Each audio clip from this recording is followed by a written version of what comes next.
Welcome back to Sunday, Roguelike Celebration 2023, the 8th Roguelike Celebration. I am very excited to be here. We had a wonderful Saturday, jam-packed with wonderful talks that taught us about things that are roguelikes, things that are not roguelikes, things that are not roguelikes but are interesting anyway. We learned about holes, we learned about eels. We didn't actually learn about eels. We taught each other about eels. We learned about dating games. We learned about music theory. We learned about minimal roguelikes. We learned about so many things. If I try and just list all of them, then I'll have to repeat all of Saturday, and we can't do that because Sunday is a new set of talks that are also extremely exciting. We are going to have the NetHack dev team themselves, some people from it showing up soon for an AMA. For that, you'll especially want to be in our social space so that you can ask questions of the dev team. So make sure to get in there. If you are watching this on Twitch or YouTube and you are not in the social space, you can fix that. You can go to roguelike.club and get a ticket so that you can get in here and get access to this mud-inspired text space that we use to talk to each other. It's really cool. And I'll say, the tickets we have pay as you want because we want it to be accessible. If you do pay for the ticket, we spend that on captioning. We have a live human captioner, Maggie, who's been with us like every year. Thank you, Maggie, for the live captioning. We pay our speakers, we pay our artists. We don't pay ourselves. We're just volunteers. And, all that lovely merchandise we sell basically at cost, like really close to at cost, which is, a decision, but we want people to be able to get it. So if you want to check out the merch and you haven't done that already, you can go to Ischak's gift shop, or you can just click a link on the left side of the social space. It will take you to the merch store. We got procedurally generated, unidentified socks with the scroll of identify. We've got a don't talk to me till I quaff my brown potion mug. We have a amazing t-shirt that is designed by person whose name I'm going to pull up, Zura Suda, who has done amazing art. And we have pins of same dungeon, different seed. They're wonderful. Check those out. Speaking of Zura Suda's art, it is also used in the Steam sale because we have a Steam sale and it's filled with a bunch of really great games from our speakers of today, our speakers of yesterday, our speakers of last year, previous years, and then just all kinds of also awesome roguelikes and roguelike likes. So check that out on Steam. You can find a link to it in the bookstore from the social space, or you can go to Steam and probably still find it in the weekly deals section. Check that out. If you are on one of the wastelands of social media and want to talk about us, please go ahead. We use the hashtag Roguelike Celebration, wherever hashtags still exist. Thank you to Kristen, who did the overlay art that we use on our breaks, and even bigger thank you, equal thank yous, many thank yous to Tambalaya, who did the procedural music that we play off of an actual physical Game Boy in the breaks. There's just a Game Boy on Amelia's desk with a camera pointing at it, and it is playing those amazing procedurally generated jams. Super cool. You will be able to potentially find that generator on Tamblaya's itch sometime after the conference. We will make sure to post about that when it is out. Let's see, anything else? We have a code of conduct. Be aware of that. You can read it on our website. You can read it by clicking a link on the left side of the social space. Please check that out. Treat everyone well. We're all people in the space except for the NPCs, but there aren't too many of those. Mostly it's real people. And you should treat NPCs well also. It's just nice. So if you have any problems with how people are treating you or something you see or just anything that you run into, if you have technical problems also that are serious, use /mod to get in touch with us. We'll help you out. There's also on the code of conduct other ways to contact us for moderation issues. If you are running into you want feedback on the social space, please go ahead. There is a feedback kiosk where you can leave feedback. Check that out. There's also the obelisk. Everyone this year loves the obelisk. The obelisk is where you can post links to interesting things that the talks make you think of that other people might like to check out. That is on the kind of southern part of the abandoned mall in the social space. So do go check out the obelisk. We are going to scrape all of the links off of it at the end of the weekend and put them somewhere like on our website.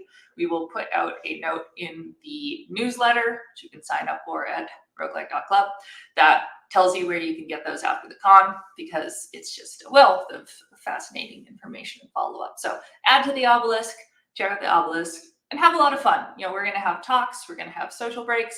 Part of the point of the social breaks is to give you time to explore the space. All these talks end up recorded. We put them up on YouTube. We end up with them on archive.org.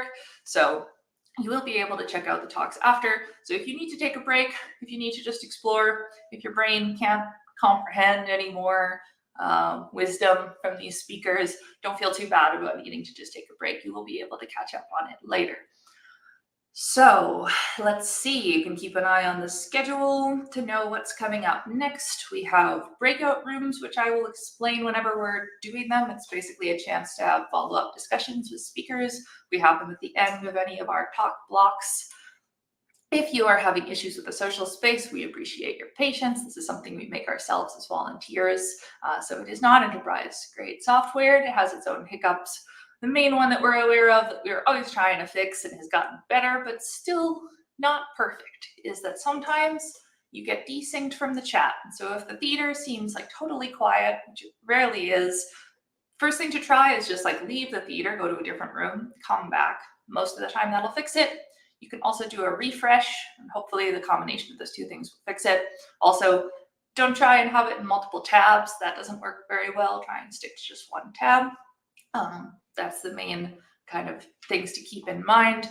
If you are opening up the badge screen and sections of that are just empty, it might be that you have like an old version of the cache from the preview event or something like that. Just doing a hard refresh should get you the latest and greatest badges. We've been adding badges throughout the weekend in response to all the wonderful talks. So yeah, let's see. I see lots of talk about the obelisk, which is great. And I think that that's the most important stuff. We're going to, get more into it throughout the day. And we're going to get into the next talk. So I will also mention, or the first talk, that when you're in the speaker room, again, there is a button to write a question. You could do that for Q&A. You can add a question at any time during the talk. And you can also upvote questions that other people have added, and then the MC, someone like myself, will look at those and pose those to the speaker if there is time to do some Q&A, which is wonderful. So I think without further ado, I think that that's lots of spiel, and I would love to get to the talks. I don't know about the rest of you. So without further ado, I'm going to do an introduction for our first speaker of Sunday, who is Mark Johnson.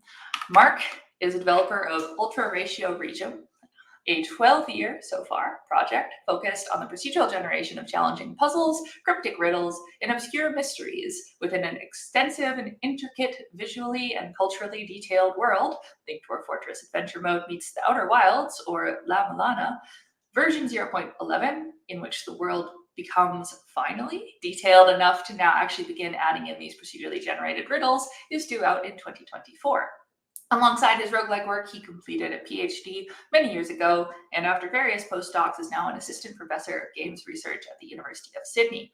Now relevant, in Sydney, it's 3 a.m., which is very late, and Mark is very sleepy because it's 3 a.m., and it's amazing that he's here at all. So we are going to play a recorded version of Mark's talk from when he was not sleepy at 3 a.m. on a Sunday, or actually probably maybe a Monday. Yeah, 3 a.m. on a Monday, I believe, Australian time. And then Mark's going to join us for some sleepy Q&A. So let's go ahead and roll generating riddles for a generated world. Hello everybody, thank you all so much for coming to this talk. I'm here in the chat room as you watch this, but as you watch this, it's 3:30 a.m. here in Sydney, and even though I'm a very late riser and very late worker, 3:30 a.m. is just a little bit too late even for me. It would have been fine when I was 18, it's less fine now. So I've decided to go with this polished recorded version instead, but I'll be in the chat room to hang out and chat while I'm giving the talk here. So, this talks about procedurally generating cryptic puzzles and riddles in roguelikes, but firstly we need to look at what I'm talking about when I talk about cryptic puzzles and riddles, and the best place to start here is with Japanese indie game La Mulana.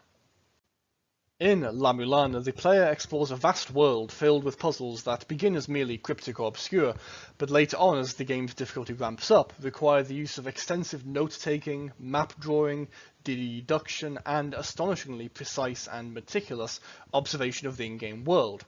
Much like something like NetHack, beating the game without the use of spoilers, although it has been done in both cases, is seen as being almost impossible. It's one of my favourite games of all time, and a chief inspiration behind quite a large part of my own game design work.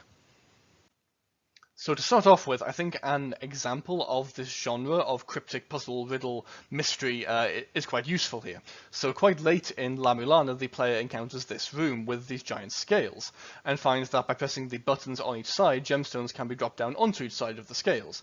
And it's made clear that by balancing them, something in the chest at the bottom of the screen can be acquired. But the issue is how to know the weights of the gems, and therefore how to know how to balance these scales.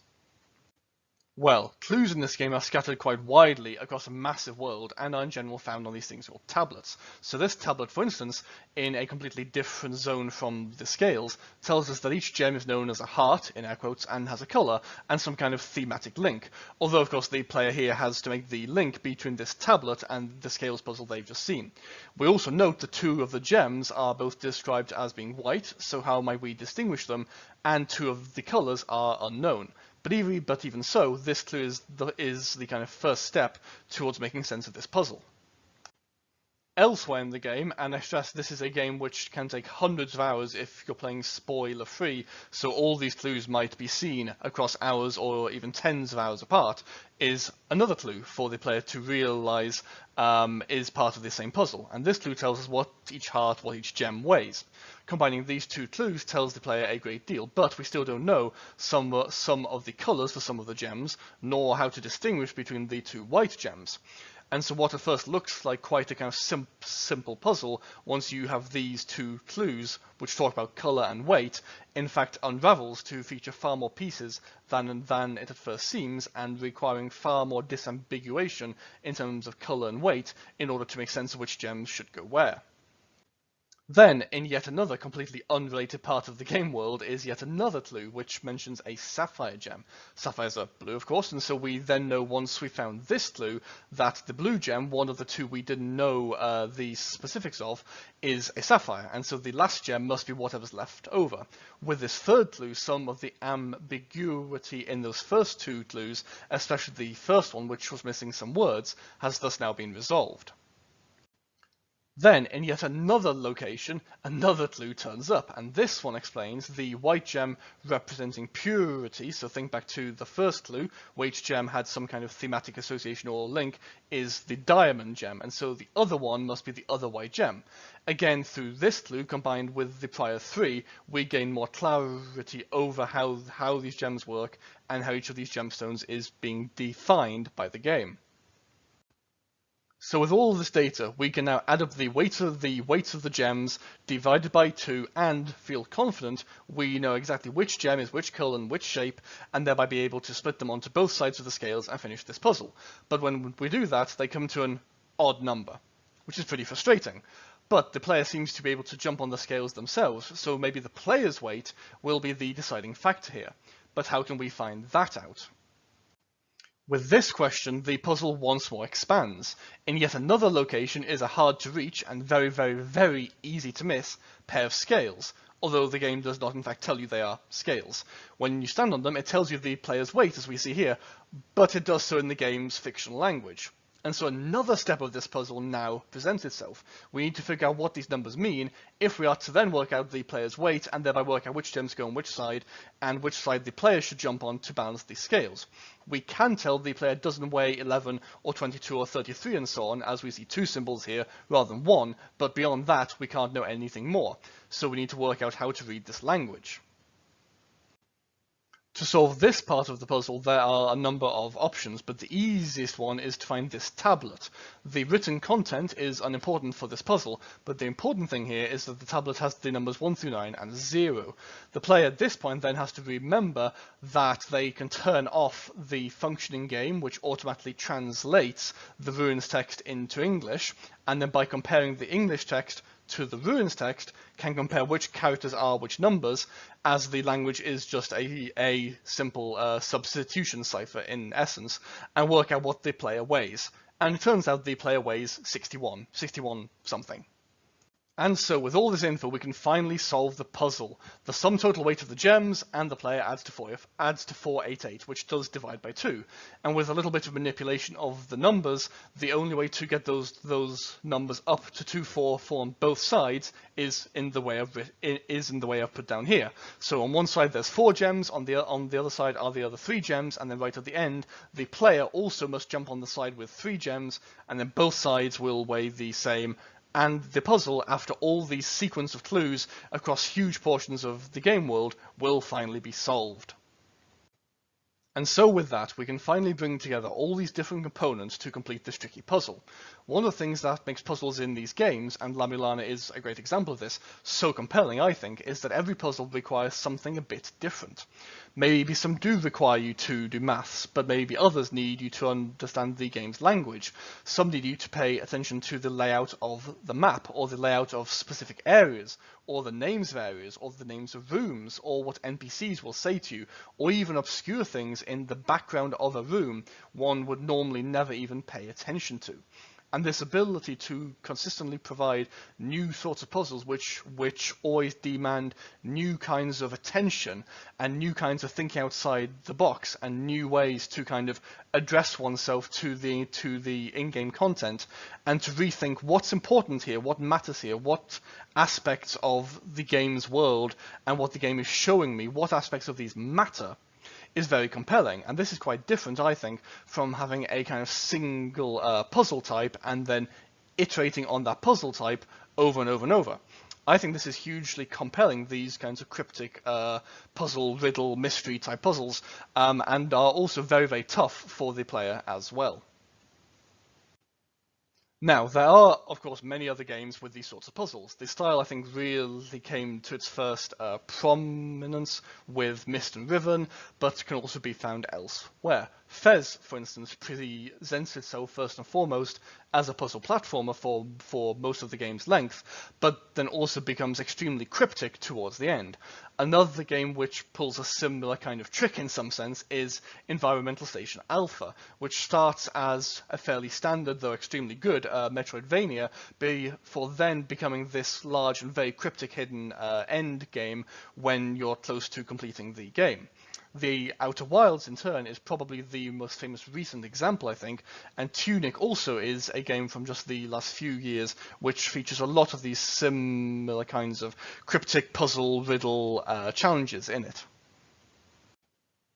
Now, I love these sorts of puzzles, so I'm now going to give an example of a similar puzzle from my roguelike game, Ultima Ratio Regum. This has been a game I've been making for 12 years, and I promised that had I known it would become such a large part of my life, or indeed a project that so many people would care about, I would not have chosen some obscure Latin phrase as its name, but it's done now. Anyway, what I want to kind of explore here is, given the roguelikes of course are heavy on procedural content generation, how can we combine these sorts of extremely multi-layered and multi-parted complex cryptic puzzles into a roguelike setting? So let's get on to the puzzle to give you an example of the sort of cryptic puzzles I'm in the process of working into the game. So let's say you come across the holy book of a religion. In this case, the book is called The Green Precepts, and tells us the ways and worship of a god called the Child of the Saplings. Partway through reading this book, maybe we notice some information that sounds like we might be able to explore more deeply. Nothing here is explicitly told to the player, but it just smells like maybe there's a quest here, maybe there's something more we can do here. I think it's important with these sorts of puzzles that no quest marker or quest log or things of this sort comes up. That far more organic process of discovery, of noticing something and having learned that kind of confidence in the game to know that if you explore it further it will go somewhere, that's far more rewarding than the game kind of explicitly highlighting, hey, there's something here you might want to look at and you might want to spend some time on. So, specifically, here's the text in question. We read about two famous saints of this religion who meditated in particular places, and in doing so offered sacred at these locations, and that others who do the same might be rewarded. Maybe in the process of playing, this holy book is the first we've read of this. It's the first time we've heard of these saints, and the idea that those who follow in their footsteps might get something out of it. So how might we then, as the player, go about learning more and figuring out how to perform this ritual in order to secure this prize? Well, for starters, let's find a religious building for this religion. It's known as a hermitage, it seems, and find ourselves a local priest we might be able to talk to in order to learn some more.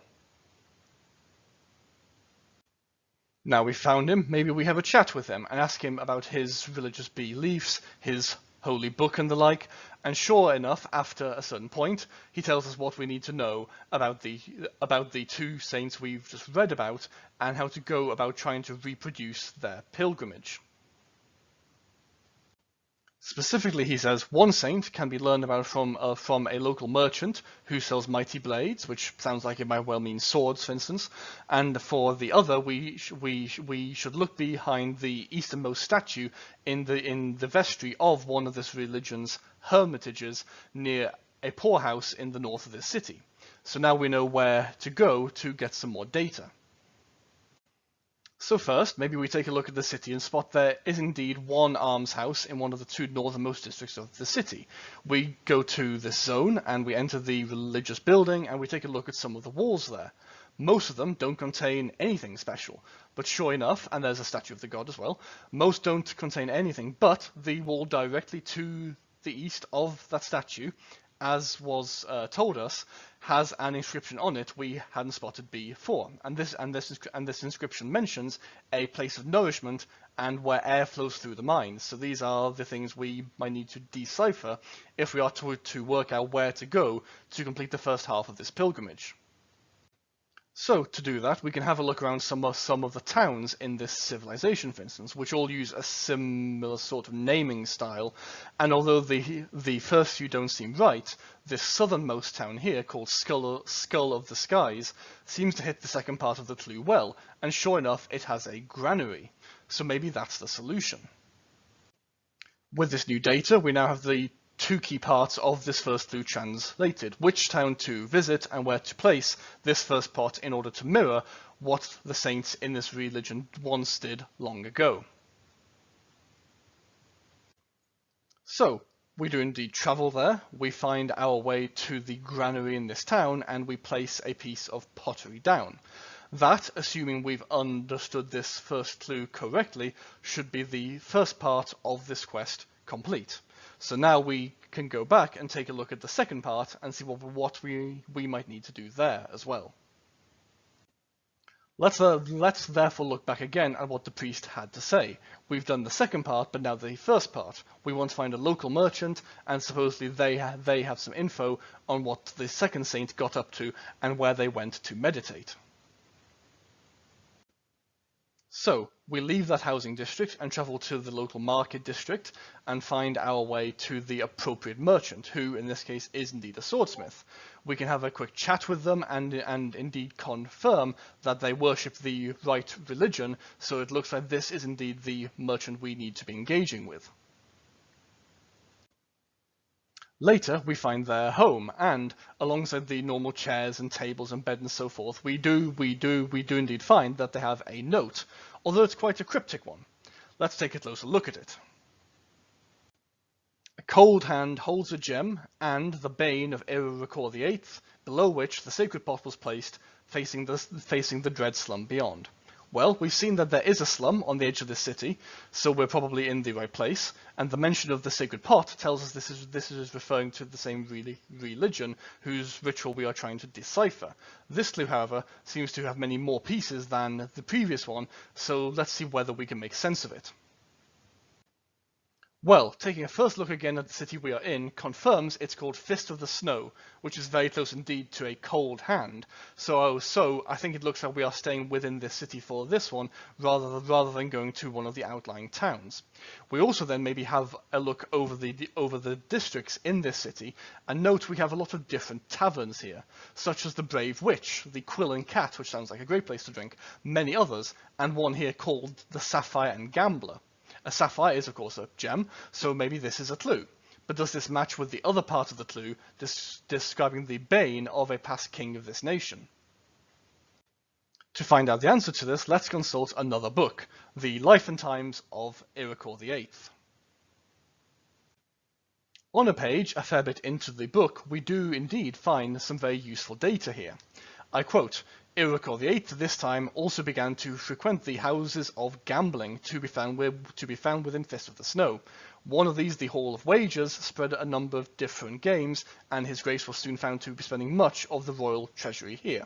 This came to a head in 1505 when the chief of taxes, Amontog Gotomanog, a great name, felt herself forced to take action and address Iroquois VIII's behaviour, both in the Hall of Wagers and elsewhere, which was proving ruinous to the finances of the realm. So, that seems pretty clear that being a gambler was indeed a major issue in this king's reign. So now we can perhaps be pretty confident that the tavern previously identified, the Sapphire and Gambler, is indeed the one we want for this part of the quest. So, let's look back at the clue. We know the city is Fist of the Snow. One of the taverns is the Sapphire and Gambler, which satisfies the conditions of the gem and the bane of this king, which are, metaphorically speaking, held within a cold hand, i.e. the name of the city. Billy B. Lowwich might tell us to head into the basement, and then tells us where to put the sacred pot, i.e. against the east wall of the tavern's basement, since that faces the city's slum.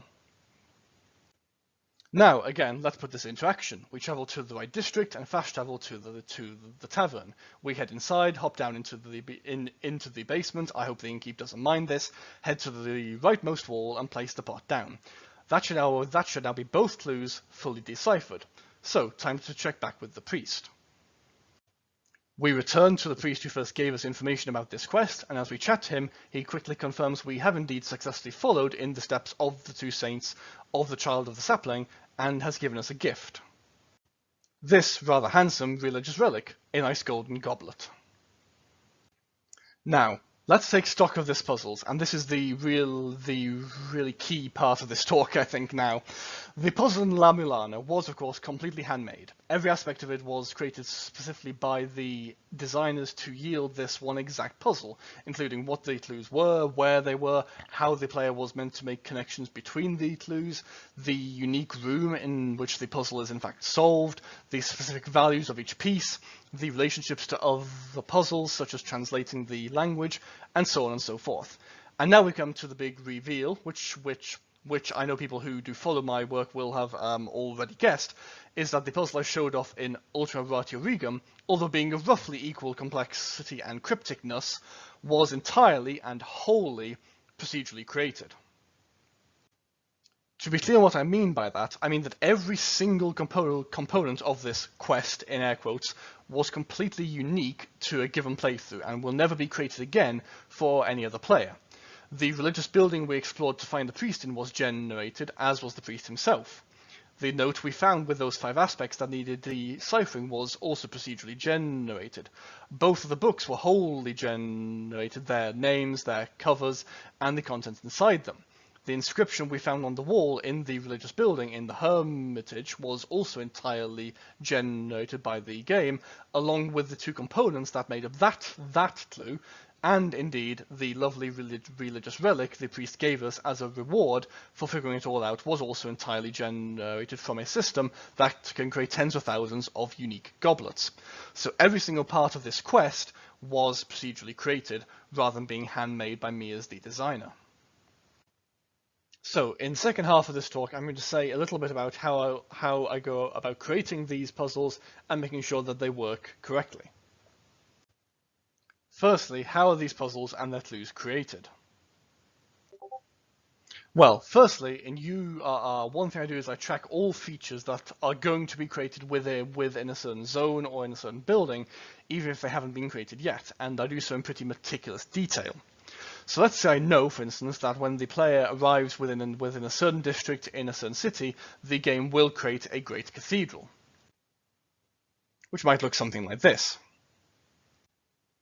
But the cathedral isn't in fact there yet, But even though that's the case, the game nevertheless has all of the data to address itself to a kind of abstracted, descriptive version of that cathedral, even though the thing itself has not been created yet by the game. The world map is huge, and areas are only generated when they are needed, both for performance reasons and for minimizing the memory demands of the game. But all of this data beforehand means I can create, well, the game, can create clues that reference the abstract of something, and then when the player arrives, lo and behold, the thing being talked about in that clue is there. Even though the stuff the clue is referencing has only come into being once the player in fact gets there and takes a look at it, it seems as if it's always been there because the abstract data is sufficiently detailed to predict what it will look like once it's been created. The second part, and once more people who read my devlog will know I'm very big on this, is to ensure maximum variation. This doesn't necessarily mean, for instance, level design variation as it might in most roguelikes, although the game does track things like cardinal directions, as in the case of the statue and the writing on the wall in the generated riddle puzzle we just saw, but more in terms of the in-game visuals. For example, here's a set of potential statues in the game, and this is a image generator which has several billion permutations of what statues of gods and also historical figures, though in this example they are all gods, can look like. And so part of the objective here is to make sure that there's always a tremendous wealth of things which can be described or can be talked about or can be referenced, such as what is the god holding, where is it pointing, what kind of head does it have, what's it wearing, where's the statue found, and things of this sort. And then in turn, another key thing here is to make sure every bit of those things can in turn. The third is to have the game always create a huge number of ways to refer to everything, in essence. Here are some examples of how the city we used in the example I showed, Fist of the Snow, might be referred to in clues. This can be applied to anything, and I've coded in essentially as many ways as I can think of to do this for other things in the game as well. This can also take place across multiple levels, as in the case of the Irricore the Eighth's Bane clue, as that's a clue which itself requires you to hunt down more info before it can be deciphered, rather than just expecting you to think through synonyms and so on. It's also really important to make sure there's always enough data, i.e. the player always can access all pieces required to solve a puzzle, rather than having one piece be out of reach or never be created by the game, and so on. The first part of this involves cross-referencing everything, and what this means is maximizing how much stuff the player can figure out without having to be told everything, such as by making sure that civilizations, religions and so on have highly consistent aesthetics in terms of colors, shapes and symbols and so on, but also making sure that when you read books, the books talk about people, and when you talk to NPCs, they talk about other NPCs and places and books and so on, so that there's as many options as I can get for the player to kind of break in to each one of these riddle chains. It's also extremely important to ensure the player can start a cryptic riddle puzzle in many ways. Given how vast the game world is, it's roughly 2.5 billion tiles if the player in fact went and looked at every single tile. With dozens of nations and dozens of religions and hundreds of settlements, we need lots of ways to ensure the player is always able to get access to the game's puzzles. When the player starts a new game in a forthcoming version, they'll be started off with some fairly simple clues that are all to do with their home nation. But beyond that, we need to make sure the player is always able to find new ones. This is largely achieved by changing the structure of the puzzles. The obvious structure might be something like this, where you have something that sets you onto the puzzle, you follow several steps, and then conclude the puzzle. However, a far better structure is something like this, where you have a large number of different lead-ins to the same puzzle scattered all over the place, such as talking to an NPC or reading a book or visiting a certain place or being somewhere at a certain time, and these sorts of things, and then a number of pieces within the puzzle that all point towards each other and lead collectively to the solution. In this regard, what I hope is clear is that the puzzle for my game I showed off here a few minutes ago is in fact an early demo of creating these sorts of cryptic puzzles and riddles. I hope to go a great deal deeper, but this is the start, and these multiple ways in are extremely important. And lastly, how are the triggers created? As in, how does the game notice when you've done one of these cryptic puzzles? This, when I began coding all this stuff, struck me as one of the toughest parts of the entire thing, because the game has to create its own procedural triggers for each riddle, and then check them at the right times, without bogging the game down in constant trigger checking to check if the players just solved something or not. In fact, strangely enough, triggers turned out to be the easiest part, even though the game does have to procedurally create every single one for every single puzzle. Essentially, each trigger is stored as a tuple, where the first part says what action should cause this trigger to be looked at. Every time one action which can have triggers associated with it is done, the game checks all potential sets of riddle answers, and only those where the first action is the thing which the player's just done are looked at in more detail. After that, each tuple then goes into more info to make sure the player has done the exactly precise thing they're meant to do. So in this case, you have to hold up some item. In this case, it's a sword, and then the next pieces of this tuple tell you at what exact x and y coordinates it must be held up.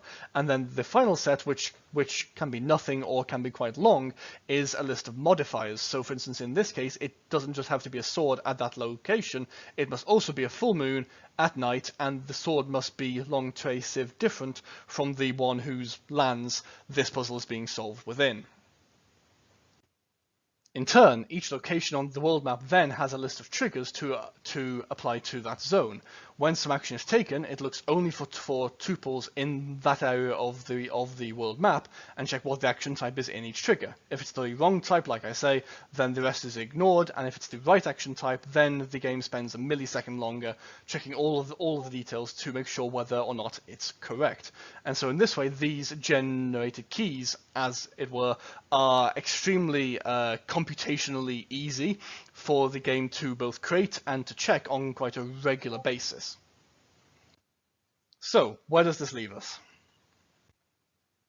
Well, I think where this leaves us is this, that the potential I've got here for essentially an arbitrary level of complexity per step, because of these indefinitely long chains of connection and implication which can be built here, combined with the fact that we can have any number of steps from the start of one of these cryptic riddles to the end of it, means that there's very easy scaling of difficulty here. So the example puzzle from the game I showed off on a scale of 0 to 10, where 0 is the simplest and 10 is the absolute hardest I plan to build, is maybe no more than a 2 or 3. It's all based on one nation. All the clues are fairly kind of clear-ish in terms of what they're getting at, but there's a lot of scope here for far more complex and far more multi-layered and faceted puzzles as the player gets more skilled and finds their way into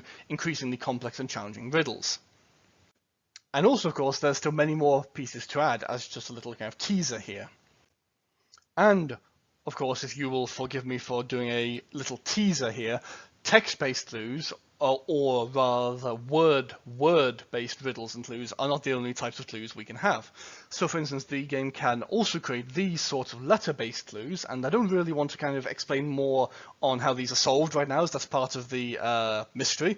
And also, the game can procedurally create these sorts of clues. Again, what that could mean is open to the player to work out, and also these sorts of clues too. And in each playthrough, not just will these specific scraps of paper be created, but also the meanings of these symbols, these letters, these words, these thematic associations, and so on, will vary each time.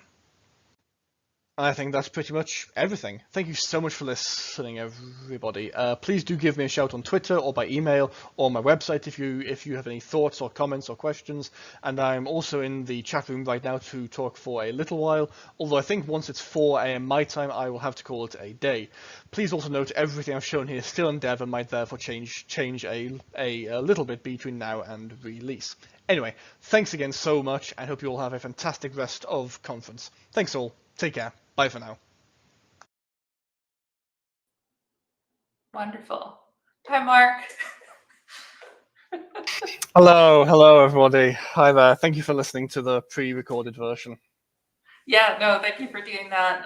Appreciate you. I'm glad when we do the virtual event that we get to have guests from far away. But yeah, it's a bit early, but we do have time for a question, maybe two. As you might have seen, the first question, which I think is a reasonable one, how do you go about debugging a procedurally generated riddle or story like this from Andy? With tremendous difficulty. Debugging has always been a real problem for the game.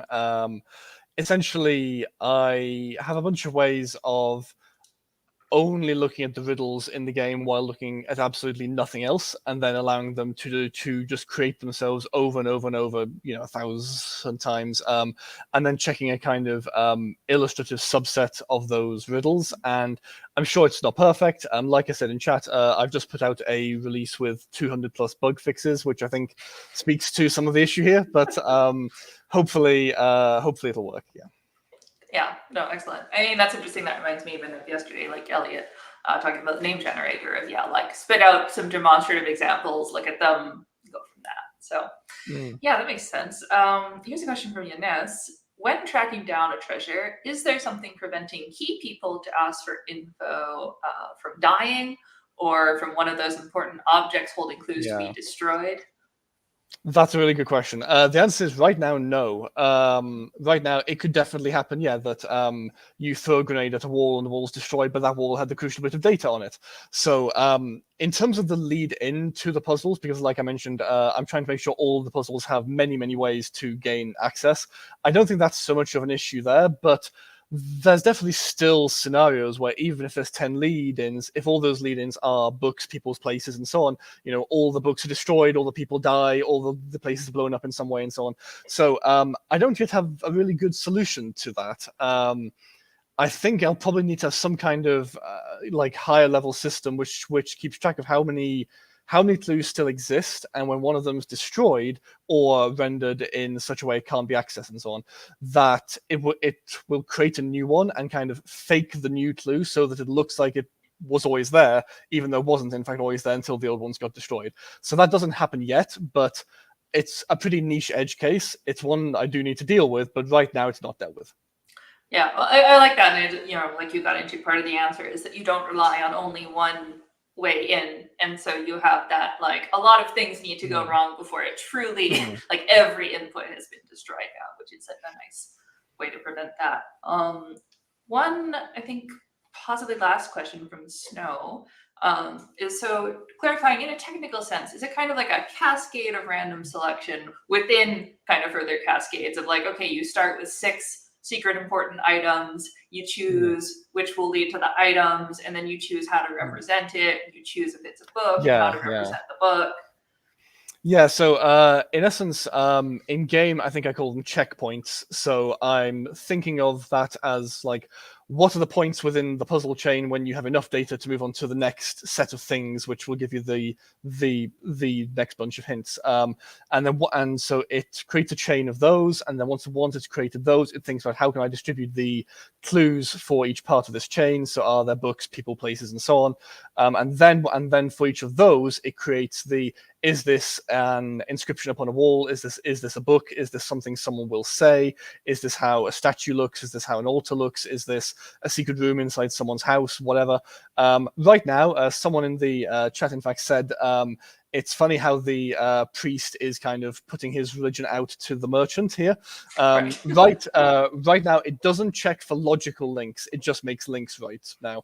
Again, that's something to work on, which I will do. But right now, it might go from priest to merchant to like a cave in the outback somewhere to this thing to that thing. And while that has kind of a certain charm, and in some ways that's quite close to what Lab Mulan does in some places, I do want a more logical chain to always be present. So that will happen, but it hasn't yet. Right. Excellent. Okay, well, thank you so much. And thank you again for staying up so late so that we could have this little bit of live Q&A. Please go get some sleep. And thank you very much for your talk. Everyone loved it, as you saw in chat. Excellent. And I will say, we'll assign a breakout room for Mark. Mark should go to bed, so Mark won't be there. But everyone who enjoyed this and just wants to talk amongst themselves can definitely do that after. But it is now time for our next talk, which I'm very excited about, which is a special format, because I have the great privilege of getting to do a fireside chat with two members of the NetHack dev team. So welcome to the stage, Jesse Collette and Kenny. Hello. Morning. Hello. Very glad to be here. I tried to pitch having like a hooded figure kind of visual effect to really lean into the the secrecy, but it's great to just, have you here to chat. And I'll say for people in the discussion, since this is an AMA, I'll be keeping an eye on questions as we talk. So please submit those. Don't just wait till the end. This is a discussion. But let's kick off by just kind of some introductions and maybe a bit of, what was your, history as a member of the NetHack dev team, things you contributed to, how you got into it. You can start with you, Kenny. Oh, okay. So I get into NetHack through Rogue, and then in graduate school, I was porting everything I could to the Amiga because I had a bunch of friends I had forced to buy Amigas instead of Apples, and I needed to prove to them that this computer could handle all this stuff. And so I hit NetHack in Comp Sources games, and it didn't work. And this was my first experience with the, I guess it'd be called a meme these days, of NetHack breaks compilers. I also broke the compiler on the Cray with NetHack. And many people have done it with other things. But through the discussion with dev team about that bug, I ended up on the Amiga porting team. And I did that for years and years. And then as the Amiga was petering out, the web was coming in. So I moved over to building our website and then more email tools and back-end stuff. And I occasionally dip my toe into the main part of the game. Excellent. Jesse, how about you? Oh, I skipped Rogue. I think I started directly with Hack, if I remember correctly. I was very young, much younger than now, obviously. I discovered computer games on Unix systems, either at companies I worked for at universities. At the time, personal computers were kind of a rarity, and certainly didn't have access to that much games. Like Kenny, the first thing I did was to port it on some system that didn't support it. So, I put that time NetHack 2.3 came out, which was a direct descendant of Hack, and I really got into it and started porting it to wherever I needed to port, and one thing led to another, fix bugs. And you have to remember that at the time, the community was working in a very different way. We had Usenet with the equivalent of bulletin board. So whenever you posted, you fixed a bug, you posted the diffs. Here's a fix for that particular bug or that kind of thing. Then once you do that, after that, you start having your own ideas about how to improve the game. So you start posting suggestions with the code because you've tested it and so on. And I did a number of patches like that, and that's how I got contacted by the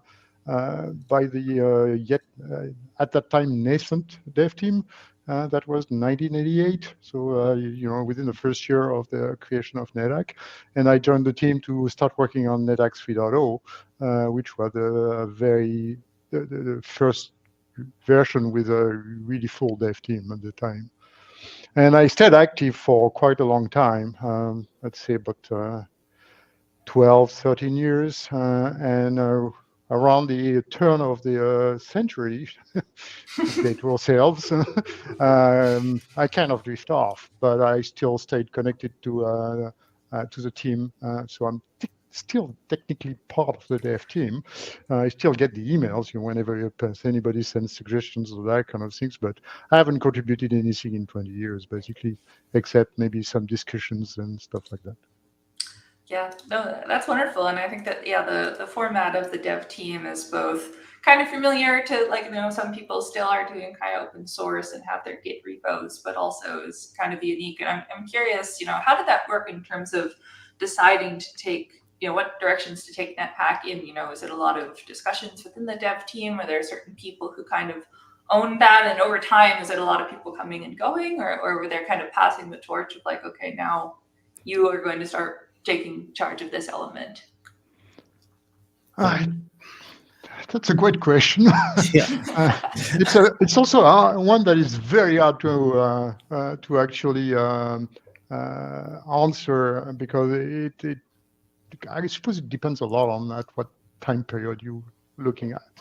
But for the time I was in the team, there was no real leadership, so to speak. Nobody was deciding what the others would do and so on. We were discussing ideas over email, basically, and usually these ideas would come up in the form of, "Hey, here's what I coded. What do you think about it?" And then usually it would evolve from there. What I realized much later on in my life is that it was actually very close to what the improv mechanisms are, which is, now that I look back at it, we never said no or but. We always said yes and you try to improve on what was done. And and that's why I always insist on saying that NetHack is first and foremost a collaborative project. Nobody owned any part of the code. Nobody owned any part of the features. Everybody worked on anything, basically. And when I say everybody, there is a dev team, but we got so many contributions from all over the place that it's very hard to keep track of that. Right. Okay. So from my point of view, I guess the time frames are just a little different. I came in when Iskak Miller was our librarian. I think that was even his term for it. He's not a programmer. He was in charge of the source tree, which at that point in time was sitting on some computer at the University of Pennsylvania. And if you needed a new copy, he would make a copy and mail it to you as a large tarball. Wow. Other than that, it was up to you to keep up with your email and apply patches. And when they started failing, you got to start again. Yeah, no Git at the time. Yeah, right, of course. Wow. Yes, well. Yeah, it's true what you said. Itzhak was very much the moderator of the team in many ways. He was, if I remember correctly, a professor in philosophy, so that gives you an idea of his background. He was a great guy, and I miss him terribly, Yes. to be fair. Yeah, but he was much more the stabilizing core of the team than somebody who would tell you what to do and what not to do. I keep waiting to find out that he's left a book, peering at us as lab rats. Let's see what happens if we try to develop a game in using this organizational format.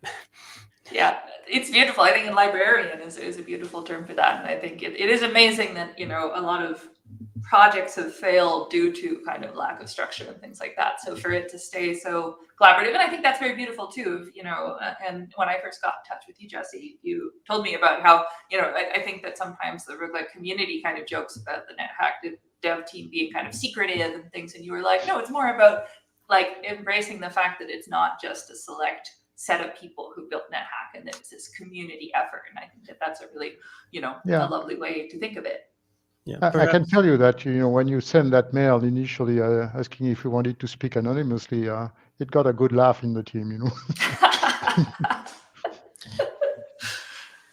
Yeah, I think it's more obviously collaborative now, but it's always been attached pretty sturdily to at least those people who are willing to reach out to us. Right. Yeah. Yeah. No, that's wonderful. Yeah, to give you I'll an example, recently NetHack got added to the collection of the Museum of Modern Art of New York. That's right. And when the curator asked us, what should we attribute it to, we really all, without any discussion whatsoever, we all knew that it would have to be the NetHack dev team, period. Nobody else. And Yeah. that's really important to us. Yes.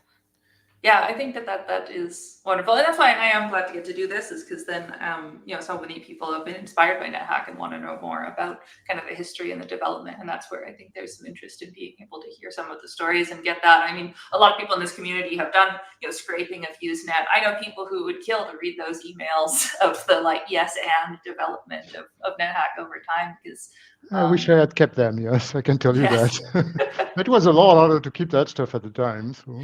Yeah. Yes, absolutely. I'll grab a question from the audience here from Yanez.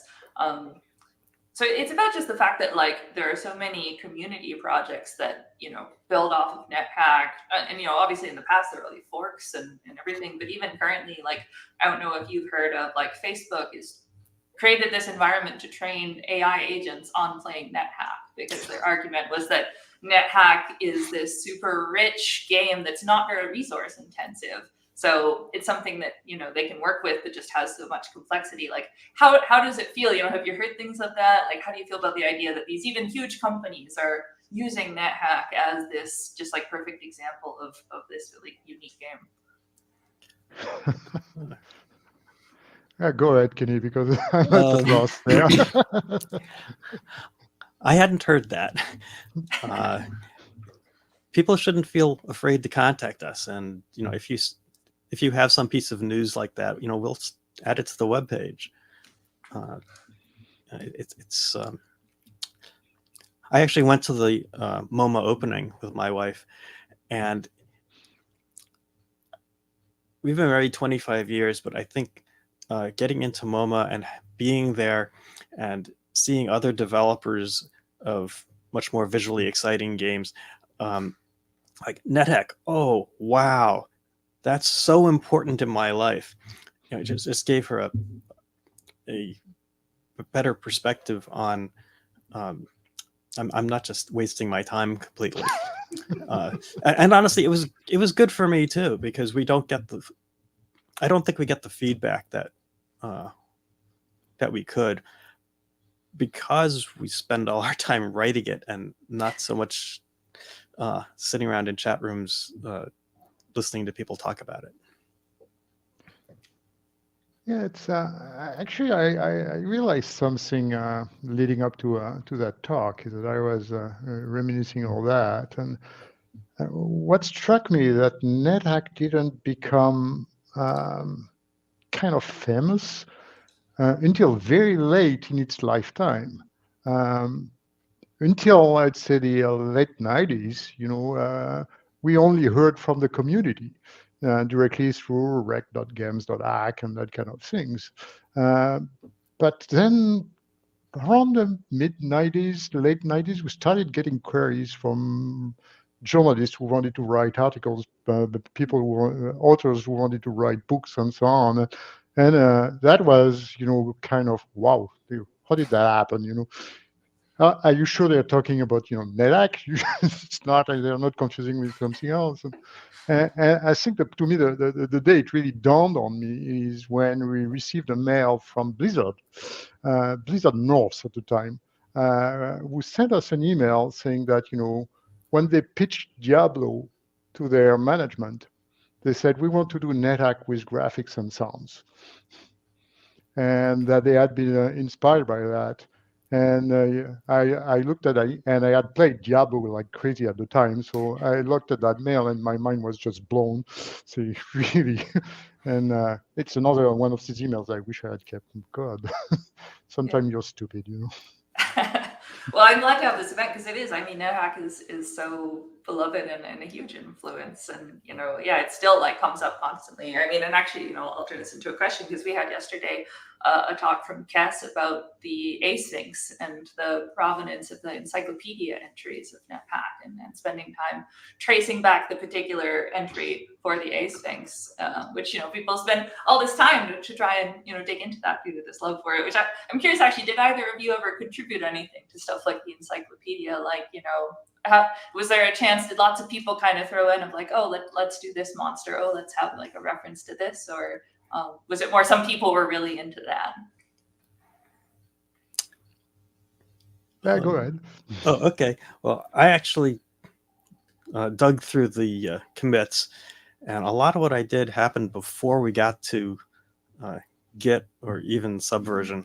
Yeah. So exactly what line, is mine, long gone. Some of my jokes are in there. I never did anything like a monster.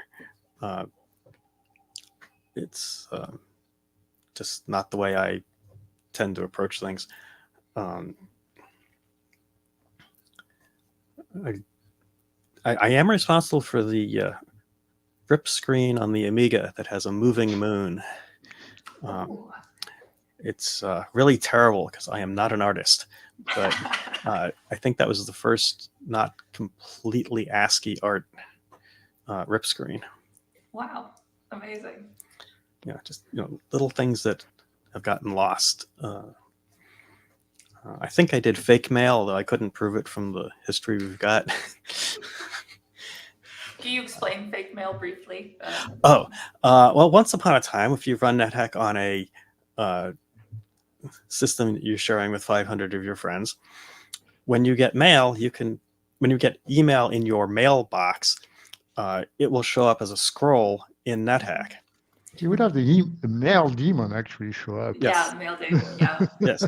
And when I moved NetHack to the Amiga, I missed that. It was the occasional interruption that was just kind of fun. So I believe it was me.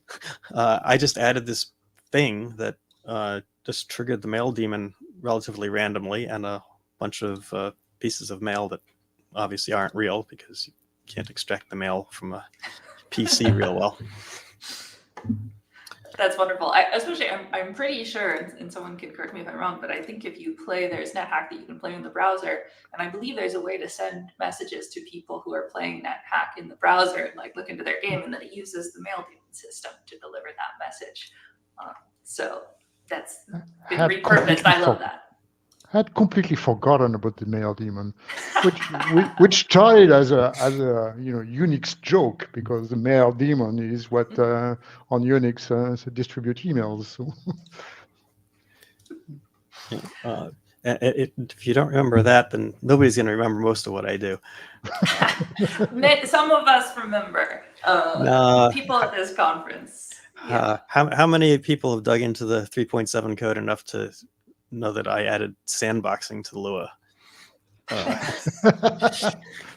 or the crash report stuff? Not very user facing, is it? Yeah, or actually, the data librarian. The code that's in there is not mine, but the original concept was. Nice. Not the kind of user facing stuff that people really know NetHack. Crucial for it to run, especially NetHack. I was very amazed and impressed. I worked in the source code, and I had a talk actually once that was a guide to reading the source code of NetHack, just because there's so many amazing comments and really clever functions. My favorite was string kitten instead of string cat for concatenating one character.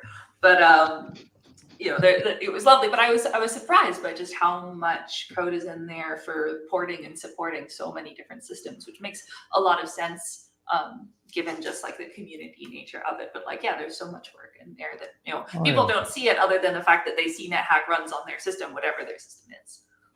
It was a HIF-def nightmare for a long time. Just going through the code, and because you had HIF-def clauses for porting, but also for certain features that could be turned on and off. And after a while, we said, okay, let's stop with that nonsense, and we made some of these optional features completely permanent so that we wouldn't have to deal with that anymore. But yeah, initially that was. Yeah.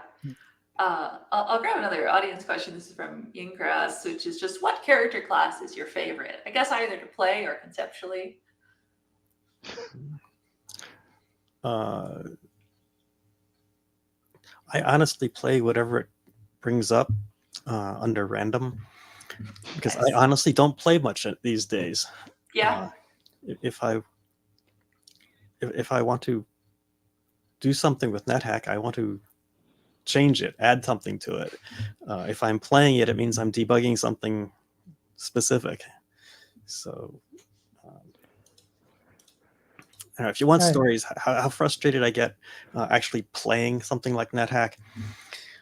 I managed to get my hands on a tandem that was being decommissioned, and had root privileges on that for a while. And sorry, it was a pyramid, not a tandem. And the first thing I did was I built a version of Rogue with a like a plus 50 broadsword and plus 50 armor, just so I could see how it went, after the first couple levels. But yeah, I don't actually play much. Yeah, I ended up in the same situation in the later years. I played more and more for debugging and testing purposes than actually playing itself. If I remember, I used to favor the knight, mostly because I usually would go after Excalibur, so it Yeah. kind of fit. Huh? Yeah, I play Valkyrie, same reason, want Excalibur. Here's another question. I think we touched on it a bit, but are there any other, from a Nonsense Bird, contributions or systems that you're personally proud of, no matter how kind of back-end and invisible they might be? Well, in my case, I think the biggest thing I remember starting, because again, you start something, you don't you don't do it, were the special levels. Initially, NetHack was just completely procedurally generated, and since we were trying to tell stories a lot in there, because a lot of inspiration from NetHack comes from literature and so on, I wanted to start to add some, pre-designed environments, and the challenge was multiple, because once the first one was, you don't want to lose the randomness. What makes the interest, the game, what it is that every playthrough is different. If you start to have hard-coded levels, it lowers that fun. So how can I add preconceived, pre-designed environment in a random environment while keeping that part? And that's what what we used to call at the time the level compiler. And the reason we went with a compiler is that we didn't want to leave too much hints on the file systems, because multi-user systems and so on, people could read the file, so they would have hints about that. So everything was compiled in advance. On top of that, avoid compiling, you catch errors early instead of during runtime. And so I designed the very first level like that, which was the castle at the bottom of the normal dungeon. And later on, the one that I'm really proud of was Vladstar. Yeah. Because I remember reading years and years later that it was the most evil part of NetHack for a lot of people, because at the time I wanted really to break the idea that each level is completely independent from the previous one. So I got the idea of having something that's spread over 3 levels or more. If I remember, that was 3. But to get to the top level of the tower, you had first to start to enter at the bottom level. And so I had to create I had to take into account a number of things, and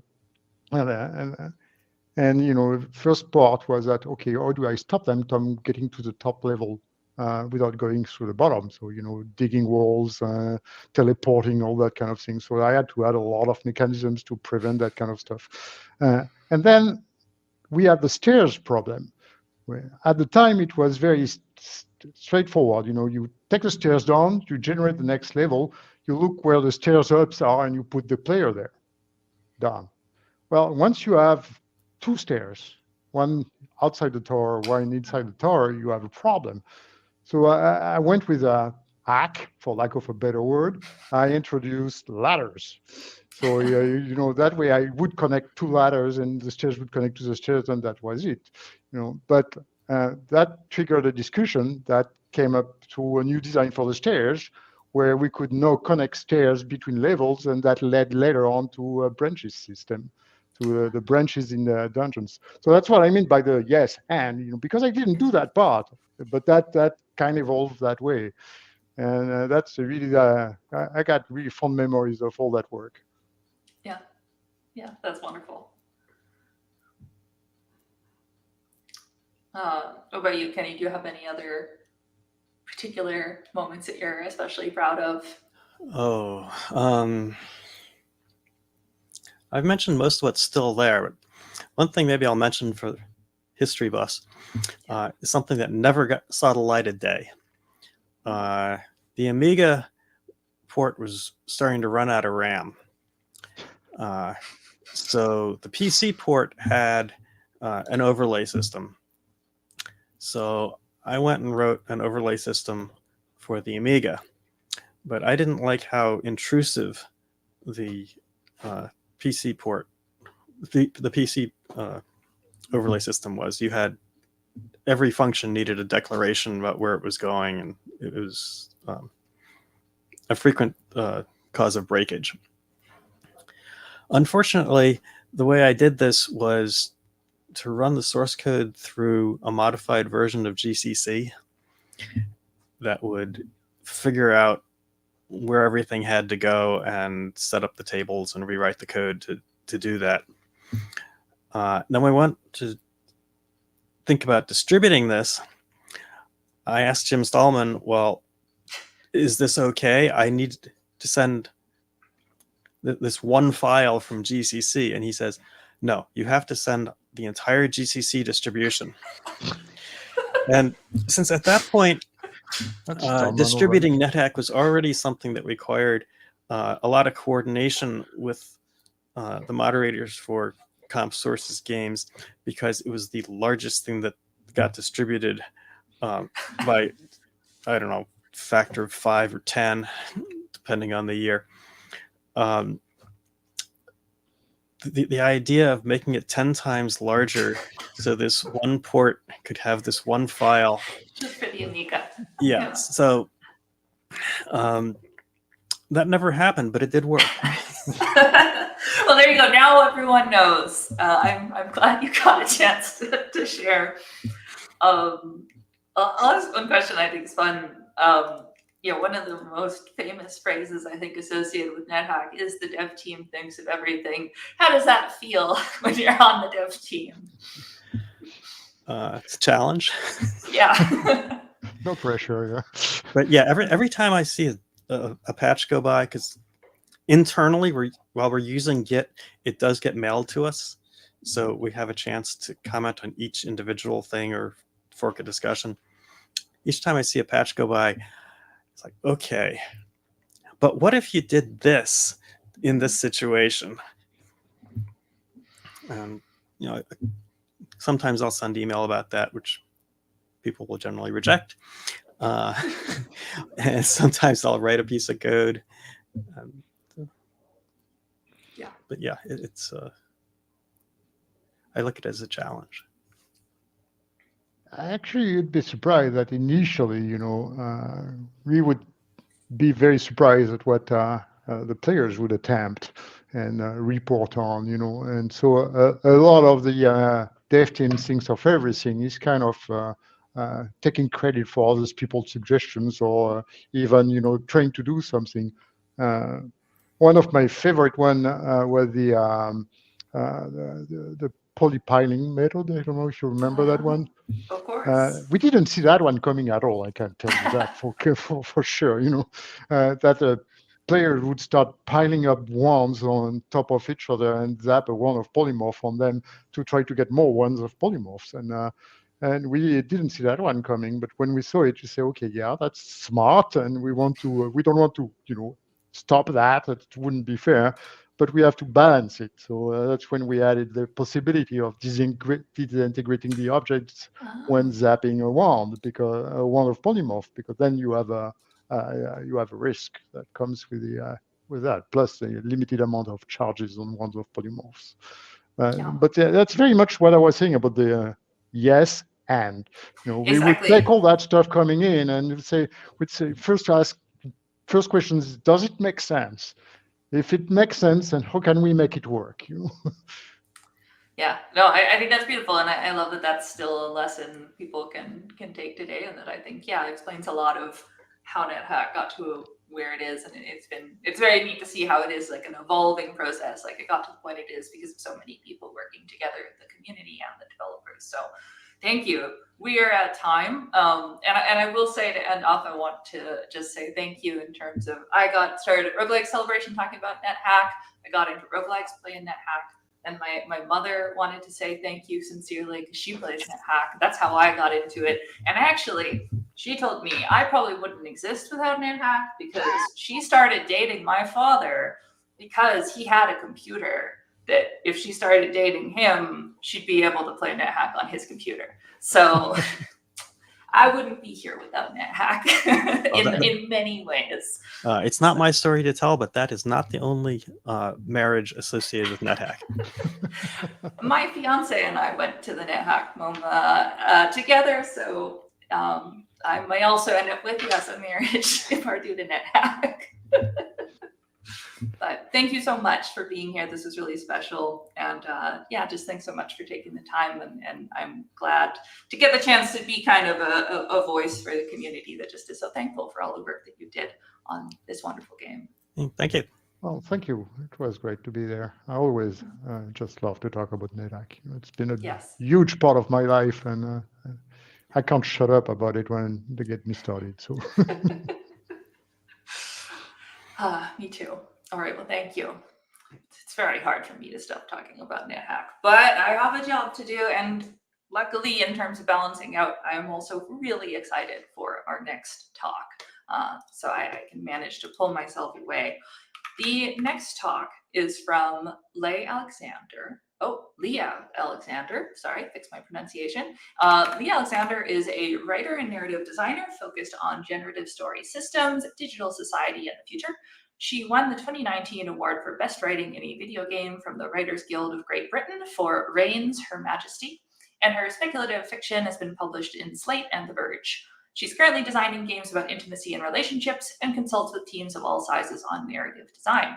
Her work often draws her 10 years as a journalist and critic on games and virtual worlds, and she frequently speaks about storytelling and design, online culture, and arts and technology. Most of her projects are at leealexander.net. It's also Lee's birthday, but very sadly, Lee has come down with a flu and is not feeling well, so we are going to play a recording for Lee so that she can rest her voice, and then we will do some text Q&A at the end. So let's bring up Lee's talk.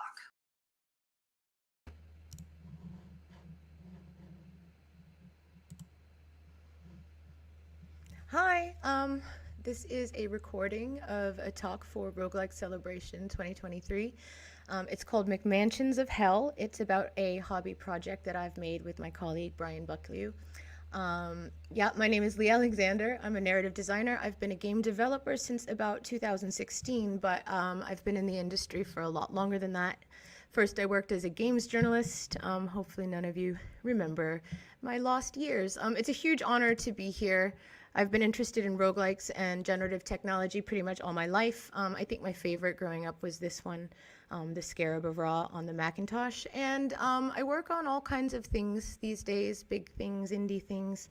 PC, console, mobile, but probably the most, I guess, awarded project I've worked on during my career was Reigns Her Majesty with Nirial. This is out on mobile, PC, and Switch. And in this game, we used a procedural system to tell choice-driven card-based stories about the life of a queen, and she's balancing her statistical power in an environment where she has to be pleasing to everyone. And this is really kind of where I got the spreadsheet bug super bad.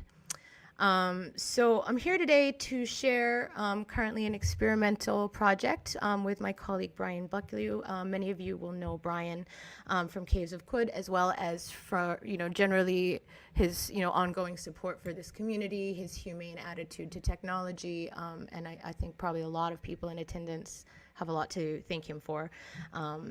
So the working title of our project is MacMansion, although we have also at times called it Adjective of Love or Apocalypse of Love.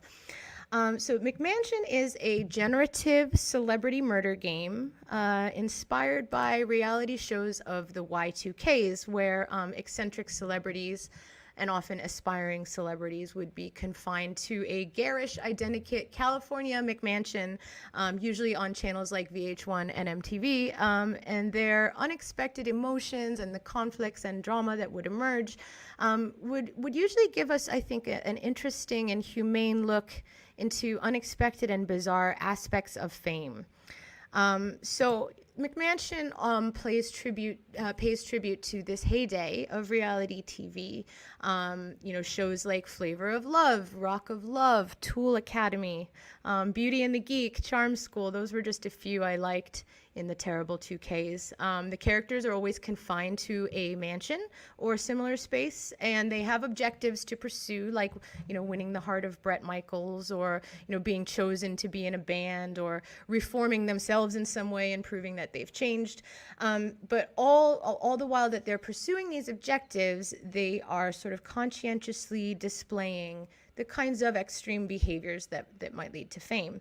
And to me, these McMansion hells are the perfect roguelike dungeon setting. You may also notice we are working with the aesthetics of late 90s Macintosh shareware adventure games, partially because Scarab of Ra kind of made a permanent dent in my brain. But I grew up with CDs full of literally hundreds of indie games made in a tool called World Builder, to varying degrees of competency. That made me feel, that's how I kind of first got the sensation of kind of being lost in a system where success was kind of random, and I kind of got hooked on this little dopamine hit early on. Mostly we chose this aesthetic just because I really like it, and to do something in this milieu has been a long time dream of mine, but I guess if I stretch myself a little bit, I can say something like, these kinds of Macintosh adventures were, incredibly spatial. They were constructed realities with these impeccably clear windowed displays and legible menus, so that basically the UI and the game design were part of the same experience. And to me, that's a good metaphor for vintage reality show games too. Did that work? So with McMansion, Brian and I wanted to work with how celebrity culture within constructed reality can create these funny and kind of alien juxtapositions and emergent behavior, most notably for our purposes today. It's a super interesting time in culture and in technology to be thinking about the individual as a character.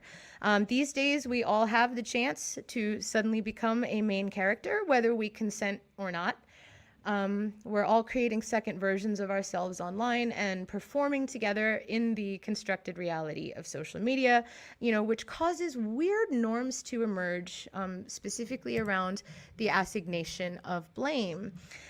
So we decided to kind of start tinkering with this idea. What if one of these vintage McMansion reality shows was some kind of generative murder experience? We went pretty much straight to murder because as soon as we started simulating, celebrity behavior in a constructed reality, it became clear to us that what we think of as celebrity behavior is inherently so unhinged that it's not a stretch. Granted, right now we're in a place with the project where we started out tinkering around with the idea that the player is solving the murder and trying to figure out who did it. And we've increasingly kind of started shifting Hitman style toward the realization that the player is doing the murders. But what you'll see today is loosely about crime solving for now. So without further ado, I'm going to take a minute to show you the project first, and then we'll look under the hood and we'll talk a little bit more about it. So I'm really just kind of going to wing it with this baby here today. Bear with me a little. As you know, like anything generative, sometimes it's going to produce tremendous serendipity right away, and sometimes it won't. And also, depending on where in the world you're from and how old you are, you might not even actually know a lot of these celebrities. I deliberately, at least for now, chose ones that were part of this boom in self-exposure mansion shows in the Y2Ks, because I think that's when we started forging this vocabulary for celebrities who, were on TV, playing larger than life versions of their real selves, which is what all of us do now online from day to day. And some of these characters kind of created the mold, for what it is to be a reality star. So I'm kind of paying tribute to them there. This is my fault. Let's reload. So let's see. I thought I disabled my blockers and stuff, but sometimes things are just a little... All right, so here we are outside the McMansion. And you can see we have some bars up here. These currently don't do anything. Again, Reigns is another project that dented my brain, and I like the idea of balancing statistics towards outcomes, but we'll kind of be taking these out. So the map of the mansion is the same every time we generate it. But the images will be somewhat randomly generated, and the set of celebrities that appears in the house will be different each time. And I will, after we do a demo, explain how that works. So we got Will Smith here. Just wait, see what Will does. Oh, MC Hammer arrives from the living room, and Will climbs into his lap. Okay. And Liza Minnelli arrives from the kitchen, and Liza and Will fall oddly silent. Maybe we should leave them alone, do you think? Let's see what else we got here. Here's a living room with a glass table. We have an item system in here that Brian's currently working on developing further. Oh, wow. So no sooner have we encountered Tiffany Pollard, the famous New York, and Jessica Simpson at the swimming pool, but we heard the sound of broken glass coming from the bedroom. So let's go and see. Will's giving me a creepy feeling. I happen to know where the bathroom is. Currently, the map is generated the same way each time, but it could be cool, to have increasingly generative and bizarre McMansions with, increasingly improbable architectures. Here we have Steve Harvey, who wants to know if we are familiar with accountability process. Steve is a little concerned about Axl Rose, but let's go see what's going on in the bathroom at the minute. Oh my God, it's the blood-spattered corpse of Sherlock Holmes. So what will happen in this... Oh, an ominous thud in the bedroom. So what happens with this game is that one of the celebrities is assigned to be the murderer every turn, and they will kill another celebrity as long as we leave them alone together. So let's go see who's dead in the bedroom. Steve, no! Wow. Do you think Axl Rose did it? Yeah, Steve was wanting to talk about accountability with Axl just a minute ago. So it's Axl. What's he doing? Is he going to kill me too? No, he's attempting to flirt with me. Let's get out of here. Axel's showing his appreciation for Liza Minnelli. He also seems to be following me.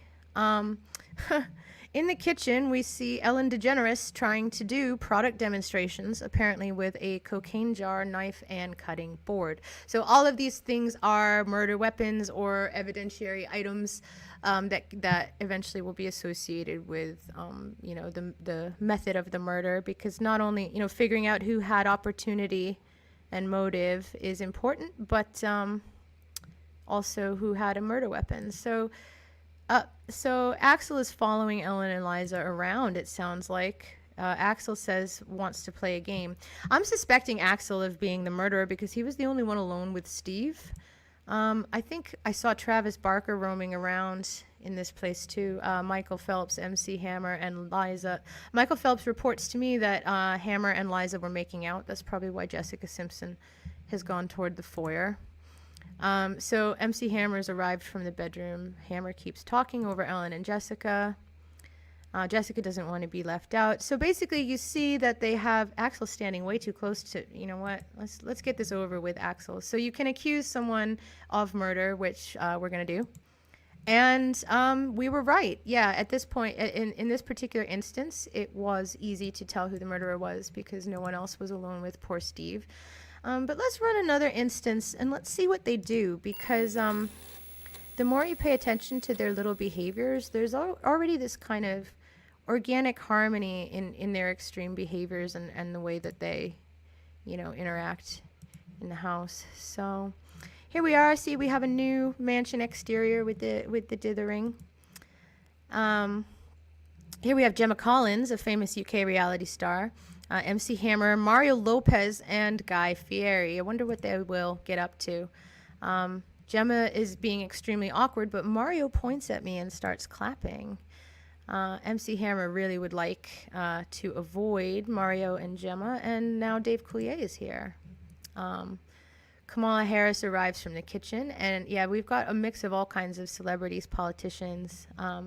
The sound of broken glass comes from the kitchen.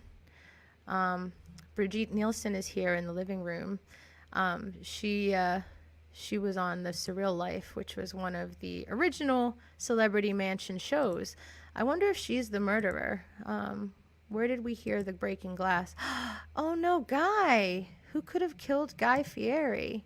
Yeah, so when you use the look, it will list, any bodies or items that are relevant.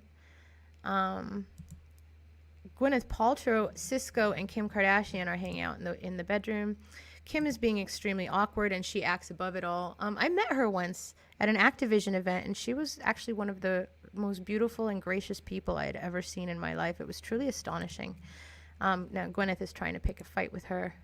Gemma arrives from the bathroom. I wonder if no one's in the bathroom now. Probably have only a couple more minutes to do this, so let's just see. Cisco wants a vegan menu. I'm going to accuse Kamala Harris.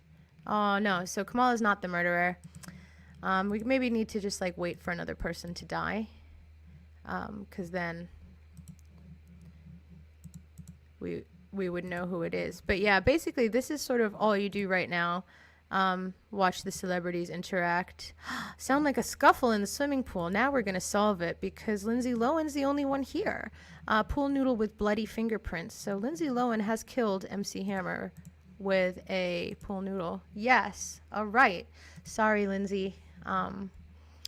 So yeah, we probably got a couple more minutes. Let me just generate one more instance and see who comes, because every time I play it, sometimes just really funny things happen. Certain celebrities following me, following each other, complaining about each other. And as we said, right now we kind of figured this would be kind of about watching them interact and evaluating their behavior and noting the movement of items and sort of making accusations. But now I think it would be more fun if you as the player could also interact with the items and potentially kill the celebrities yourself. Gwyneth says, hell yeah, now we're talking. Kobe wants to know how Gwyneth got her bruise. Gwyneth says, who here is single? She's here to party. Kobe wants to know, why don't any of the windows open? Now they're arguing, so maybe we'll leave them alone. Rudy Giuliani says someone stole his medication. New York is not going to be hanging out with Rudy Giuliani. We find Gwyneth deep in conversation with Kobe in New York as Ellen arrives from the kitchen. Jenny McCarthy is talking to Ezra Miller about energy fields. And it's funny to me because I can imagine this happening. Oh, Fox Mulder is here. Ezra Miller is clearly the third wheel. He's had a rough couple of years, personally, I think. Jenny says, we're not all getting out of here alive. That's true, Jenny. And Kobe is developing an inappropriate fixation on Ezra. Yeah, so that's kind of the experiment that we have so far. I'll show more of it in a little bit. But before I go on, I want to talk a little bit about why we are working in this genre and why it is so exciting to me as a creator. So why reality?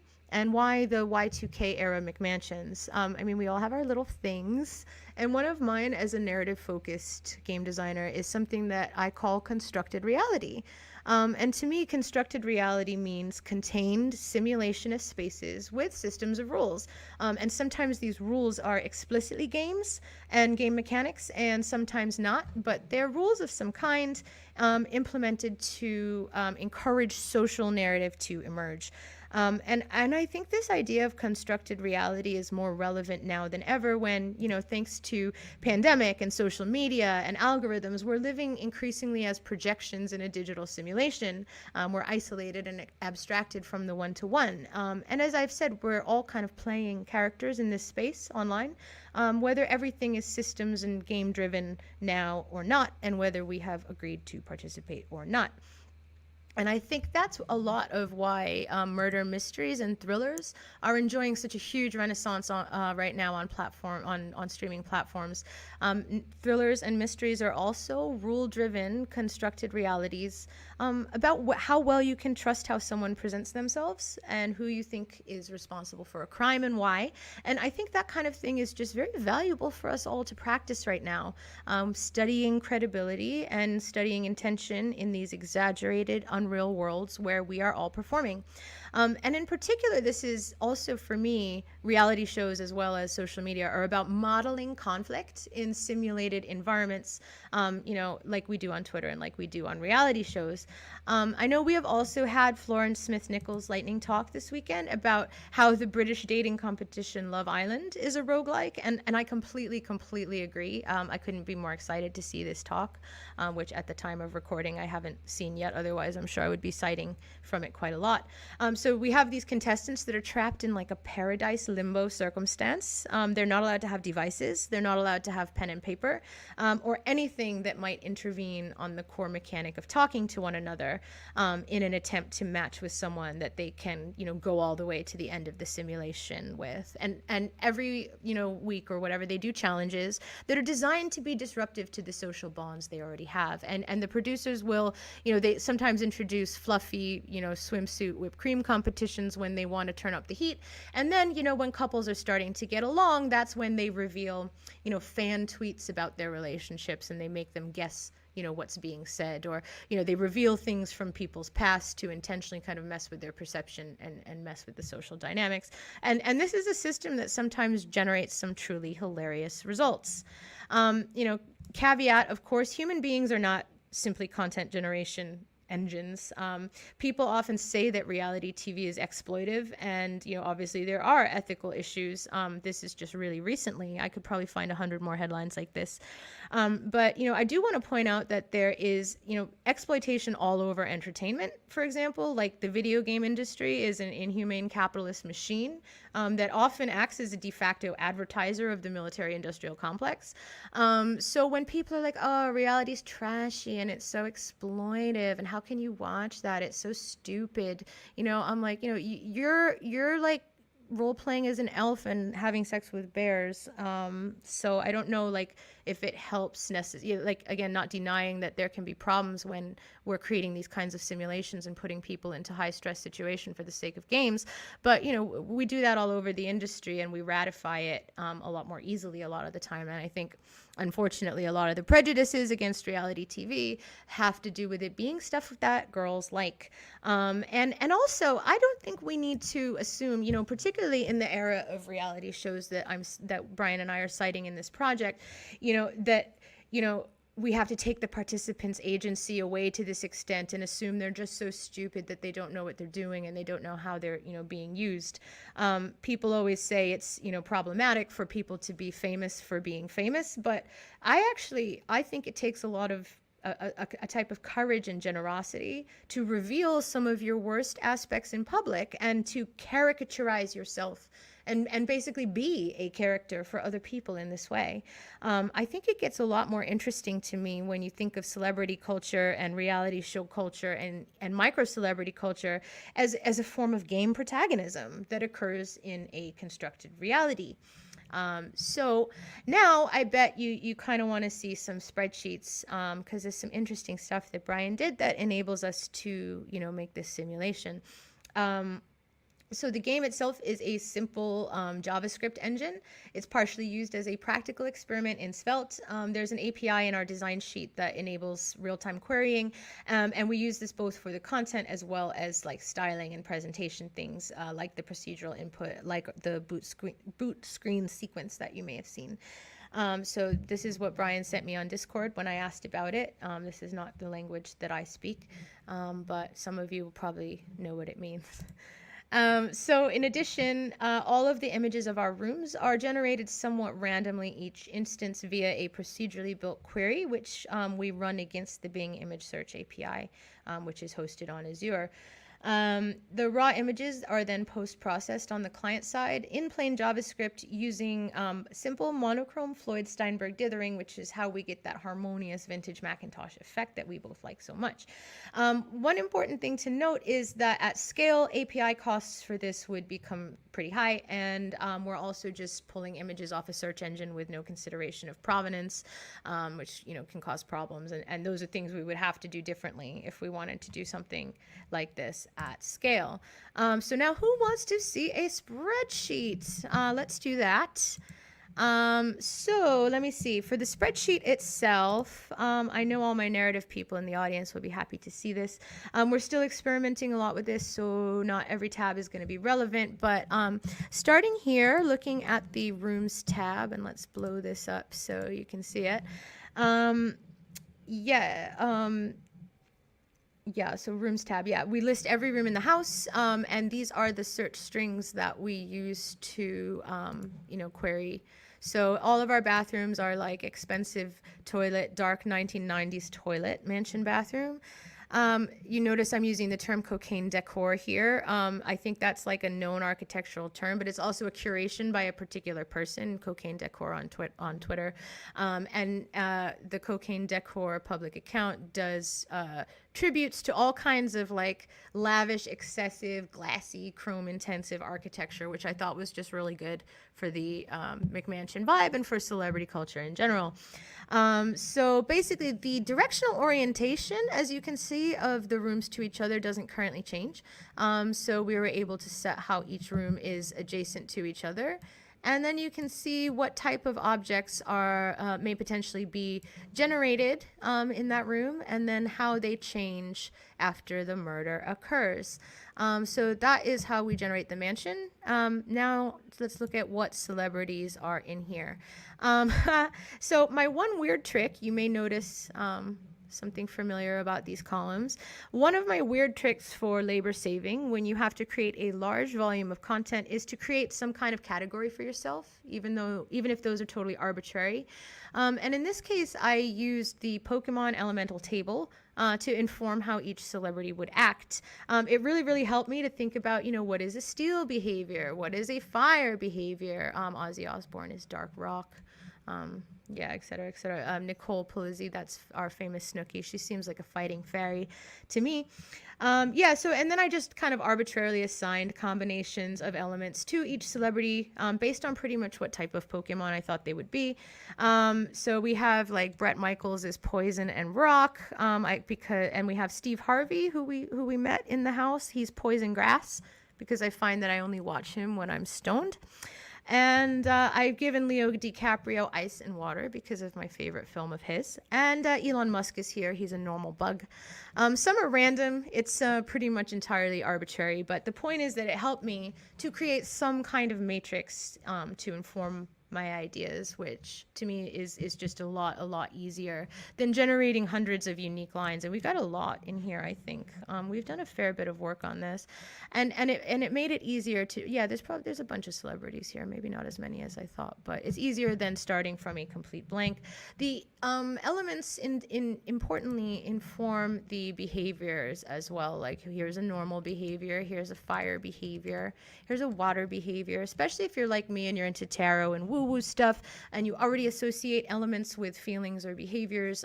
Again, giving myself this matrix to work with made it much easier to populate and update this spreadsheet in a more detail intensive, in a more robust way. And you can see actually in this spreadsheet we have done quite a lot of behaviors, and I don't think I could have just written all of this so quickly if, we hadn't been using the elemental table to organize it, which is cool. So ambient behaviors are the meat on the bone, and this is how the system generates behavior and interactions for each celebrity in the house. And so they can also, if there's multiple celebrities in the room, I can have them interact with each other using these nickname fields. So there's a couple of huge takeaways here that I want to emphasize. I hand wrote every line of these, and I hand tweak them, and that's why they tend to work, pretty well together every time that they are generated. I point this out because people, and probably no one here attending this particular conference is going to have this opinion, but all over social media I see conversations where people tend to make like blanket statements that generative tech is bad for writers. And yes, AI and corporate AI is bad for the content economy, unequivocally. No one's saying otherwise. But in a situation like this, all the components of what is generated are authored. And for me, the generative process is a way for me to have this recombinant, componentized relationship to my own work. And of course, I think, again, I don't have to tell anybody here this, but working in a generative mode is not actually labor saving. And in fact, it might be more difficult and complex to componentize the things that you need in a way that will function for you renewably than it would be to just write something linear. This is generative because I want it to be generative. This is made the way it is because we think it's fun. And yeah, that's how it works. And another important thing that I want to emphasize, I guess these are some other old behaviors that I was, I divided them, each element needs to have a quote, a question, a two-person interaction, a three-person interaction, positive and negative. And again, in addition to the elemental table, using this kind of arbitrary matrix to make sure that I, it helped me fill in the content categories and make sure that content types were evenly distributed. So if you're going to do something that has, a lot of content components in a spreadsheet, you should come up with the organizational matrix beforehand, again, even if it's totally arbitrary, because that can help you ensure coverage from the beginning of all the topics or tags or keywords or whatever that you feel that you need to hit. Here's some old ones. Celeb is sobbing loudly, blazing a J. Of course, that goes with the grass element. So yeah, flying, furiously meditates. A lot of these Pokemon elements go naturally with celebrity behavior. And finally, here we have a tab with the murder announcements. So if you're not in a room and you hear someone be killed, it will tell you where that's happening so that you can investigate. So another thing I really want to emphasize about this spreadsheet is that you'll notice that like every tab of this is in completely plain language. Anything I do in the tools is updated in the instance immediately. It's a zero latency iterative process for me as a writer. And I would go so far to say that if you want to do anything good from a content standpoint with spreadsheets and generative tech, you absolutely need to prioritize minimizing this latency for the writer. Everything is legible, everything is plain language, and it is quickly testable on the spreadsheet. You can quickly, push it to the build and test it, without literally zero latency. There's just no reason we got to stay pushing full builds, in order to see if content is working. We need to have that zero latency process so you can tweak something without having to learn any code and then watch it populate in the instance that you're working with. I also worked that way on Reigns Her Majesty. I was working in a plain language spreadsheet, not only writing the content in plain language, but assigning statistical values, statistical movement, how the content was connected to other pieces of content. Basically, I was able to work pretty independently, even though I really don't have a technical background, and immediately test it in an instance so I could see, because obviously when you're making content, it's going to look, you simply can't tell how it's going to perform in the UI, how it's going to perform in context from looking at it on a spreadsheet. So being able to go back and forth from the content input system to, the instance without latency is super, super important.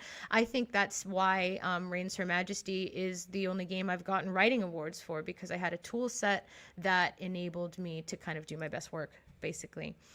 And yeah, even though this is just kind of like an experiment that Brian and I kick around in our spare time, which doesn't tend to be copious. This is kind of, you know, the generative reality show murder game is like the slot machine wheels of my eyes have locked into like my favorite generative instance. This is a dream project for me.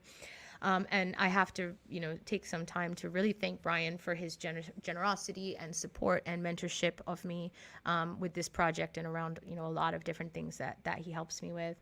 I'm sure I'm not the only one in this community who owes him some thanks. A couple years ago, I reached out to him to ask if, you know, he'd be willing to teach me more about how all this stuff works, basically how I, as a narrative designer, could better understand spreadsheets as a backend for generative tools, and how I could work in a way that was accessible to coders like him. And even though we have completely different backgrounds, and even though I don't think Brian's thing is normally celebrity culture, we just like vibe so much, and we work super well together, and we really understand each other on fundamental things. So to me, there's another lesson there, which is to reach out to people that you admire, especially if they have skills that you just totally don't, and see what you can learn. You know, if you're a crunchy generative coder, maybe find a writer to work with who's obsessed with some kind of storytelling you know nothing about. You never know what can happen. And again, make sure that the tools are kind of enabling that low latency process. I think like that's kind of some of my best takeaways for you today from this. You never know what can happen. I hope you will look at reality shows a little bit differently now as fun generative systems of human behavior. And I hope you'll think about what kind of constructed realities most interest you in a generative context. Yeah, I would love to meet anybody who wants to talk about this more. And thank you so much for your time and interest here today. And especially thanks to the Roguelike Celebration team for all their hard work and the labor of love that this event is. Thank you so much. Excellent, thank you. I'm here in person. Leia's in text chat, recovering from sickness, but has been enjoying all of this. And I know we're a bit late, but we also started the NetHack went a bit late. So we're gonna ask one silly question that's been top voted and one not entirely silly question. I will just read out Leia's answers. Let's start with the not silly question of, with this category method, do you use it to link bits of content together or inspire links? Is there somewhere that people could go to understand that technique better? People found it really interesting. Is the answer, ask Brian. Yeah, if you respond there, like I'll read out your response. I'll be your voice.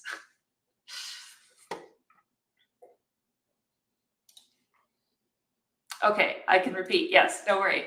So that kind of category method that you showed, do you use it to link bits of content together or inspire links? And is there somewhere people could maybe find more like places to understand that content category linking system better? And if you would like to, yeah, cool. Hi. So sorry I couldn't give the talk live. I'm not feeling 100%, but I'd love to answer some questions. Oh, so in my case, it was sort of arbitrary, but because I was working on a project that was about kind of broadly systematizing behavior for the purpose of orienting certain characters against others, I was like, oh, let's use the Pokemon table because it's a sophisticated system of types where there are affinities and oppositions.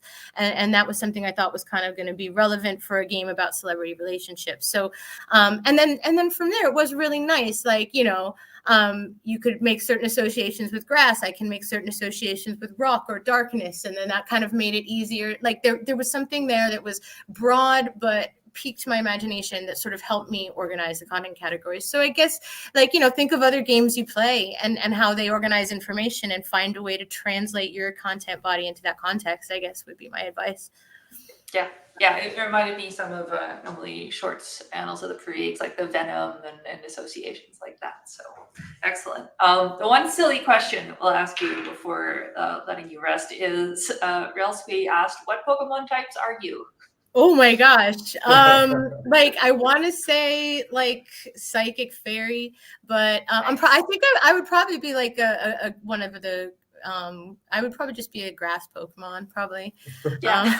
I like Bulbasaur. That I relate to Bulbasaur, yeah. But I mean, I don't know. Some weird type that nobody likes to use and has a terrible character design. One of those. Not that strong against nothing. It's just like Yeah, exactly. Yeah. grass fairy. Wonderful. Grass fairy. Okay. Yeah, that I definitely grass fairy sounds about right for me. Okay, excellent. Well, thank you so much. Happy birthday. Thank you. I know I'm sick on my birthday, but like it's been such an honor to spend it here. I've always wanted to be part of an event like this. I'm so grateful to everybody for having me, and thanks to everybody who works on this conference for everything they've done to make it wonderful. I hope the rest of the day goes well. Thank you so much, everyone. Thanks. All right. Well, wonderful. Thank you all the kind words in chat for Lee. Sorry, I keep doing that to your name. I know people who do the other pronunciation, Lee. But yes, wonderful talk. Thank you, ma'am. What a stacked set of morning talks this Sunday. Just kind of ridiculous. Thank you to all the speakers who submit their talks. Like, I just get to come here and introduce them, and then the speakers have done all the hard work to share all of these fascinating topics. Wonderful. All right. We ate a bit into the social time. That's okay. This is an especially long break because we are also now going to be doing unconferencing.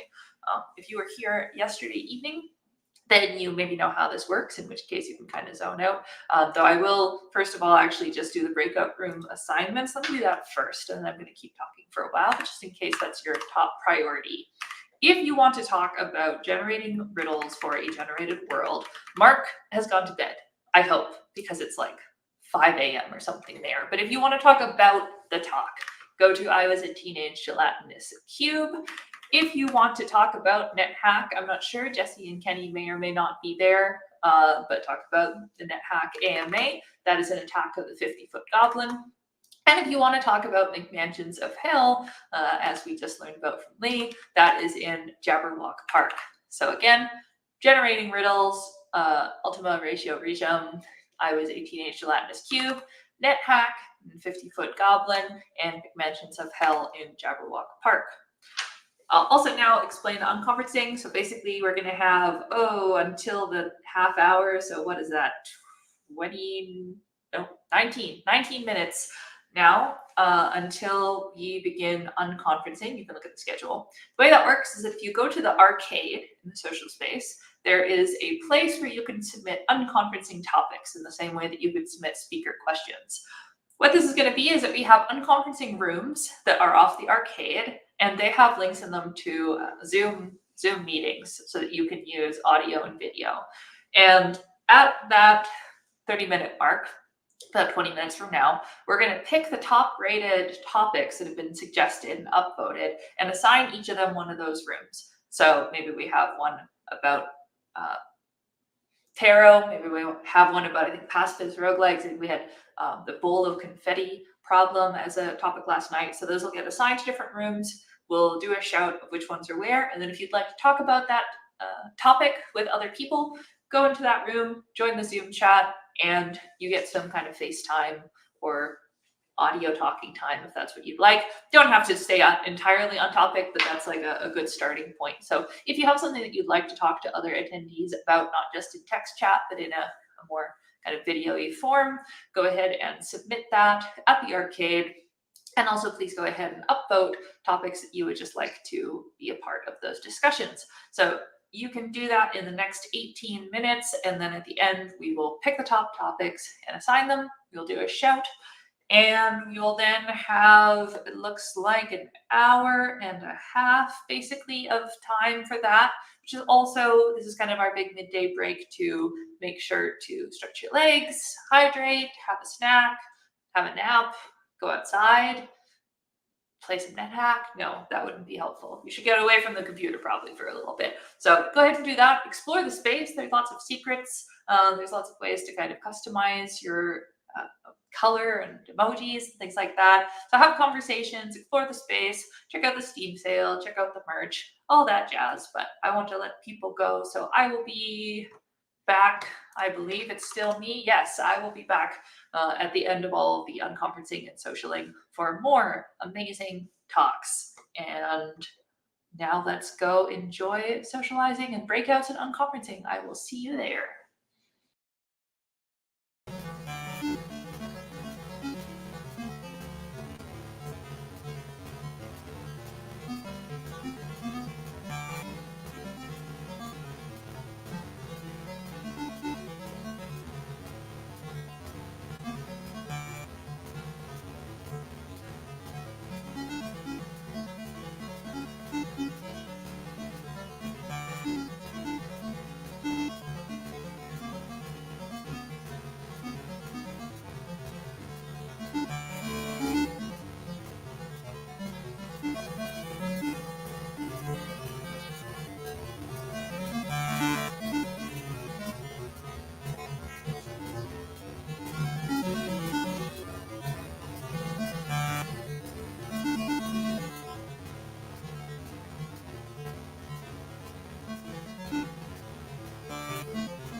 hey, it's me. Hey, hello, once again, Roguelike Celebration. So good to be back. I am your substitute MC, and the microphone has messed up my hair. It's cool. What is it doing? It's fine. It's fine. I am Christy, okay, Next Level Banana, and I will be your dungeon master for the next block of talks. Just a couple of housekeeping reminders, announcements, real quick. Hello, chat. If you are watching us from somewhere that is not our bespoke mud space, if you're on Twitch or YouTube, you should join us in the mud. It's a mall this year. It's super fun. It has secrets. You can go to roguelike.club and get tickets. They're pay what you want. Jump on in. Much discussion about eels, doors, and I think pants was happening just now. I don't know what that was about. Yes, come to the mud. It has eels. Another thing you want to make sure you check out is the Roguelike Celebration. Not a typo. It is our Steam event that is happening, yes, on Steam. You can find the link in the mud. I believe it is in the bookstore because bookstores don't sell books anymore. It has games from this year's speakers, previous year's speakers, lots of cool stuff from the community, so many fun demos. I would shout out all the ones that I really liked, but it would take the rest of this block. Let's see. So again, if you are not seeing, we updated the mud with new badges. If you are not seeing the obelisk badge, hard refresh your browser. If chat seems too quiet, try moving rooms and moving back again. People probably are talking. We're sorry, computers are hard. Let's see, is anything else important to note? No, you're not here to hear me talk. You are here to hear our first talk in the block is from Ray, who will be telling us about remixing the layer cake, facilitating fan reinterpretation in Caves of Cuds' data files. Ray studies math and computer science. When they're not dreaming about Caves of Cud, they might be found playing it instead. It's like goals, truly. Ray, welcome to the celebration. Hi, thank you for coming to my talk. As Christy said, this is Remixing the Layer Cake, facilitating fan reinterpretation through Caves of Cud's data files. Well, if you haven't heard of Caves of Cud, a possibility. It is a science fantasy RPG and roguelike epic that is finally releasing in 2024. There's a lot I could say about it, but what I'm specifically going to be talking about is how it presents a broadly inspectable and extensible engine. Manipulating the game comes in about 3 different aspects, depending on how you count. There's like data files, C# scripting that sort of conforms to the interface that the game provides.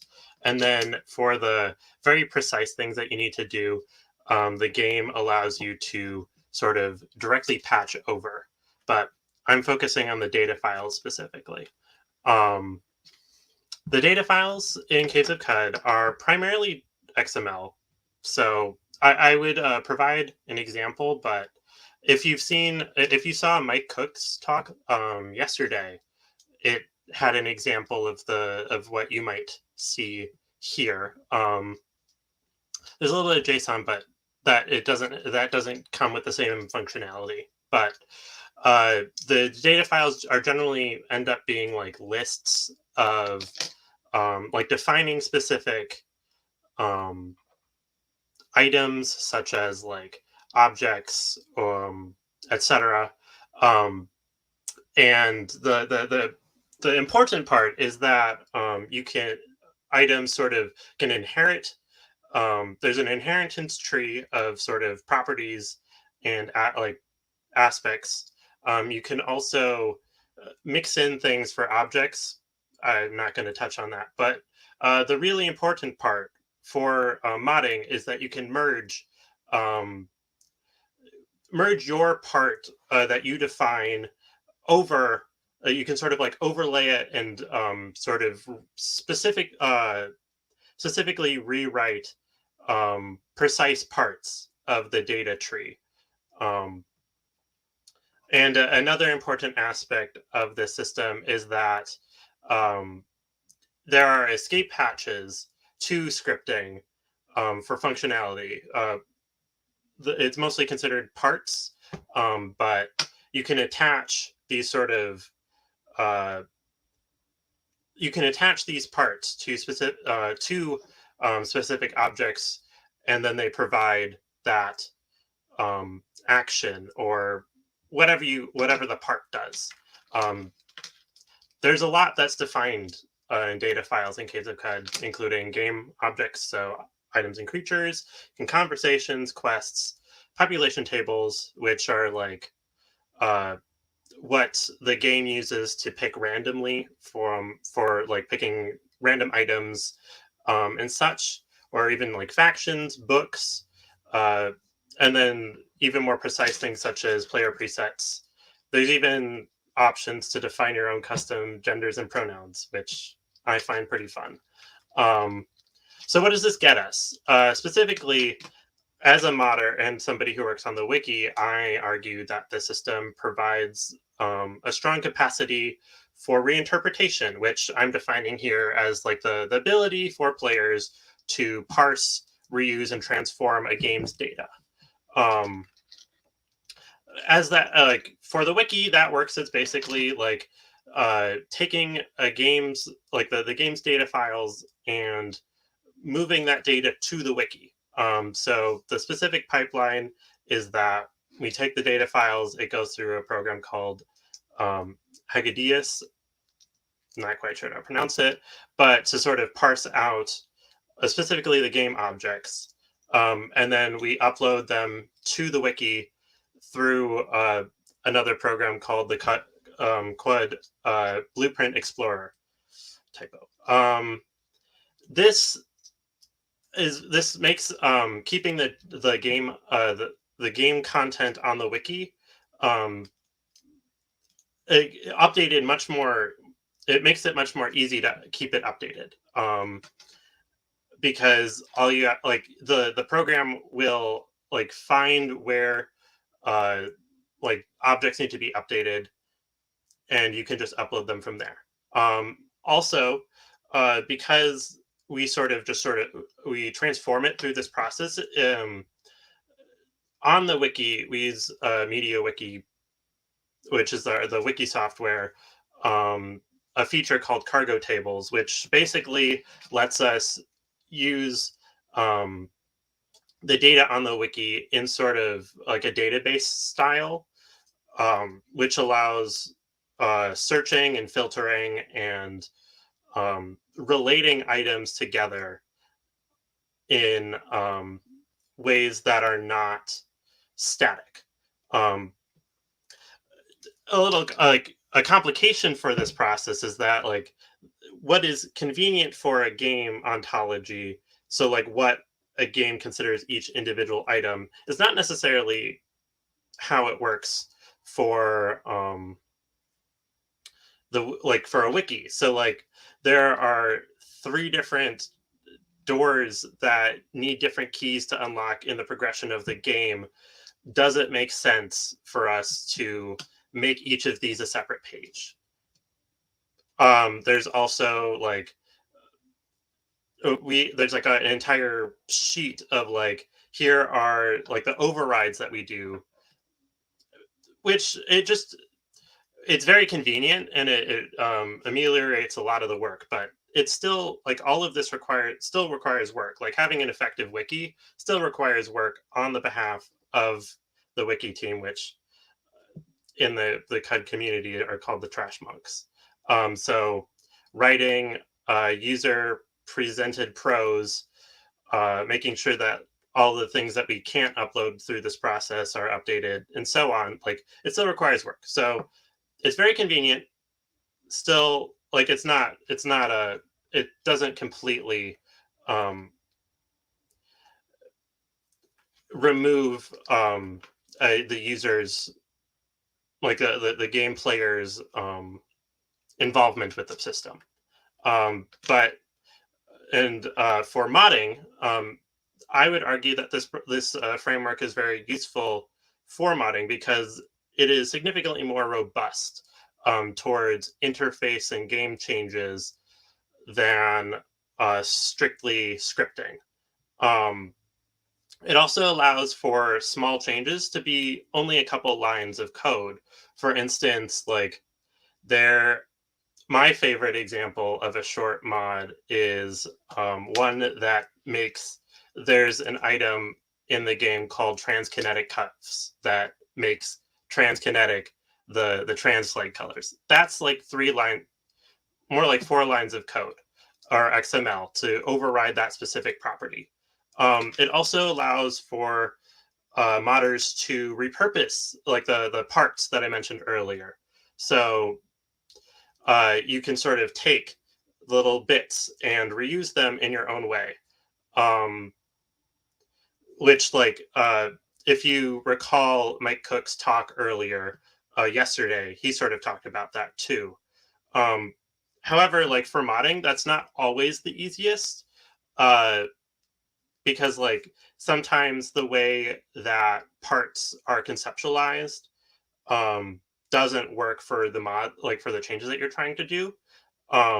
So like the biggest example I can think, like the first example that comes to my mind is that there are rocket powered boots in the game, and the functionality that sort of lets you jump with them and like leaves a trail of fire behind, like that is considered one whole part. So if you want to split it up, then you have to dip into C#, which it's not the end of the world, but it is less convenient.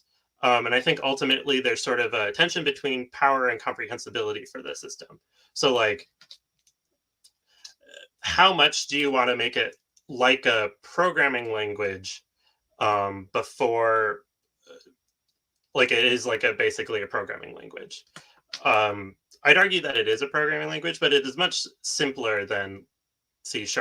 But if you want to like do actions based on like what other mods there are, the state of the game, and so on, like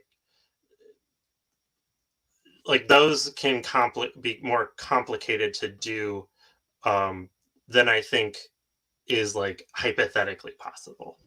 But if you're interested in learning more about the system, all of these links are listed in the README for the code for these slides. Specifically, I would check out the Snapdraw Mages wiki tutorial. It does a really great job of sort of walking through the specific data manipulation required to sort of create your own weapons. And the other thing I'd want to point out is this next weekend, the Discord community for Caves of Cud, me and one of the one of the other community members, Lou, we are running a modding jam for Halloween. If that's the kickstart that you need to get started. So yeah, thank you for coming to my talk. Cool, thank you so much. This is, gosh, it sounds like so much fun. Monster Jam. It's, if you told me 2 days ago, like, I would be excited about XML, you would have surprised me, but now I'm like, oh man, that actually sounds really cool. Yeah, XML is not the easiest to write, but I think it is useful in this context. Totally. Okay, we have one question from the chat, which is, can you explain more about what you mean by ontology? Okay, so by ontology, I'm using it as sort of a broad word to mean like how the game understands what is a thing So like in the example, like each of the different doors is its own object defined in the game. It's called the game refers to them as blueprints, but is that necessarily what we want when presenting it as a concept to the user, who might sort of conceptualize those as like, oh, these are the 3 different doors, each of which require like, because you go through them in sequence. So basically, I'm talking about like, how does the game conceptualize itself in like what's considered an object, what even like possible categories of things there are. So like that list that I listed, all the things that are defined in data, like what is like defining those, all of that. I'm not sure if that makes sense. I think so. So let me see if I got this right. So you'd be like, okay, I want to modify the fire that comes off the rocket boots. I actually need to modify the rocket boots because that is the one thing altogether. Yeah, basically. So like what the game considers discrete. Yeah. Versus like the same thing. Cool. All right. Well, thanks again. If you want to stick around till the end of this block, we will have you in breakout room 1, Team Cube. But we have 3 other talks, so don't go anywhere. Coming up next, it said yes, because I have schedules in front of me and know how to read. Coming up next, we have Crashtroid, who is here to tell us about preventing ear fatigue with roguelike music. Crashtroid is a self-taught composer for video games, located in BC, Canada. He works on Peglin, a Peggle-inspired roguelike. Adam, welcome to the celebration. Thanks a ton, Chrissy. I appreciate it. Yeah, thanks for the little intro. You just want me to... Oh, you're gone. Okay, I guess that means get going. So welcome, everybody. My name's Adam. I go online as Crashtroid. That's the music name that I use everywhere. And I wanted to talk to you today a little bit about ear fatigue and how to prevent it when you're working with roguelikes. Roguelikes are generally a genre that you will play over and over, as I'm sure you already know. And when you go and play a game over and over, sometimes it's really easy to get exhausted with some of this stuff, whether it's like busting through walls of text in cutscenes, or it's listening to a shop theme a million times over. So I just wanted to share with you some of the like anecdotal strategies that I've learned writing music to kind of do your best to prevent people from getting exhausted when they do replay your game over and over and over. There we go.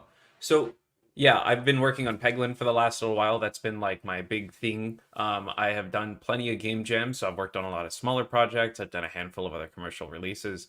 I have a wide variety of type of music that I compose in, but it's usually a kind of melodic, heavy, I don't know, I'd call it like a GameCube era kind of style.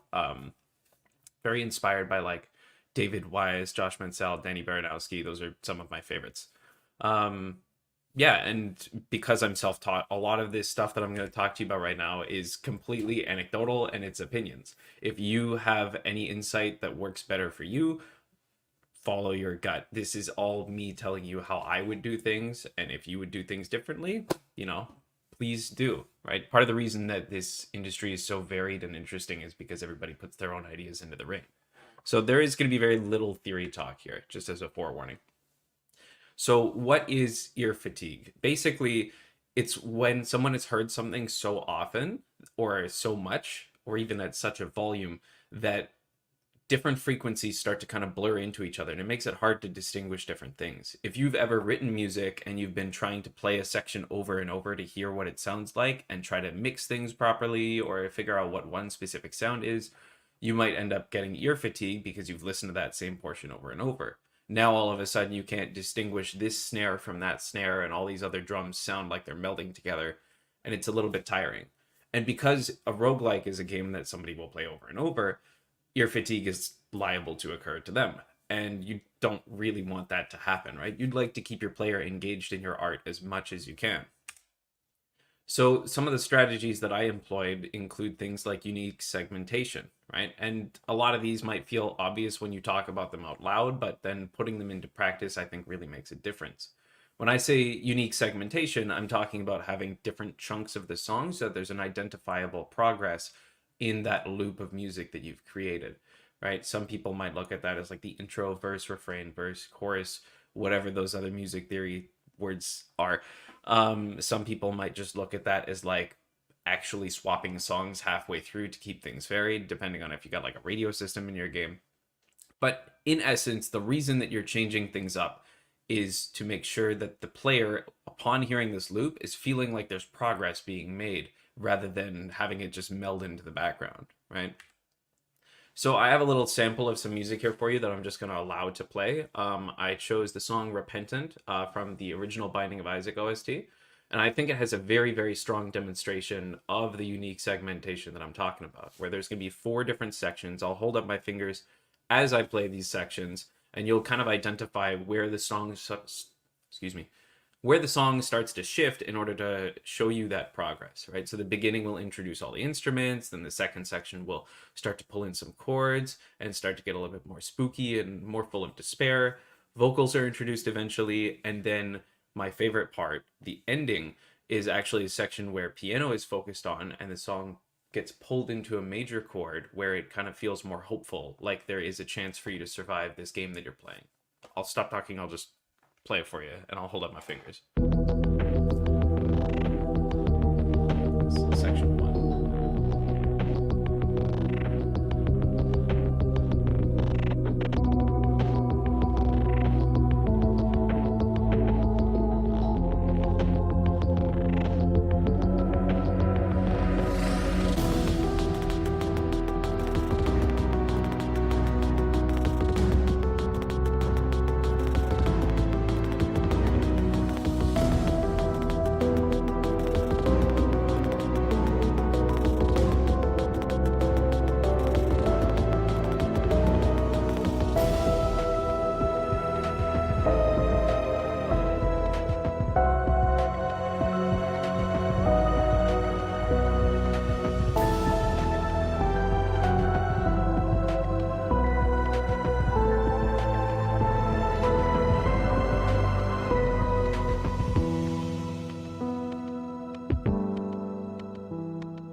So now you generally have an idea of exactly where those segments lie, now that I've been able to divide them for you. I'm going to skip past this one a little bit here. Ooh. The unique segmentation can also be found in Peglin, which is, where I've implemented it. And I won't play you the entire song because I realize how much time we have. Lightning talks are fast. But I do recommend that you go and take a listen to it later. See if you can discern the individual sections yourself. They're a little bit more subtle than the division in Repentant. So this is the Mines theme from Peglin. It's the main theme of the final stage of the game right now. And the different changes that I've made were changing things like the solo instrument that has the most amount of focus, changes in the drum line, things like that have all adjusted it. You can also use key changes or whatever it is that you want to distinguish those different sections. I'll just play you a chunk and then we'll move on real quick.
So that ought to do it. I'll let you listen to that song on your own time and piece that one apart. The next thing I want to talk about is pacing your music to your gameplay. I think one of the things that people will immediately expect is that you pace your music to your aesthetic of your game. And I think that that's incredibly important. But of course, the main thing that your player is going to be doing with your game is playing it, right? The actions that they take every moment of their journey through your game are going to reflect in the way that they perceive the audio. And being able to play a prototype when you're developing music for games, I think, is incredibly helpful. Not always possible, but when it is, it's super helpful, right? You being able to understand as a composer how your game, like the game that you're writing for, actually feels and what the player is experiencing exactly, helps you write music that better fits the actual game. So a list of mechanics in the 2 games that I have listed here. RoboQuest, a arena shooter kind of roguelike game. Some of the mechanics involve rail grinding, bouncing off of enemies' heads like Goombas, weapon switching really quickly, kind of like, Doom games and Quake, and I'm trying to think of other examples, but Doom Eternal is the main one in my head. All of these are very fast-paced, kind of arena-focused mechanics where you're moving and attacking as fast as possible. And the game takes place in linear levels with some branching paths, but primarily they're big arenas full of pre-spawned enemies. So you walk in and there are things for you to fight. The music is then, of course, catered to this. Risk of Rain 2, which I'm sure plenty of people here are familiar with, the stages are massive, they're sprawling, and they take place on an alien planet, and you're more searching out enemies in the early game, looking for them to collect money, and then searching for loot, right? You're exploring quite a bit more than you are in RoboQuest. That sense of discovery of this foreign planet is very much emphasized in the way that the game plays. And so I've taken chunks of music from the both of them, although they are both shooter and combat roguelike games. You'll notice exactly how different the composers chose to make the music. So this one here is for RoboQuest.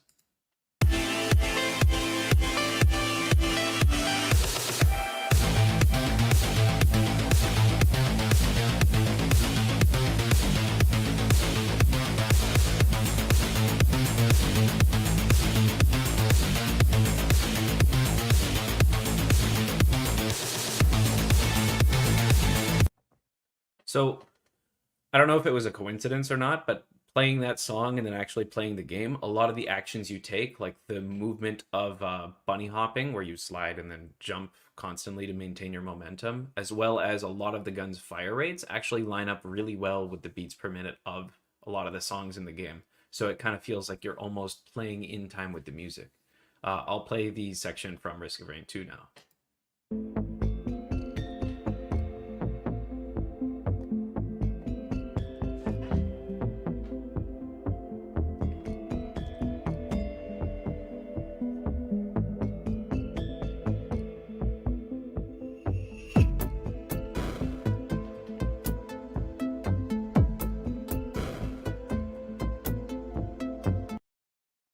Perfect.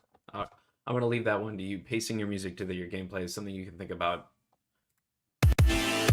Whoop, we're trying to move past these. There we go. The final chunk that I want to talk about is transitions and flow. Being able to maintain a consistent audio experience and not have the music kind of jerk around or cut in and out really helps the player when they're doing multiple runs of a game over and over. Not having that jarring transition between songs is actually really helpful to maintain that sense of flow, right? And when you have speedrunners, when you have people who are playing 3-hour long runs or what have you, you want them to maintain a bit of a flow state, right? You can do this with alternate versions of tracks fading in and out. So combat and ambient tracks are a great example that you can even see in games like Borderlands. They're present in plenty of video games. You can also do it with motifs. Like for Peglin, the map themes of each of the areas correspond almost directly to the actual stage themes. They share the same melody in a cut down and more passive version. And so that unification ends up helping that flow quite a bit. It makes the whole area feel more cohesive. I don't have time to show you the entirety of a Hades stage, which is a bummer because it's really fun to analyze, but I've made this little flow chart here that shows you exactly how the music works, or at least how I've perceived it to work. I don't know the back end personally.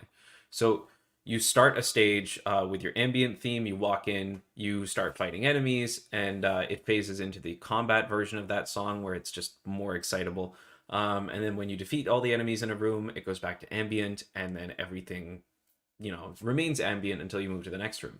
At a certain point during that stage, you'll then reach a part where a stinger will play and conclude that song, and then there is no more ambient theme. It's just silence until you reach the next room in which a new song plays, right? It gives the player something fresh on the same floor to listen to. It also tells them they've reached about like the 33% mark of that floor, just audibly, right? They don't actually get a visual difference. So it's a quiet way of telling the player that they've been making progress.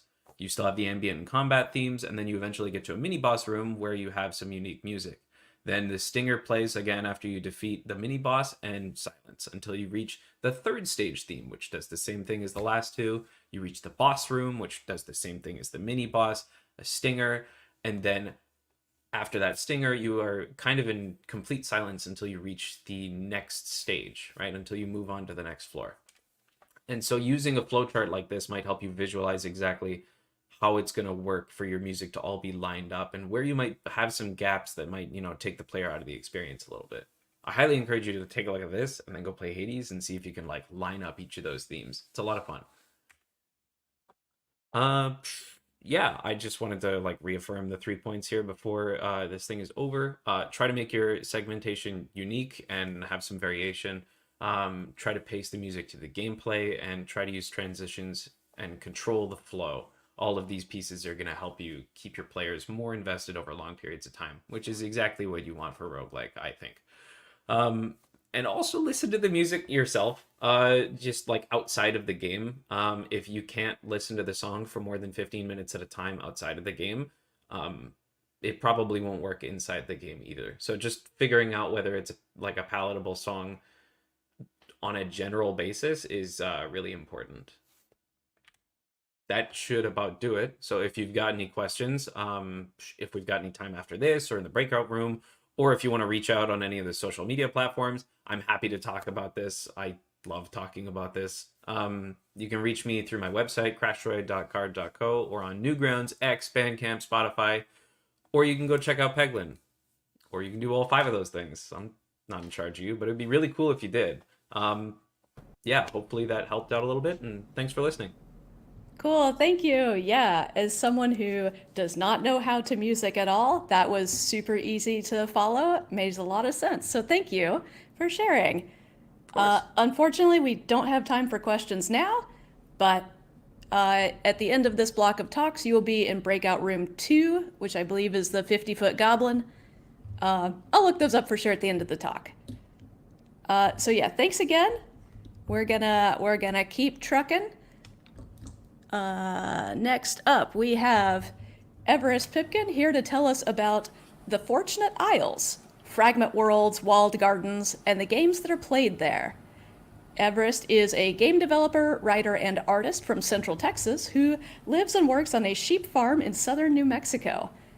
And I am very excited to hear what this is all about. Everest, welcome to the celebration. Thank you so much for having me. Yeah, I'm Everest Pipkin. I'm a game designer, I'm an artist. I've been lucky enough to speak at Roguelike Celebration once before. I'm really excited to be back. I have somehow have an even more esoteric talk than last time, which I didn't even know was possible. I'm going to talk to you today about game worlds and some of the kind of variable bordered surfaces of play. And I'm going to borrow primarily from the language of the garden and garden architectures, particularly Western ornamental and devotional gardens, as well as idealized representations of those spaces. So we'll look at games as isolated worlds, fragments of worlds that sit inside of our own. We'll also consider the sort of bounding from outside that changes the logic of that inside, and we'll think about the kind of play that requires the circle. So over the course of this talk, I'll examine 3 kinds of surfaces. One, kind of the social edge or boundary of playing, like don't step on the cracks, the floor is lava, that's not fair, the magic circle, I think that's talked about a lot. 2, the bounded space of playing, so edges of game worlds, invisible walls, frames, the rim of the map. And then finally, the surface of play, the screen that hides that interior logic, which is to say, I promise we'll loop back through to games, but bear with me as I talk about gardens for a while. About 6 months ago, I went through New York City with two goals only, to see some friends and family and to visit the Hunt of the Unicorn tapestries at the Met Cloisters. I went on this gray and clouded summer morning, drizzling really early, took the subway all the way up to the Bronx, almost an hour underground, and I was first through the museum doors in the morning. The Hunt of the Unicorn is not the only precious object at the Met Cloisters, although it is perhaps the most famous. I made good measure of the wooden figures and the altar cloths and the paintings and the miniatures, this museum of medieval devotions acquired through private collections and through theft and through the power of the institution.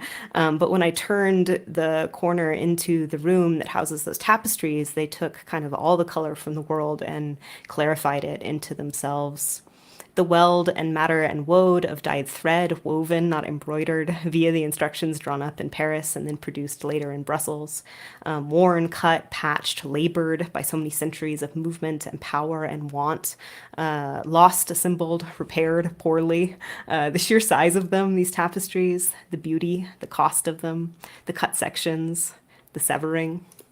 In the tapestries, the hunters enter the forest, the start of the hunt, the unicorn at the fountain, the unicorn attacked, the unicorn defending himself, the unicorn captured by the virgin, fragments of this only remain, the unicorn killed and brought to the castle, the unicorn in captivity. I'm here mostly because I am moved by the sheer and overwhelming violence of them.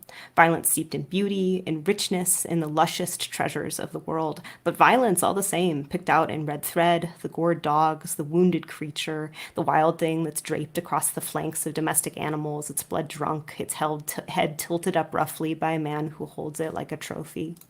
And I'm also here because of the cyclical nature of the set. No real beginning, no real end. Hung in the round in a room with multiple entrances, the unicorn is now living, wild, surrounded by the forest, now dead, bleeding, spitted upon the spears. And now resurrected, but caged, held not by the fence that encircles it, impossible to hold a creature such as this with a tiny wooden fence, but by the collar, by the agreement, by the captivity itself, a social holding. The floor is lava, and floating, of course, in a sea of flowers.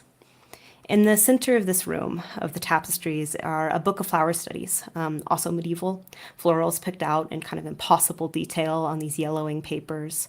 It was, on the day I was there, open to a study of irises.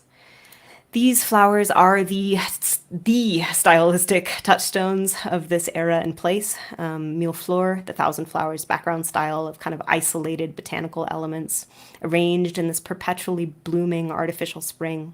Artificial because we see them in this compressed year, seasons drawn into one impossible late spring day, where every flower that blooms from winter to fall is instead in its blooming now. This too casts the unreal cycle of the unicorn adrift in time, where he walks, time doesn't pass. It is a violent, lovely eternity. This hunt, this set of tapestries, is set in a horus conclusus, which is just a Latin term for enclosed garden. It was a really important touchstone in medieval and Renaissance poetry. The horus conclusus was a metaphor, but it was also a built thing. All gardens are enclosed somewhat, even as much by demarcation of space, don't step on the cracks, as with like literal stone walls around them. In fact, the modern words like garden and yard are dissonants of the Old English yard, which denotes a fence or enclosure, while the very word paradise enters English via a long train of lingual adoptions, including French and Latin and Greek and Old Iranian and Old Persian, from the Avestan Pyridesa, the literal meaning of which is walled enclosure, from pyri, which is a cognate of English peri, around, and dis, to make, form a wall, or build. So the walled gardens of European medieval life are particularly pointed, both keeping animals and the public out and forming symbolic patterns of self-reflection, of meditation, of resonance with not just the garden, but the garden, right? The biblical garden. Perhaps the most clear example of which is in the cloister gardens of Benedictine monasteries, which were often kind of adopted reconfigurations of ruined Roman villas. And in these spaces, like the four-crossed path and the foundation in the Fountain of Life, were these symbols that were meant to resonate the garden with the religious and dedicate life, as well as being sites of functionality with their many used plants and flowers. The Met Cloisters, where the artificial spring of the Hunt of the Unicorn tapestries lives in perpetual bloom, boasts one of these gardens, or more than one to be more accurate, as the cloisters were constructed piecemeal, built from 5 separate abbeys from Catalonia and France, all purchased for the private collection of an American painter who had made his living buying and selling artifacts, icons, and eventually the very buildings of another age. These were shipped in pieces and reconstructed stone by stone. The cloisters sit in their transported walls on top of a hill in very upper Manhattan, almost the Bronx. Even the hill is sculpted in classical New York City Park fashion. Boulders are moved, dirt is mounded, mountain is made, which the castle can be viewed. Inside, the stairs are worn by centuries of movements by Benedictine nuns. The stone has been pressed away by devotions, but the logic of that transit has been lost. The place has been jumbled, deconstructed. In one spot, a stair step has been installed backwards. What is it about the monastery, that world apart, the vision of the bounding and what is beyond, that makes its construction so beckoning to commit to the violence of relocation? What is it about the garden wall that has it deconstructed and packed into marked stones and shipped across an ocean, just so it could be reformed into a new encircling, a stylistic pastiche, the one that's no less functional for it? Is it simply this want to cut a world from the world? Only last week, I walked with a friend in the Chapel of the Chimes, a crematorium in Oakland, discussing its resonance with game dungeons. We both have a healthy practice of full-scale architectural theft, where appropriate. He reminded me that Julia Morgan, later architect of the famous Hearst Castle, designed the Chapel of the Chimes, its many compounding rooms. They're called gardens, these resting places with sliding roofs and glass-paneled niches. Garden of Solitude, Garden of Tranquility, Garden of Beatitudes. All of them under a constant threat of landscaping. Since the last time I'd visited, which was only a few years ago, I did not recognize a single indoor tree. This architect, Julia Morgan, made her name in reinforced concrete, which is kind of a rare architectural material in the early 20th century. It was used for bridges, maybe, but like not buildings. She was tapped to design a bell tower for Mills College in the revisionist Spanish colonial style, as California at the turn of the century and still now was wont to do. And she was skyrocketed into, if not fame, then at least notoriety, when it remained standing unbothered amongst the ruined college buildings after the 1906 earthquake. 2 decades later, she would begin construction on the Hearst Castle, which is the infamous mansion of publishing tycoon William Randolph Hearst, a project that would, despite taking up some decades of her life, never see completion. The Hearst Castle was built in a Spanish colonial revival style, or some vision of it, again, hodgepodge. In 1919, Hearst wrote, "The San Diego Exposition is the best source of Spanish in California. The alternative is to build in the Renaissance style of southern Spain. We picked out the towers of the church at Ronda, a Renaissance decoration, particularly that of a very southern part of Spain, could harmonize very well with them." And again, borrowed this whole construction, borrowed piecemeal from whatever kind of piece of history he was interested in at the moment, as much a hodgepodge as the cloisters is practically. Under construction for almost 30 years and never finished, Hearst Castle's final count comes in at about 42 bedrooms, 61 bathrooms, 19 sitting rooms, 127 acres of gardens, and a private zoo. All walled, of course, a pleasure palace satirized in Citizen Kane's Xanadu. A built utopia, for one. In it hangs the stag hunt tapestry, which is a hunting scene woven in Flanders in the 15th century in the same millefleur style. Over the pool tables, all those 1,000 flowers.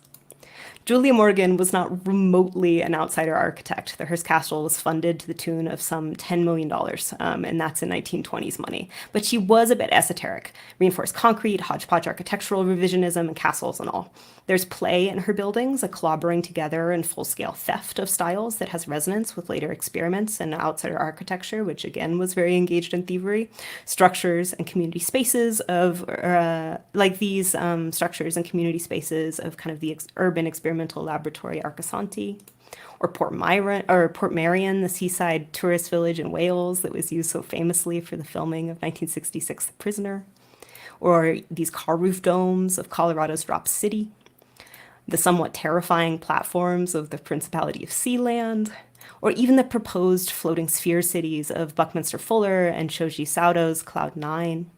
These types of architectures range from libertarian power fantasies to socialist urban design, but they're all versions of utopias, even if they're utopias for a very small group of people. Each of them are their own kind of bordered world, one with both the literal boundings of sea or sky or desert, but also with the social bounding of like, we're up to something here. You know, this is an idea, not just a building. This is a version of what the world could be.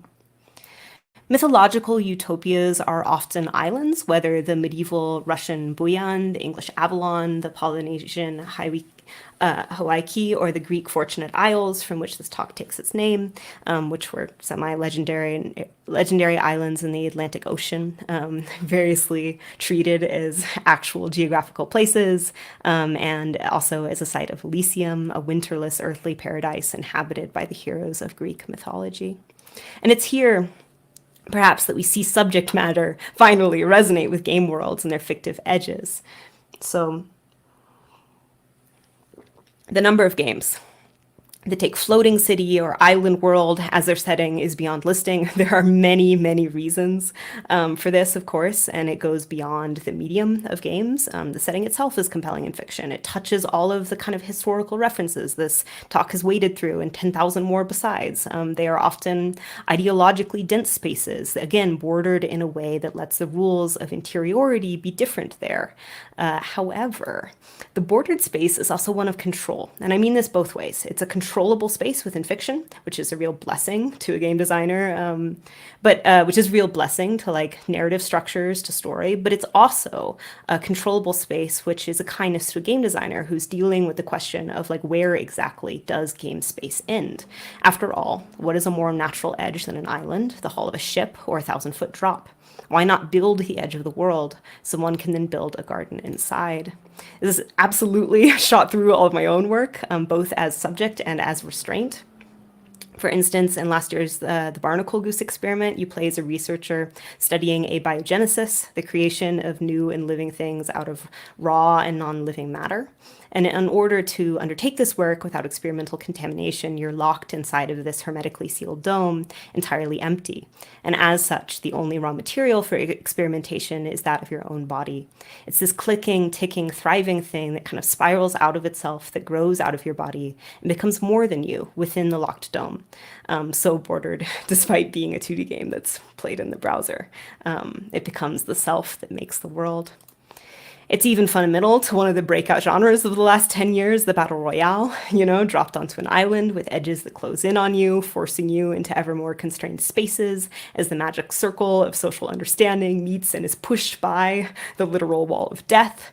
And these spaces, too, are garden-like. In a post titled Fortnite Pastoral from 2019, Robin Sloan describes the aftermath of the infamous 2-day black screen wormhole world reboot, wherein the island map was replaced by a new version of itself. He says, after loading into the new pastoral fantasy world, the new island's geography is softer, more natural.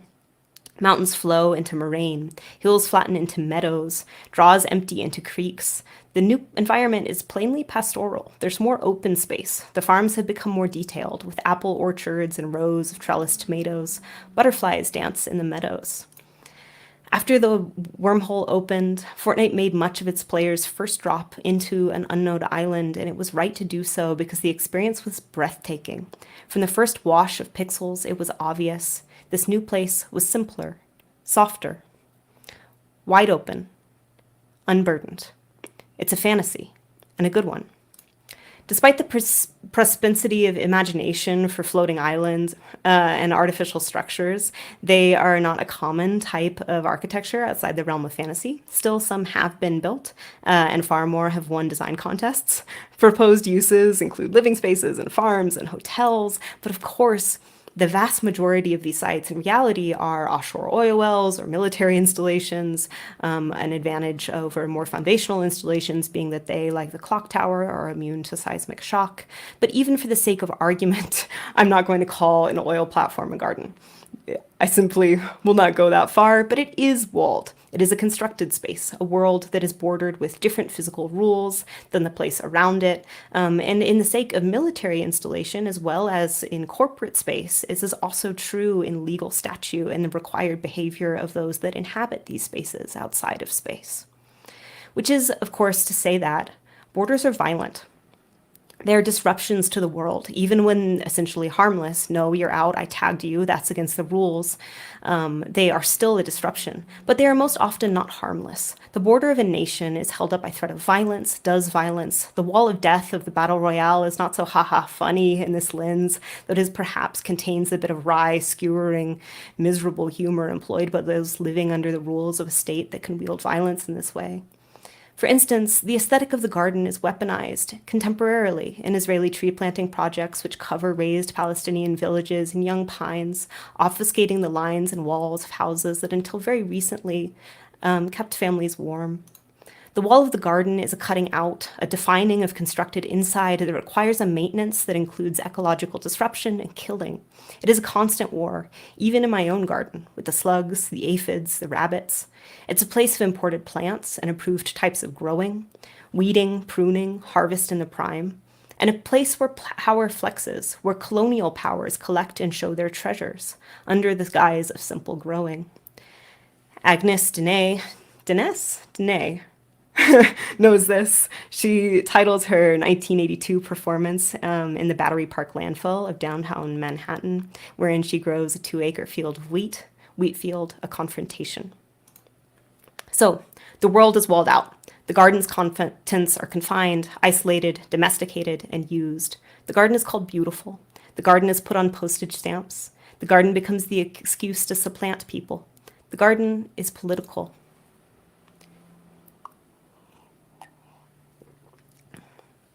Hetosterol attempts to take on the subject in her 2019 Power Plants at the Serpentine Sackler Galleries, so named for the family that runs Purdue Pharma, if not singularly responsible for the opioid epidemic, at least profiting handsomely from it.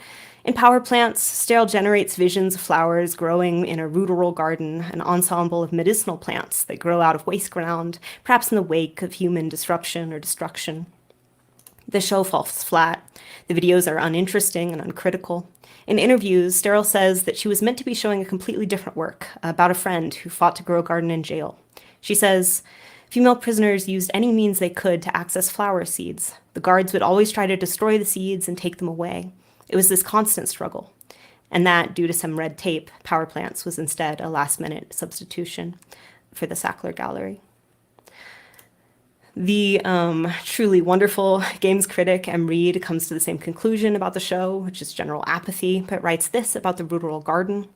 Every wall is a prefiguration of its falling. Every seemingly inescapable order already contains its own collapse, and the ruderal is what grows in the cracks of these calculations, spreading roots, forcing them apart to pieces.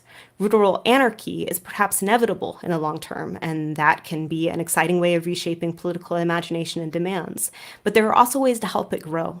Gardening, perhaps? In the realm of the political border, well, may we live to see an end to them, rural gardening and daily action. But as for the game border, the edge of the island, the invisible wall, rural gardening, the breaking out or into, is well represented in out-of-bounds areas, in no-clip modes, in wall hacks, and pushing the limit of the edge. This is an over-generous application of what rural gardening might mean to society more generally, but the power of this to the right person at the right time should not be written off. I remember, for instance, all the best parties I've attended in online spaces as a teenager, always secret and precious things held in out-of-bounds areas passed by word of mouth from person to person. Here is how you can get here. Welcome.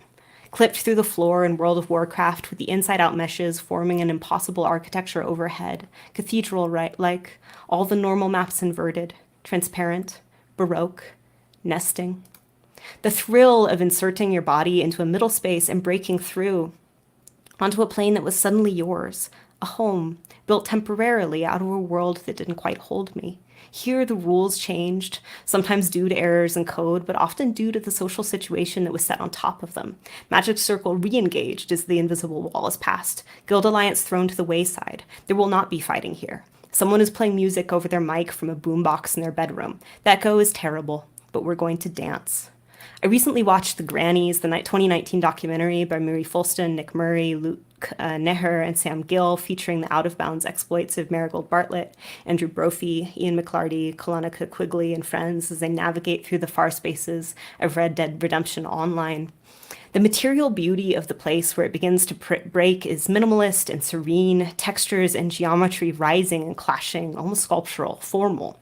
Yet in this quiet, the physical violence of getting over the invisible wall is notable, a pushing and twisting of the ragdoll body, or a quicker version, lassoed and dragged across the ground by a friend, catching and pulling on geometry that you can't see until you're through. I'm reminded, as I so often am, of the Minecraft player dedicated to walking to the end of the generated world in Farlands or Bust, a Let's Play that has been running since 2011. The Farlands of Minecraft are places where even the endless generative rules of a ProcGen world begin to falter, glitch, and fail. It is a durational performance, 58% of the way to the end of Minecraft after 12 years of walking.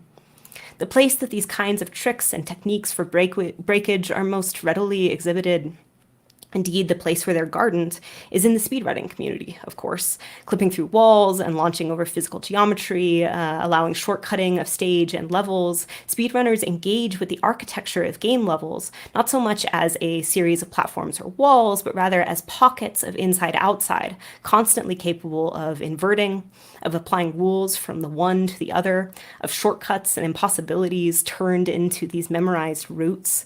But there is another kind of manipulation in speedrunning as well, manipulation of the game data itself, less physical dancing through game space and more material rearrangement. This is very apparent in TAS, tool-assisted runs, wherein a programmed input device replaces the human player on the controller, allowing button presses with precision and dexterity beyond human time.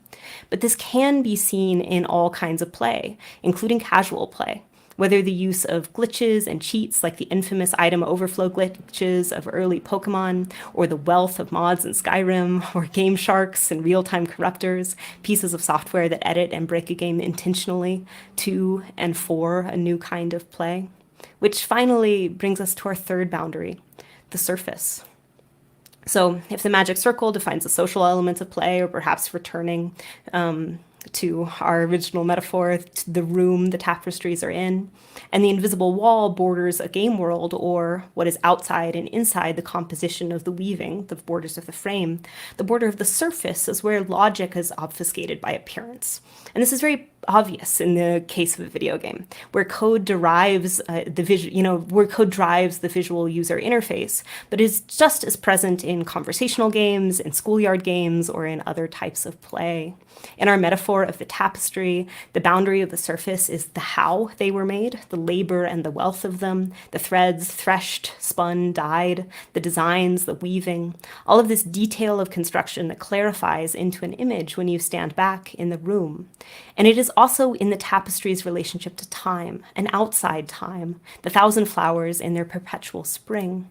I wrote about this specifically in Soft Corruptor, a 2020 unfolding game poem about atomic structures and view source and ghosts. It considers out-of-bounds areas, but it also considers this other border, the surface of the game world, a kind of skinned materiality that is not exactly playable, but is playful nonetheless. This kind of play of material is also like the eternal spring of the flowers, because to view underneath the surface of a thing is to see it outside of time, not running, but all potential folded inside of it. This is why I work so often inside of the browser. It wears its own surface. It's only ever skin deep. You can view source, you can touch it. It is formal and it is functional and it is tangibly there. How, made visible, the logic, the wall, the rule of the bounding surface itself becomes transparent, readable, and permissible. And in that way, it is also what it is to pass your head through the firmament and to see all the thousand flowers blooming there. That's it for me. I think I'll hand off. I think I hit time exactly, so I'll see you in the breakout room, and thank you. Thank you so much. It's masterfully done. I feel like I need to just take a minute.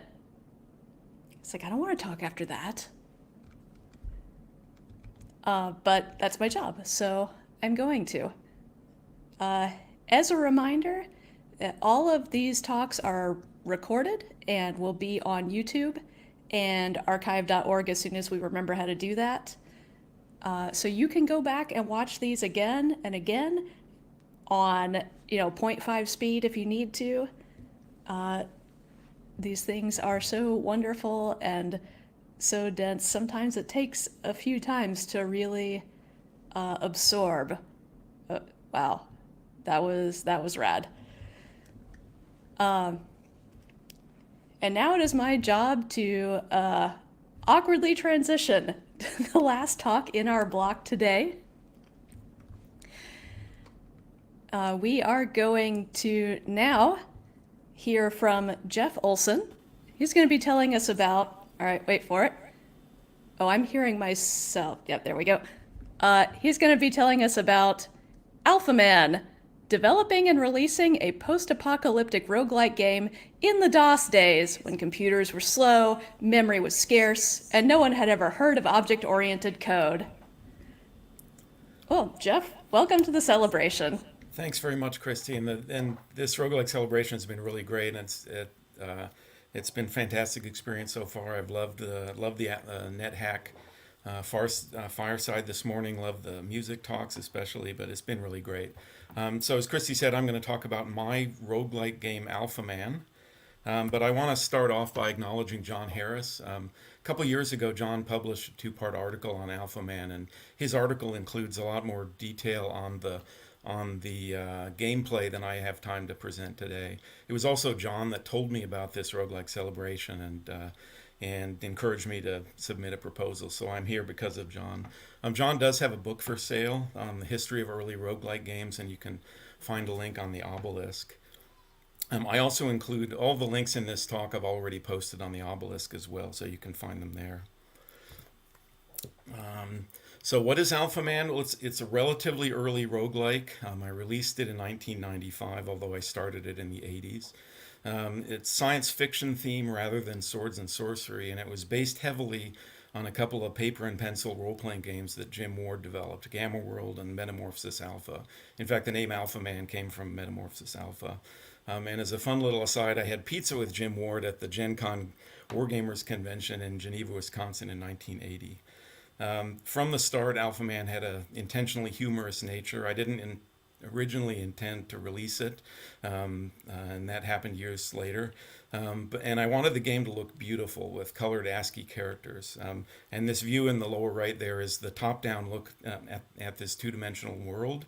And I know it doesn't look like much, but compared to the kind of prison gray of most of the roguelikes, this was positively stunning. A disclaimer, every one of you is a better programmer than I was back then. My coding style was really spaghetti code at its worst, and the coding tools that I had really made that even worse.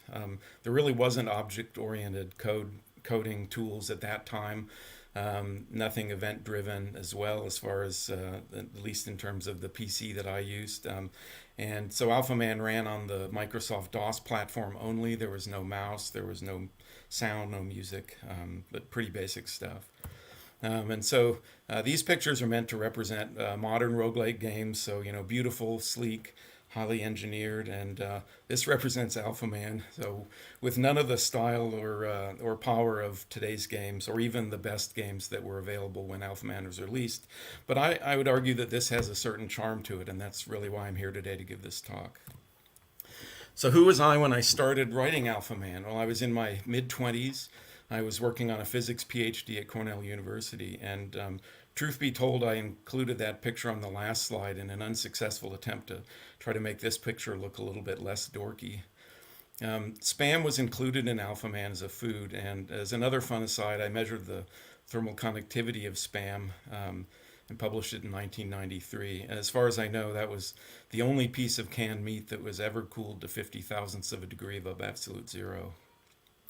I loved to program. I got my first personal computer in the mid-'80s after finishing college. And during graduate school, I really needed stress relief and a creative outlet, and that came from creating my own world. I didn't have a whole lot of free time because of all my other activities, and so because of that, Alpha Man was 7 years in the making before I finally released it. So I want to put Alpha Man in the context of other early roguelikes. So I found this graphic when I was doing some research for this talk. I was inspired to code Alpha Man after playing Rogue. I wasn't aware of any other science fiction roguelikes, but I knew about a lot of these games from the news group rec.games.roguelike. So I knew about NetHack and Ragnarok and Moria and Larn and Adom and Angband. Here's Alpha Man, influenced by no other games and influencing none. This was maybe a little sobering when I saw it, but it's really not surprising. It was the only science fiction game in the group, and because I really didn't have time to play all those other games, even though I read about them on the news group, I think my user interface was significantly different from the other games. So I think it's no surprise that I didn't influence any games that came later. So what was it like programming back then? Well, I started in 1988. I had an IBM XT computer. It had a big 10 megabyte hard drive and Microsoft's disk operating system. The monitor in ASCII color mode was 80 characters across and 25 up and down with 16 colors. I used Microsoft's Quick Basic compiler at the start of when I started coding. At the start, I wanted Alpha Man to fit on a single 5.25 inch floppy disk because I envisioned sending these through the mail to my friends, and I wanted it playable on the slowest IBM computer in those days, which was a 8088 processor with no math coprocessor. Because the math coprocessor was a pretty expensive add-on, like $800 or $900 if I remember right. By the time I released Alpha Man in 1995, Windows 95 was already out, and you could play Alpha Man in a Windows 95 console, but nowadays it generally requires DOSBox or something similar.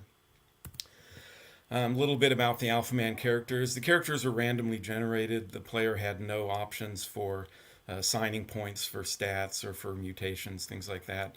They were typical 3d6 Dungeons and Dragons style stats with the specific statistics taken from Metamorphosis Alpha. Every character had one physical and one mental mutation. Couple of regrets. Intelligence was really pretty irrelevant, and if I had eliminated it, I would have had one more line in the character box in order for to include something more interesting, like possibly picking up a third mutation or a mutational defect down the road. Another regret, berries had to be identified like potions, and if you had identified a berry, it would just put a little asterisk next to it, and you had to go to another page of identified items to see what it was. And I should have just changed the name on the screen, so kind of a duh moment. As an Easter egg, if you put Jeffrey Olsen as your character name, you got the highest stats and good starting items. And this was kind of my narcissistic way to try to insinuate myself at the top of everyone's leaderboards. This would be funny if narcissism hadn't become so poisonous in this country. It's interesting that this manifestation of Jeffrey Olsen was killed by overeating, and I hope that's not a harbinger of things to come. So the character mutations, more than anything, defined an Alpha Man character. They were a little bit like your class in NetHack or something like that. So on the right there's the list of the 17 physical mutations and the 13 mental mutations that were part of Alpha Man. Most of these were modified versions of mutations that were included in Gamma World. Another regret, tentacles was misspelled throughout Alpha Man.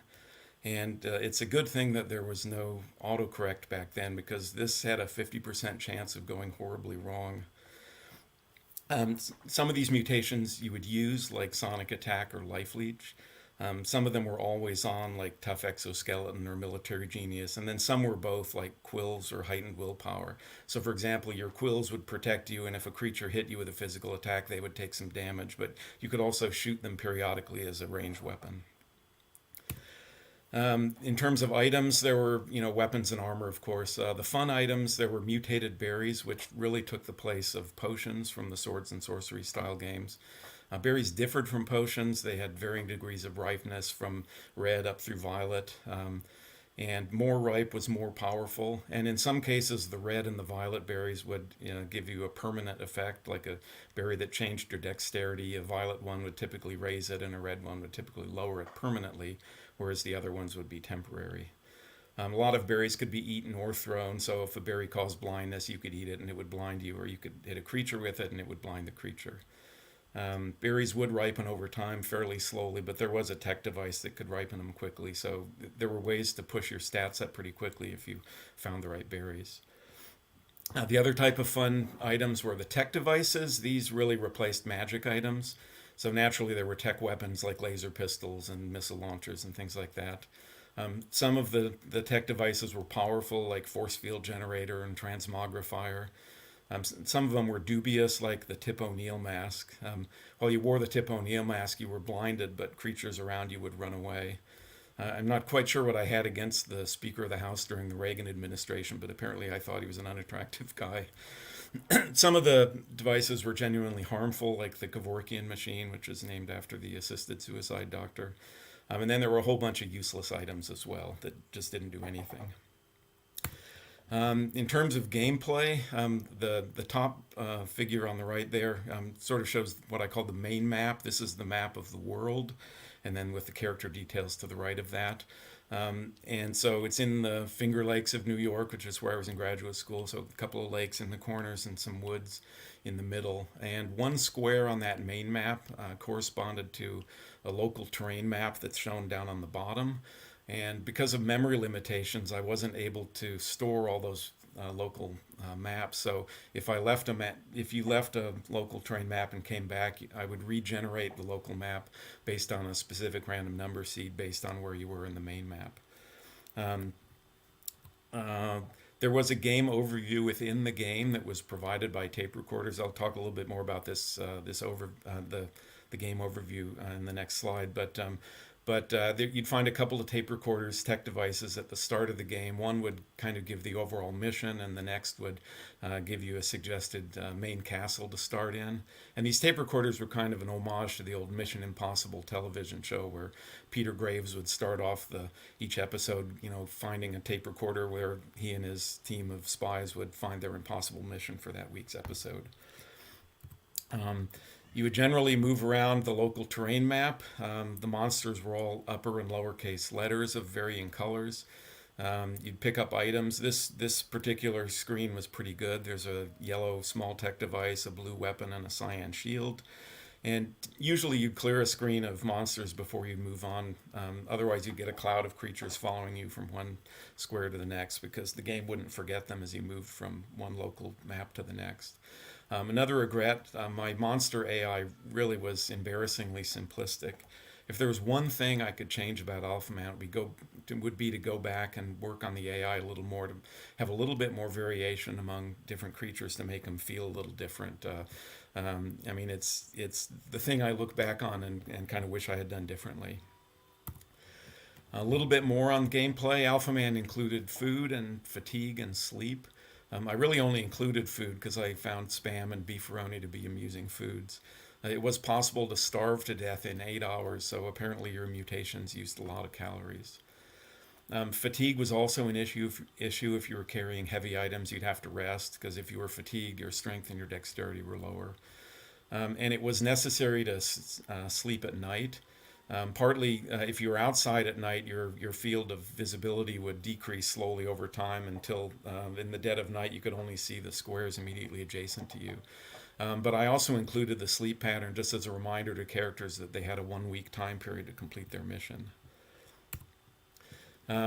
So it was easy to find places to sleep at night. There were castles and ruins and lairs. The overall mission was to defeat the Grinch within a week. He was going to release a deadly nerve toxin, and you had to visit these 5 special main castles in order to do that. You could complete them in any order, but the tape recorders provided a suggested order for how to finish them. There were also random ruins and lairs as well. There's a ruins up on the top where the character has apparently mapped out the whole ruins level and is in a room with a stairway going up and another one going down. Lairs were kind of fun. They were good places to find stuff. So they're in the center of that lair, there are 3 small tech devices, the yellow things. There are 3 red berries, a cyan large tech device, and a can of beefaroni. So the other thing that kind of made the lairs fun is that every creature in the lair was the same type. So if it happened to be something you were really good against, you could just waltz in and get all the good stuff. So in terms of the main castles, the first four, you had to get a pair of blue suede shoes from Elvis because there was a bottomless chasm around the Grinch's castle. You had to get rid of a bunch of Elvis impersonators before he'd give you the blue suede shoes. You had to visit 1313 Mockingbird Lane, which is the home of the Munsters. That was a very popular television show back in the early 1960s. Grandpa Munster had a map that showed the location of the Grinch's invisible stronghold. Grandpa was really annoying. If he hit you, he turned you into a bat and you would reappear someplace at random on the level, and all of your items were scattered across the level, so it was a real pain. You also needed to get a radiation suit from Buzz Aldrin, the second man on the moon, because the Grinch's castle was in a radiation zone. And you needed Gilligan's Keptobora serum to protect you from nerve toxin that permeated the castle. Gilligan's Island was a popular television show in the late 1960s. And Gilligan was also really annoying. If he every turn basically he would break one of your items, which wasn't fun if he broke your titanium sword or your Duralloy plate mail. Both Grandpa and Gilligan were pretty easy to defeat if you knew the right secret, though. The fifth castle, was... Hold on, sorry. Fifth castle was Trump Casino. And in order to get in the Grinch's castle, you needed to get Trump's presidential ID card. I'd point out that Alpha Man was released 5 years before the infamous Simpsons episode where Lisa in the future makes a reference to President Trump. So this may make Alpha Man the earliest prediction of the Trump presidency. Another regret, the D representing Donald should have been orange in color, although, as one of my friends said after I gave a practice talk for him, that he really wasn't orange back then. While you were in Trump Casino, all the creatures had the Trump name appended to the front, so this character just got attacked by a Trump defense droid. And along the way, he found a Trump incendiary grenade, a Trump radar detector, and a Trump prosthetic leg. The final castle was the Grinch's stronghold. As I said, it was the stronghold was invisible. It was in a radiation zone. There was toxic gas, and the Grinch himself was extremely well protected. But winning the game required some thought and not just some really good tech weapons. So Alpha Man had 3 different kinds of computers in it, and they had clues about each of the castles, including this one about the Grinch's. That the Grinch has a soft spot for roast beast. So I want to talk a little bit about the progression during the development of Alpha Man. So as I said before, I started in 1988, and I was really just playing around creating the first main map, playing with the colors, getting a feel for the ASCII characters, and starting to think of what kind of data arrays I would need. Really early on, I started to run into string variable issues with QuickBasic. So I had to create my own makeshift string handler. It was really clumsy, grabbing strings from a separate text file. It's probably the ugliest part of all of the ugly Alpha Man coding. I also learned pretty early on that if you didn't have that math coprocessor, some things were really slow. And so I learned, I got rid of all my sines and cosines. I went to integer multiplications when I needed to, and when I could, I went to bit shifts to speed up some of the math calculations. QuickBasic also had a lot of code size bloat. It was not compact executable code, and it quickly became too big to fit on a 5 1/4 inch floppy. Fortunately, the 3 1/2 inch diskettes came out, which had more than twice the memory. But by that time, I had already started adding modules that were compiled in QuickC, because QuickC made more compact code. It worked well with QuickBasic, and QuickC allowed embedding assembly code as well, which really helped the size and speed in a few key places as well. I think I was working on Alpha Man for about 4 years before I decided I wanted to actually release it as shareware. It was what I would call traditional shareware. I didn't limit. You could play it as much as you want. I just said, if you like it, consider sending me some money. And ultimately, I had about 30 paid registrations, which, as I say here, put my effective hourly wage well below that of a Victorian-era child laborer. But I have zero bitterness about this. I was not doing this as a money-making endeavor. I really wish I had done what the ADOM guy did, which is he said, if you like this game, send me a postcard from where you are, because I was really a lot more interested in meeting people than I was in getting $15 from them. So I had help along the way. I had a couple of play testers that played Alpha Man a lot. Both of them were former roommates of mine at the University of Illinois. Greg Kroll was invaluable and extremely clever. He would try all of those really hard, challenging, weird things. Like he'd use his molecular disruption mutation, mental mutation on his backpack to see if it would disintegrate the things inside the backpack. And I'm sure that he crashed DOS with stack overflows and things like that many times because he would try all the really weird things. My other playtester was Peter Jessup. He was also invaluable. He gave me a lot of good ideas for things to add to the game. He was a struggling actor, fresh out of college. He had a really slow computer. He had no hard drive, no math coprocessor when he started. I did eventually upgrade my computer, and so I visited him in Chicago, and I installed my math coprocessor in his computer, and I installed my hard drive as well, although he didn't have a slot for the hard drive, so we had to run the ribbon cable out the back, and the hard drive lived in a shoebox. As a plug, Peter now does video game voiceover work, including some parts in some big games like Resident Evil, Fallout 4, Skyrim, Mass Effect, and at least a dozen others. His IMBD link is here, IMDb link. I also put it on the obelisk. And he's available for your game if you want a professional voiceover guy. He's really good. He's a super nice guy as well. I'm going to give my email at the end of this talk, and you can reach out to me, and I can put you in touch with Peter if you'd like to have a really good voiceover guy. I do have a few recommendations for coders. So these are probably stupid and out of date, but first of all, if possible, do it for your own enjoyment, because if you do that, then your time is never going to be wasted. If you can, try to do something no one else has done before, just because that's where your creativity is really going to be able to come out. Use as many playtesters as you can get and accept their criticisms and embrace their good ideas. And then look for anything in your game that you dislike and change it so that you do like it. I'll add a comment here that completing and releasing a complex game had some similarities to completing a PhD thesis.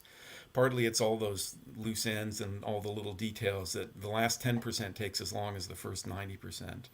And I would also argue that the mental skills that I developed and learned while juggling all those details in my head and on paper really have translated into real job skills as well.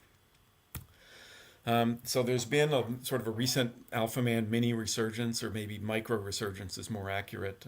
My son came across a YouTube video of someone taking an Alpha Man break in 2015. This was a good 10 or 15 years after I thought Alpha Man had disappeared without a trace.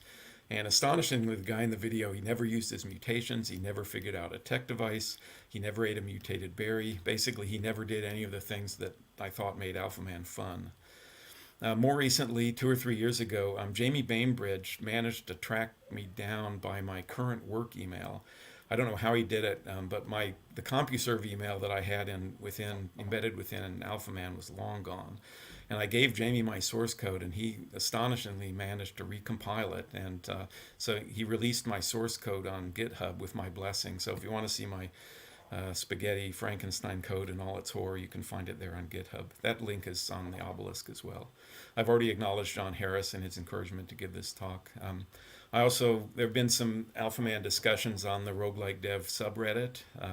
I found some comments on fandom.com, and then while I was researching this talk, I found a way to play online that did not need DOSBox, although it was really slow, especially when you go from one local train map to the next. So maybe they don't have a math coprocessor.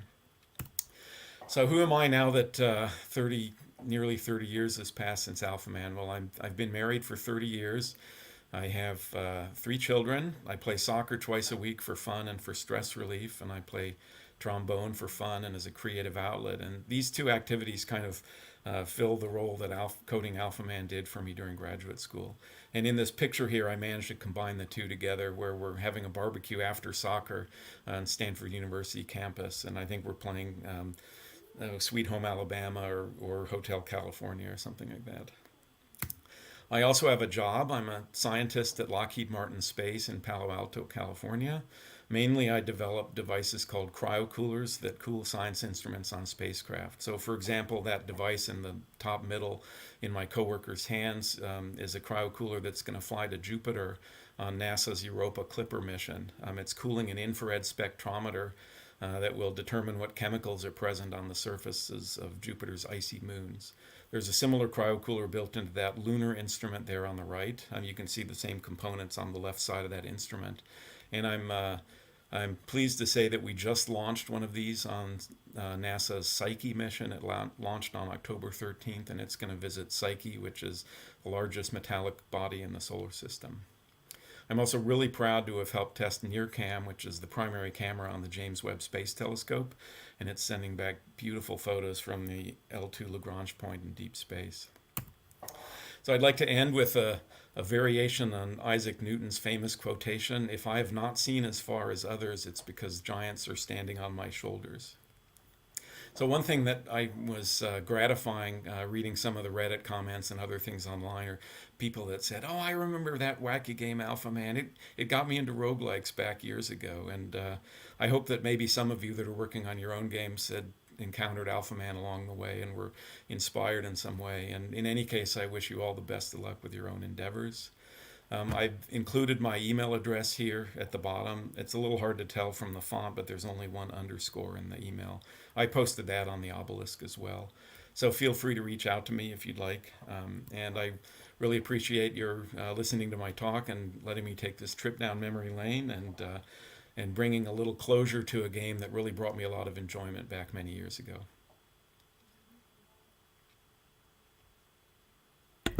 Must unmute to talk. Thank you so much. This was so great, so interesting, so much fun. I love that you did not lead with, "Hey, I make like space stuff." Just throw that in at the end. Whatever. So I think we have time for one or two questions. We've got a few.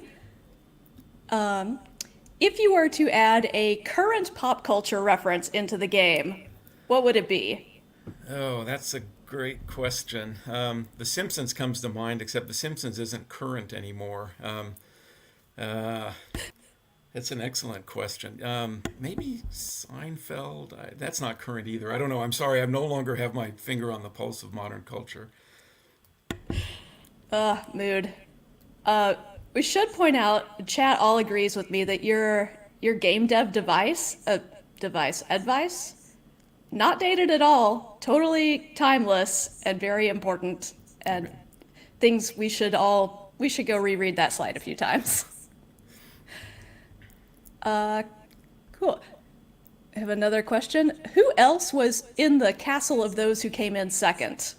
Oh, that's a great question. So a lot of the humor in Alpha Man did not survive the test of time, like references to Dan Quayle. But in the castle of those who came in second, the Chicago Cubs were all there, all 9 of them, because at that time they had they were perennial losers. I think Mary Decker and Zola Budd, who had a bad incident at the Olympics. Zola knocked over Mary Decker, who was favored to win some running race, and so they didn't finish. And there were a couple more. I can't remember. They're really some of the least memorable characters in the game. That's appropriate. Cool. Okay, and not a question. Just wanted to tell you that I played Alpha Man as a 12-year-old in 2001 in Sydney, Australia, and it was the first roguelike I ever played, so thanks for bringing me here. That's from Nornagon. Oh, that's so great to hear. Thank you so much. It's nice to hear those things and much appreciated. I think it's a good game for 12-year-olds.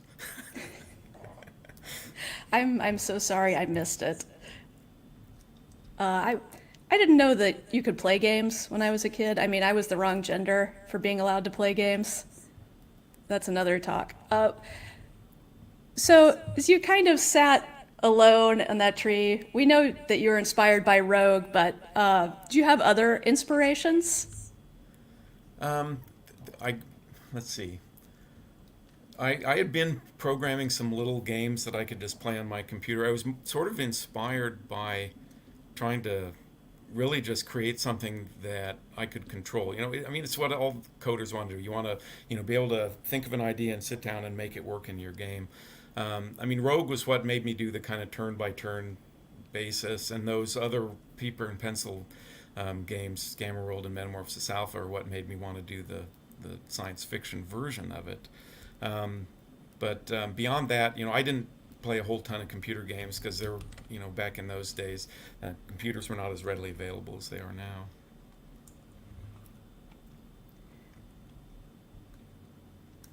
Yeah, you talk about programming this thing for it can run without a math coprocessor. It's like, wow. Anyway, thanks again. This was fabulous. And if you Thanks want so to talk more, you will be in breakout room screen 4, which is my big fat orc wedding. Awesome. Thank you so much. And yeah, thanks again. Thanks to all our speakers for this block. We are going to take the next chunk of time to go into breakout rooms for all the 4 talks that we had. So if you want to talk about Caves of Cud data files, if you are excited about XML, that is in Teen Cube, screen 1. If you want to talk about roguelike music, preventing ear fatigue, that is screen 2, 50-foot goblin. If you want to talk about walled gardens, works of art, etc., that is Jabberwock Park, screen 3. And then Alpha Man is in screen 4, Big Fat Orc Wedding. So yeah, with that, I think I will let you go. And I believe that's the end of my shift. Alexi will be back to see you through the rest of the day. So I'll catch you in the breakout rooms.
We're back. I do this with my arms every time, so I'm so excited.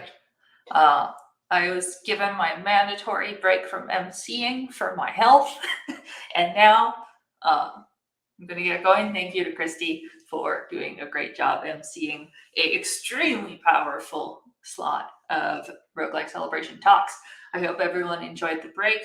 I made sure to take 10 whole minutes of lying under a pile of stuffed sharks and listening to Sati as a mental health refresher, which I needed, so I'd have the energy for this next set of talks, and in particular, this very next talk, because it is not just a talk, it is a performance. And it is a performance that's going to be very exciting, and which I believe is going to require / give the opportunity for audience participation. So please gather in the theater. Hopefully you're in the theater if you hear me talking, but gather in the theater to take part in this wonderful thing. Some reminders. Let's see, if you are watching this on YouTube or Twitch and you're like, what theater? Where can I gather? Just go to roguelike.club. It's not too late. You can get a ticket, pay what you want. You can get into the social space. You can be part of the experience. You can ask speaker questions. You can post references on the obelisk, and those will be saved and shared at the end of the conference. And that will be fantastic. If you have problems in the social space and it's quiet, reminder that you can try leaving the room, not the physical room, the in social space room, for example, move from the theater to the skating rink, and then come back to the theater, and hopefully it will be resolved. You can also try refreshing. It's the same. We've been adding new badges throughout the weekend based on talks. If you don't see those, try doing a hard refresh, like Control-Shift-R, and that should show you the new badges. So yeah, without further ado, I want to get right into this. So the next slot, the performance, is from friend of the show, Dustin Freeman, a Canadian living in New York City. His background is in building novel input techniques for creative embodied expression. His PhD work was on gestural control via Connect of real-time holograms during improvised theater. Later, he worked on telepresence LARP platforms and as a research scientist for neuromotor inputs at Meta. Now he is on sabbatical on various topics and is here to present a live action roguelike. Let's get this thing running. Well, hello there. I want to make sure that you can hear me, Alexi. If you... I can hear you. I know that you might need to hear me, so Oh, I okay. might need to be visible in some way. I don't need Find a way to. to minimize I don't you. need to hear you. It just would be nice. Let me introduce what we're doing, everyone. This is a live action roguelike. This will be performed live. This is going to involve myself and another performer here looking at the chat as we make a roguelike in real time with you. Everything is real. It's all real. Let's get going. So I will be asking sometimes questions to the audience, but we're gonna be going. So you wake up as the player. Go ahead and player wake up. And player, you know that you are on a quest. You're on the surface right now, and your goal is to ascend. Yes, you become self-aware as you look at your hands. Your goal is to ascend to the bottom of the dungeon and then find the amulet and then return. What do you do first? You want to do a spin around? Let's try to avoid breaking the fourth wall here. So there's just a stone. It's a stone wall behind you, and otherwise you're surrounded by grass and rocks. You're looking in the distance. You don't quite see anything right there, but somewhere on here is the entrance to the dungeon. Oh, there's questions to check your inventory. Do you have anything in your pockets? Oh yes. Oh, now I recall. We've decided that you start as one of three classes. You're either a monk, a mage, or a janitor. What's it gonna be? Okay, we're gonna choose monk. We've chosen a quarterstaff. So let's wander forward into the environment. What do we? There's janitor. Well, don't worry. We'll die later, and we can restart as janitor. Okay, you've walked forward. What Hold up. Oh, you see the coin there.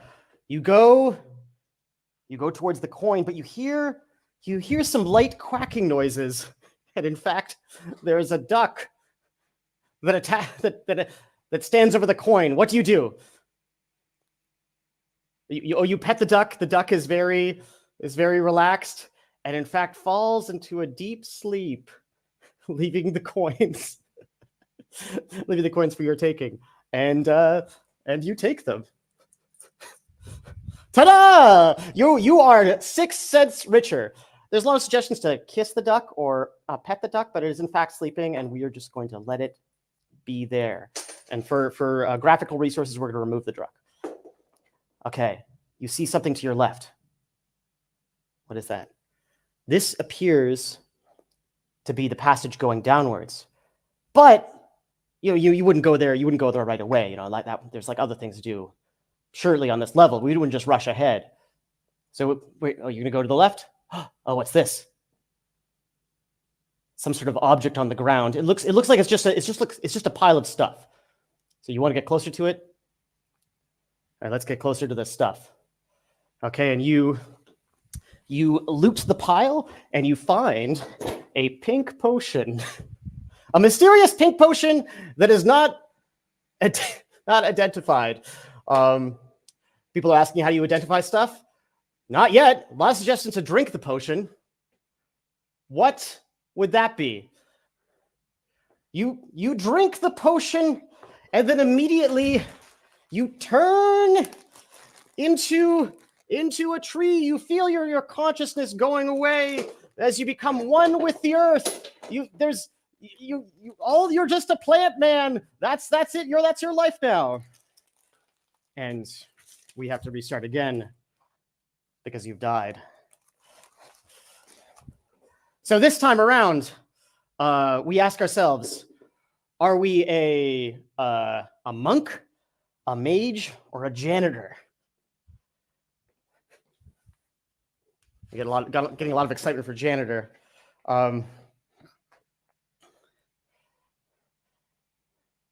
Okay, we've chosen janitor, and the game begins again. Now what? Which way do you want to go? Go left? We're gonna sweep our way left. Okay, you see something in the distance there. We're gonna get closer to that. To jump over some terrain. Appears to be a bones file here. Some sort of dead body. But on the ground, there appears to be, when I get closer so you can see it, there appears to be a sword. What are you going to do? You're gonna grab the sword? All right, you grab the sword.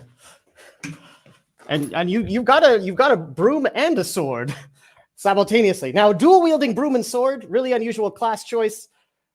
Seeing a lot of people suggesting that you clean the sword with the broom, and I guess as the DM, I have to let you know that succeeds. The sword is now a +1 sword, and which I think is, that's what the game's going to be now. I guess you've successfully cleaned the sword. What now what? Go, you want to go left or right? Which way are we going? Go to the left. Okay, we turn here. You see another pile of mysterious stuff. It's just a pile. You're gonna sweep the pile. Okay, digging through the pile, cleaning it up. You find one ring here. What will you do with this ring? You're gonna clean the ring. It's a +1 ring now, I guess, if we're gonna stick to convention. A lot of people suggesting you wear the ring or look at the ring. You want to look at it, or you want to? Okay, we're staring at the ring. Okay, it looks like we're just gonna hold on to the ring for now. Oh, we dropped the ring, but maybe we can find it at the ground here. We're sweeping the ring up. There's shenanigans happening over here. There's a brief Okay, we found the ring. Okay, we're putting it on. You put the ring on, and that means the world is inverted, unfortunately, which is going to be very confusing for you. But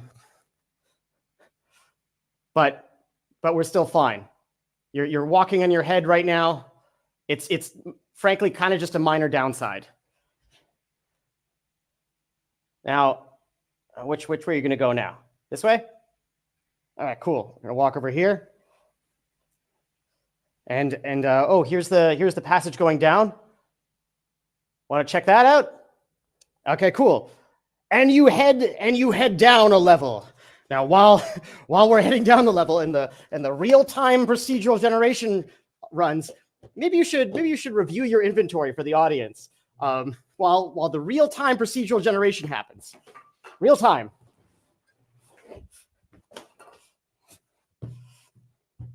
Okay, we got, for some reason, we have a goblet. We've got a mysterious goblet. We've got 6 cents, 6 American cents for some reason. We've got a red potion, which I did bad stuff last time, but this time might be okay.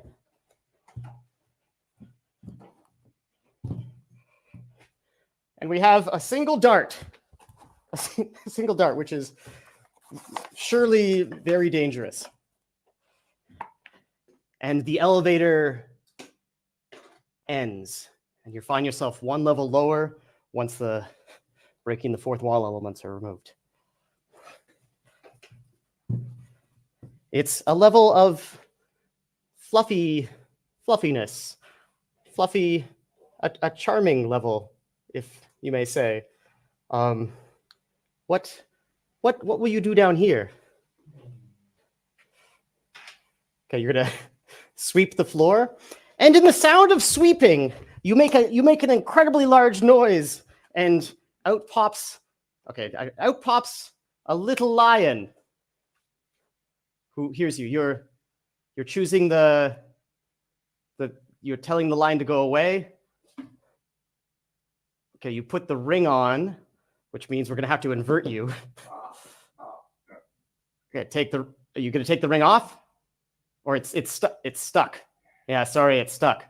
The lion is trying to get along with you, and it chooses to go upside down itself just so it can understand it's your reality.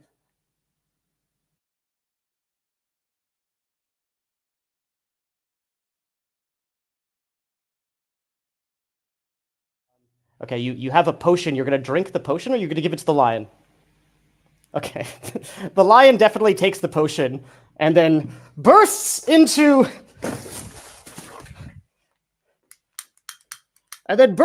flame.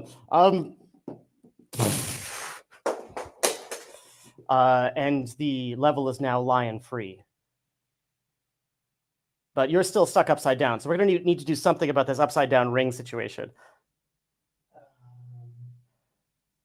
Maybe walk around the level or something. Oh, you got it off. Okay, the rings, you managed to just shake it off. Okay, so people have suggested that there is that you should check the lion's ashes, and in fact, you do, and you find a hand. You find a hand that is disembodied but holding an orb. Very, very, I'm sure, plot relevant. Let me just give you the hand with a disembodied orb here, and if you pull the orb away from the hand, you just fully get it. So you have some sort of magic orb now. Well, okay, I said orb. Magic was a spoiler. Okay, so you've got an orb. Okay, all right, you're doing tricks. Your dexterity has been exercised. What? Okay, what? Oh, you feel the orb getting cold. You feel the orb getting cold. If you keep doing that, and you've discovered that if you keep rubbing the orb in that way, it is some sort of magic. It is some sort of magic freezing orb, and then a jet of like frozen ice shoots out in front of you. You get the sense that you can't do this a ton because I only have so much ready whip. But yeah, that's an option. Let me just clean up some of this ready whip here. So that's not. We'll just deal with that later. Okay. Okay. Tell me what you're doing on this level. We need to move forward. Oh shoot! Keep going. Okay, you're gonna walk forward. You continue walking forward. It's very slippery down here. It's with the ready whip. And then you turn to the right and see someone has built a wooden area down here. This appears to be some sort of residence. And as you get closer, there is some sort of mysterious creature. In fact, a unicorn man pops up. He's like, "This is my house. I'm defending this. You better not be the tax man again. I feel very threatened by you. I'm going to punch you. Fight me."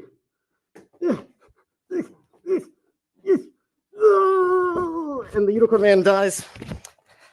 But on the unicorn man, you find a dagger, which is yet another item that you can take on your journey. And now what do you do? Okay, you're gonna hold it in a cool way. God, you have so much stuff at this point. Let's have you go around the corner here. Oh, and there's a door going down. Someone has noted that the dagger reads Spirit Halloween on it. Let's go towards the door, and let's put your hand on the doorknob. And as you do, unfortunately, because the doorknob was trapped, you instantly die from poisoning. Which means we start back at the beginning. And if you just give me a second for some real-time procedural generation. Well, real-time procedural generation. Let's review the inventory that you had on your body when you died. Just hold it up for each of the items to the camera. So we had one orb. You had, what other stuff did you have? You had a couple coins. Great. Real-time procedural generation is happening. We had a red potion, which might not have been the same red potion as last time. It could have randomly regenerated.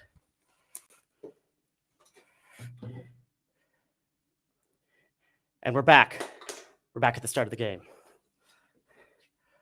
Okay. Now, same choice as before. Are we monk, mage, or what was the other one? Janitor. People are suggesting mage. Let's try mage. So you got this sick wand, and so the game begins. And you know what? There's some procedural generation that the engine forgot to do, so it's just going to do it. It's just going to do it kind of live in these areas here. And this is what it really looks like to actually do real-time procedural generation. Let's okay, you're going to reach for this object here. Oh, what could this be?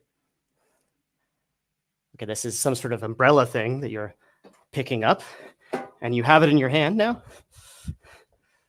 We're inspecting the umbrella. We're sort of like an umbrella-like object. The suggestions we're getting to open it. Okay, you now have a very ginger umbrella that is possibly very damaged. Just procedurally generating the exit here. Don't disregard me. Okay, now what? Okay, we're gonna move forward. There's a very slippery passage here, and then an egg on another side. I'm seeing suggestions to attach the umbrella to the wand. Not really sure what that would accomplish. Maybe through manipulating the wand, you could. Okay, we got like a wand umbrella thing. Now, there's an egg through here, but the passage is far too. It's really small. You can try to get through it, but it's really hard. People are suggesting that you zap the egg. Okay, all right. Let's do this dramatically. Wait. Don't zap it just yet. I got 3, 2, 1. And the egg flies off into the distance, hatching. Hold on, hatching a tiny little dragon who's already been injured a little bit because you zapped him. But you can't get through this passage here. It's just a little bit too narrow. Maybe if you have any items on you that can help you get through this passage. If you just check what sort of things a mage would have in his pockets, maybe. Okay, we got an orb. We got a coin. Well, the orb last time was an ice orb. You got another potion. Well, what's the potion? What could the potion be? All right, you want to drink the potion? All right, you're gonna rub it like a genie lamp. All right, and you know what? It turns out it's a potion of levitation.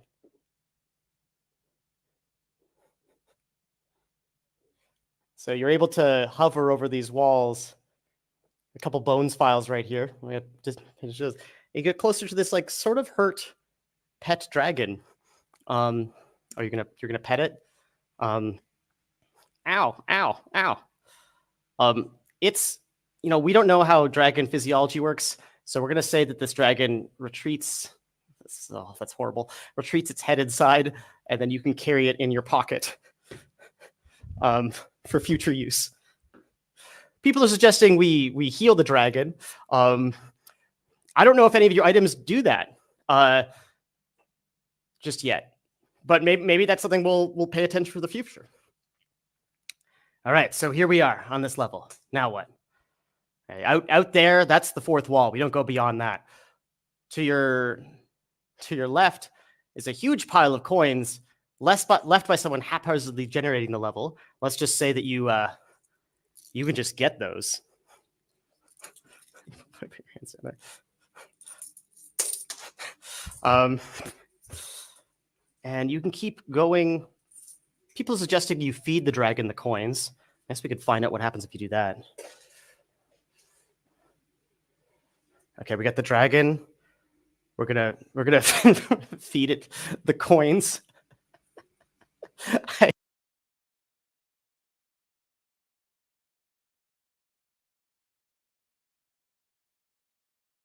This is going to be, but you know what? Like, we have a little bit of time to figure it out. So you find your way to the elevator here, going down to the first level.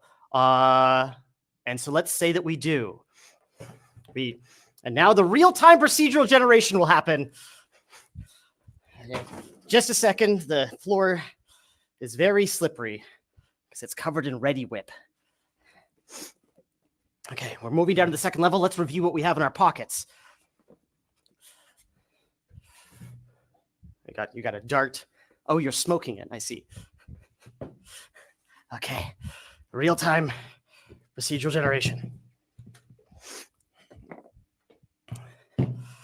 Okay.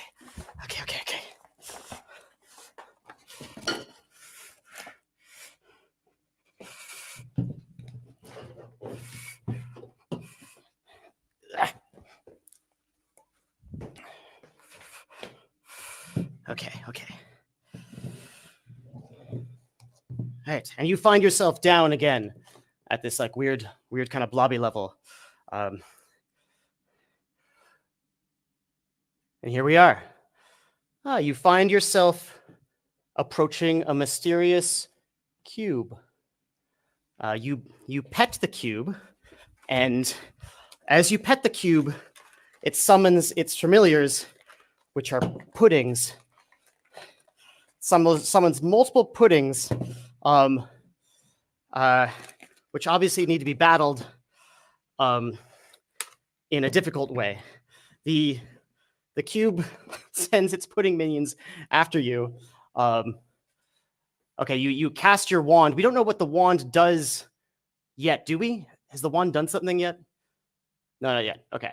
Let's give that that wand a zap. Were you using it like a pool ball? Okay. Okay. We give a wand a zap, and it's a wand of crushing. And that just fully takes out the first pudding. Horrifically, frankly. And these two puddings run off, fleeing in horror. And the cube kind of just teleports somewhere else. Oh god. Ah. And there's a pudding corpse there. You reach your hand into the pudding corpse to see if you can find anything. Let's stick your hand out. And no, it's just kind of messy. There's no delicious. There's just nothing in the pudding corpse. There you go. So you keep looking around this level, and you look to the right. Yeah, you wipe your hands off. There's the regular door right down there, but you're not the kind of person that just goes right for the door. And over here, there's this suspicious altar, just suspiciously there. Okay, you have what will you do at the altar? We're seeing some suggestions to put the dragon on the altar. Not really sure what we're gonna do with that. Okay, so you're gonna reach out, approach the altar, and just place the dragon egg on it. And then you do. And the altar starts spinning and spinning and spinning and flies off somewhere. We're really hoping that doesn't go anywhere, but for now, that's it. Okay, maybe moved on to a better place. Now what shall we do? We'll go to the right. The right's maybe wipe your hands on the wall. They're still covered in pudding. Okay, cool. And so now we have the door down here. Someone's suggesting cast a spell on the giant person in the background, but that would be a breaking the fourth wall thing. So we're not gonna do that.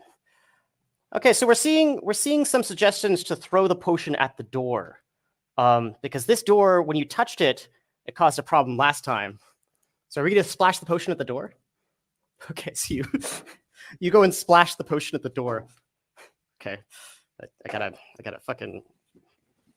Okay, you just smeared the potion on the door, which is happening in real time. And the door sort of breaks down. It just dissolves away, and you're able to get through and go down one level. Now, while the real-time procedural generation happens, please review your inventory so that the loading can proceed in a timely manner. So we've got a wand. We know the wand does some sort of crushing thing. We've got an orb. Do we know what the orb does yet? I actually don't know if we got that yet. We got an umbrella, which, again, we're not entirely sure what that does. Okay, we've got coins. That's good. It's a good thing. We have maybe a cigarette or maybe a dart. It's a dart you're holding like a cigarette. And we've got a single goblet, a goblet we have not used. So many items we haven't used or identified. This is highly unusual now. Now you get down to the lowermost level, and it's really dark down there. It's just so dark. You're reaching around on the ground, and you manage to find a torch, and you're holding the torch up, and you're holding the torch up, and then by holding the torch, you can see around here. It's swing the torch to the left, and swing the torch to the right. Real-time graphics. Real-time graphics. This is the lowest level of the dungeon. And Yeah, you can put the torch down. You can assume it's hanging somewhere. All right. Yeah, it's messy. Where do we go now? Oh, up ahead. It appears to be some sort of dead body. Yeah, this is what happens with dungeoneering. I'm gonna turn the body so we can see it a little bit. What are you gonna do? You're gonna give the money. Okay. We're gonna put the coins over the eyes of the dead body, and then thus, by putting the coins over the eyes of the dead body, and then allowing the soul to come to rest, out of the body comes the amulet that you've been looking for, and you receive the amulet in your hands. How lucky is that? And this means that you can safely return to the surface. However, though, you look around, and as far as you could tell, you can't see the way back. It's just a featureless. It's just a featureless room. You're not sure how you're going to get out of here. What can we do? Okay, we've got an orb. What are the orb? It's like an ice orb. Oh, someone's suggesting we call the dragon for help. Okay, and then good. This is called Chekhov's gun, actually. So out of okay, hold on. This will be really rewarding when it works out. Dragon also summons an MC who says that you're running up on time. That's the correct thing to say. And then you feel a flapping of wings. And out of the like darkness comes the dragon, who I'm just showing you in front of the camera, and then the dragon will have to disappear for contractual reasons. And then you get on the dragon's back, and you are able to ride your way out of here, and then back up to the light, up to the ring lamp, actually. And that brings us out to the surface world, where you have the amulet of Yendor, or just any amulet. We've got the amulet here, and we've managed to successfully exit this dungeon. And that's the live action roguelike, everyone. Thank you for participating, chat. Ooh. Thank you, Dustin. No problem. And volunteer. And it was Riley is came in last minute. Thank you, Riley, and Dustin. That was amazing. Everyone in chat obviously loved that. Wild. It was extremely good. Thank you so much. Oh, wow. No problem. Okay. We'll have to say goodbye to the live action roguelike, but what an experience. Huh. I was laughing too hard moments ago, but I have to pull myself together because this is just the start of yet another slot of great talks. So without further ado, we're going to be bringing up a recording of the next talk, a speaker who is around for chat. This is a simulation with a view from Jonathan Lessard. And Jonathan is a game designer, researcher, and professor, longtime independent game developer, now focused on research creation in the field of simulations and emergent narratives. So let's go ahead and play that video.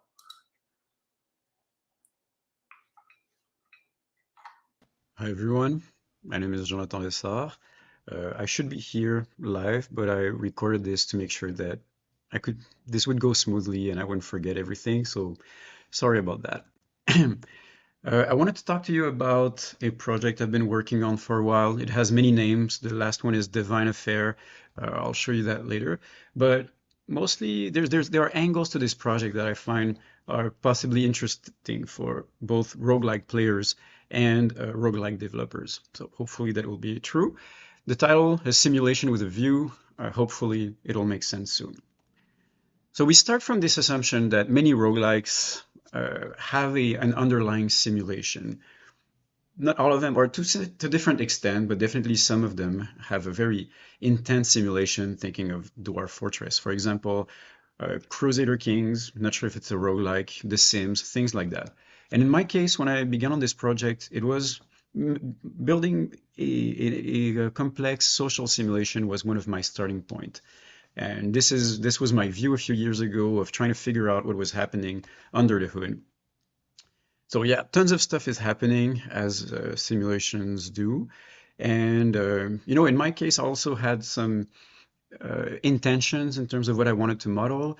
I wanted to try humbly to model the social conditions that led to the Neolithic revolution in the story of humans and the history of humans. And, I'm not sure I achieved it, but at least I informed myself on as to social and ecological and anthropological mechanisms and stuff like that. But the truth is, most of that is pretty much unseen. So my first big question is, how will people know about all that? And I'm sure that resonates to some of you, that you have complex systems, but exposing them is a challenge, actually. So, I mean, the typical approach to roguelikes and games in general is that you have a game view, meaning that your exposure to the simulation is through what you're paying attention to and the information you get and the actions that you're undertaking. So that's what you can see. But obviously, you can't know or pay attention to what's outside your game view. So tons of stuff is missing from your attention, which is not an issue. It's designed on purpose because the positioning of the player as a limited awareness is definitely part of the game. But we could imagine something else. And there's also the issue of all the stuff that I missed in the past. Things all happen in the present. And if I missed something, then it's buried somewhere and I can't necessarily access it. So that's all lost. All lost opportunities to pay attention to what happened in the simulation. So my intuition was, first, what if everything was documented? I have training as a historian and definitely have this fantasy that if the world was all completely objectively documented in some huge archive, that would be really interesting. And I didn't make this up. I have these inspirations in mind when I start doing this. So the Dwarf Fortress Legend mode is a big one. James Ryan's work in general, but in particular, Dial, which outputs a whole simulation as a series of web pages. And to me, that's interesting. So that leads us to, okay, this is what the game looks like right now, and this would be something like the game view, which is reminiscent of other things. But the different thing that I want to introduce to you is these ideas of chronicles. So in this game, at any given moment, you can click on the chronicles down there, and you have access to something like as exhaustive as possible Wikipedia of the world. And this is live, meaning that if you move forward in the game, all the information is updated. People who were alive are now dead. And you can get graphs, for example. In the world page, I can see like the fluctuations in human population, which can attract my attention to, okay, something happened here. Maybe I could go dig deeper and find out. Every person in the game, every character has their own little Wikipedia page with some biography, their current objectives, their current situation, even their face up there. So like information is there. You have, for example, it has multiple tabs. You can look at their family. So this person has a husband right now, but 2 ex-husbands. So I could also be curious as to what happened to them. They died. They died of what? What age were they? I can see their children here, and looking at the different last names, I see that possibly of different marriages. So my curiosity can be aroused here. And then at the most granular level, for each character, I have the full timeline of their life. So all the simulated events are reported year by year, and then with hyperlinks. So for example, here on the year 151, that character found a new mate, Benoit Souffrenoir. No, Benoit Souffrenoir is the person who introduced to the new mate, and the new mate is called Ludovic. And so I could click on Ludovic and find out about them. Then a bunch of other things happened that year, and of either sometimes of importance, sometimes of more trivial nature.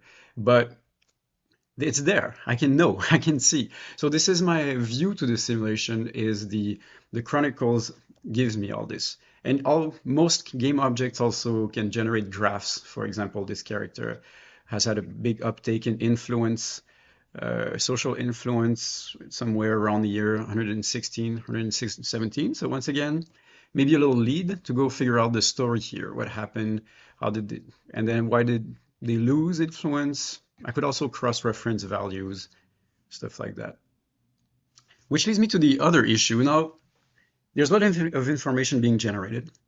That information is now accessible and to some extent parsable, legible. It's not easy, it's not hard to figure out.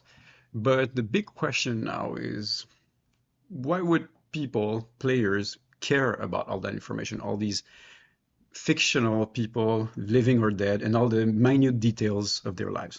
A big issue. I don't claim to have an answer to this. And the main approach that games have is to create a game around it. And we first made a game where you played one character in there, but the lives of the NPCs are not all that interesting. So I mean, it's unlikely that the one character will be interesting. But we thought it's kind of likely if you could look at many characters at once or had reasons to look at many characters, then you could find out possibly interesting emergent stories in there. So we're designing Divine Affair as a god game, but literally you play one of the numerous gods in the simulation. And as everything else in the simulation, these gods are part of the simulation. They're created by groups of people, by communities as protector gods, and then they live in a relationship of reciprocal service where believers of these gods endow them with some energy, but in response, the gods need to fulfill or are expected to fulfill the believer's desires or ambitions.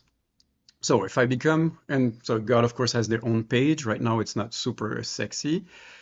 This one, big story, they're currently associated to chins, and the ritual is to celebrate them by decorating a severed thong.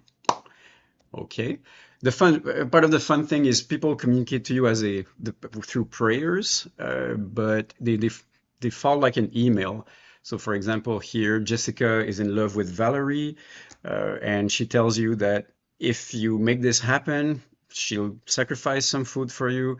But if you don't make it happen, you have 5 years, then she'll be disappointed and it will make that disappointment known to her peers. So you gotta do it, or at least she expects you to do it. So now you have a reason to go explore the situation. So I find out that these two people, they're actually pretty far away. So that might be one of the problems. Maybe worse is, I mean, one of them is definitely attracted to the other, but the other not really. So that's an issue. But if I look deeper, I see that one of them, that Jessica, I think, has been pretty active in trying to seduce Valerie. So, I mean, it seems to be working not too bad. At least progress is happening. You see Valerie blush as she listened to the poetry I composed in her name. So it's going maybe not too bad. Whoops, I skipped one, but so maybe what I can do is I'll move. You intervene in the simulation by enacting miracles, and you have a bunch of possible miracles that you can do. And the thing here that I decide that I can do is at least move one of them to the other place and see what happens.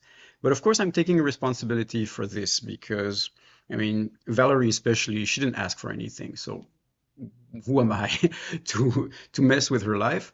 And so I decided to move Jessica, induce her to travel the world and go at the same place as Valerie. But the outcome was that she did move there. And then I can look at so I have this incentive also to look at the aftermath, or what happened, or what are the consequences to my action. So once again, I have to pay attention to the simulation here. And it turns out that she did move there. She settled in that new place. She joined a new clan. But in that same year, the clan was attacked by another clan, the Still Trappers of Grossade. And so she was immediately involved in that battle. She was attacked by a certain Julian, Showbody, and lost in the battle there and just died. So because of my action, she went to the other end of the world. She was immediately killed. And because she was far from her family and home, then nobody attended her funeral. Actually, like maybe one person. I wonder, I don't know, but I wonder if that's her love interest. So that might be an interesting turnout. But I'm stopping here because you see the point. But the idea is that if by having instead of being a single player or a small group of player, having a top-down view in the game that as a role, then you have this opportunity and incentive to go explore the details of that story. All right, I'll stop here. Thank you, and hopefully there's some questions. Excellent. Hello. Hey. I know, as you saw in chat, people were enjoying that. And yes, I think we have time for probably at least one question if anyone wants to submit one right away. I will say, I think people were asking in chat where they can get this game when it's ready. Yeah, I wish I had something ready for this weekend. So I'll share. I saw that there's a place where we can share links. I can share there's my Twitter that you can follow. The itch page is almost ready, and I can put also maybe a Discord invite or something like that. There's no clear way, but it should be around soonish. Excellent. Cool. We'll include that and maybe put it in the description of the upload of this talk when it goes up. Good idea. And Thanks. we have some questions right away. Thank you for that. Oh, we're getting lots of questions. I'm sorry, we won't have time to get all of them. I'm just going to pick the first one I saw show up from Aaron, which is how do you handle social structures in the game? Thanks for that question. Pretty happy about it. So I read this book. I put it in the reference, Stone Age economics, because right now things happen in the Stone Age, or let's say Paleolithics, hoping to move it forward. But it's mostly structured around gift economy, and the basic motion is you give something to someone, and you get influence as an exchange from that. And from there, it's like a fractal thing where when a family does this together, it has a social redistribution mechanism that happens. But when families do that between themselves, then you have a little higher social structure that happens between families that can form something like a clan. And when clans do that together, they can form something a bit higher, like a tribe. And when tribes do this together, it can be like a kingdom, so to speak. So it's like in terms of systems modeling, it's very pleasant because it's a one action that at very level pile up to become a full social structure.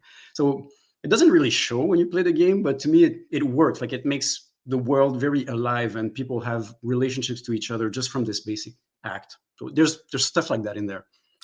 Yeah, that's really interesting, and I love from Roguelike Celebration when we hear about all these different kind of inspirations that people have for this. Like, you get kind of different flavors. We maybe have time for one more quick question from Hyper Gardens. What kind of decisions do you make as a player in the game, and how often do you decide the pacing of those decisions? So the basic economy of the player is as a deity, you get action points, so to speak, or divine credit from sacrifices from your believers. And so at the beginning, you don't have that much, like you have maybe 20 people believe in you. You can just do a few miracles every year. So you have a limited action. And then as like the society grows, and if you do your job well, people talk about you and you get more well-known, then you have a little bit more action potential. But then the world lives on without you. That's one of the things that I like. So you can just do nothing and hope for the best.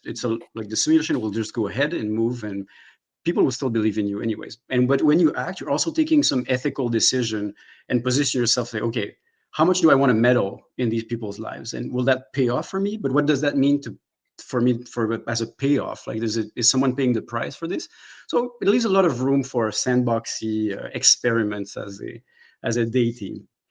Yeah, that's really interesting. And yeah, like some of that control of the pacing of how often do you want to intervene. Yeah. Well, wonderful. Like there are some other discussions, but we'll have to save those for the breakout room. But thank you so much for joining us, Jonathan. That was a wonderful, concise and very interesting talk. Thanks for having me. This conference is great. Thanks. Thank you. All right, moving right along through our lightning talks, we next up have Tom Francis, who you may know, the designer, writer, and coder of Gunpoint, Heat Signature, and Tactical Breach Wizards, which is one of my favorite names of a game. So welcome to the stage, Tom.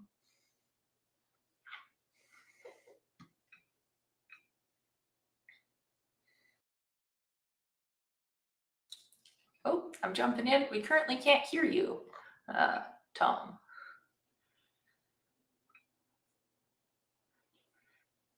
That's all right. Take a minute to figure this out.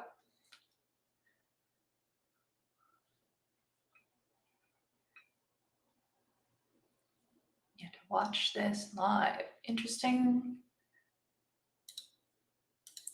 I wonder, given that you're using screen sharing, when you do your screen share, is there an option from StreamYard to turn on and off, like sharing the audio from the screen share? Maybe just like stop screen sharing and then try it again and see if there's an option in terms of audio. Thank you everyone for the patience. We're always figuring these things out live. Oh, I see a little audio icon, so I think that this is promising. Oh.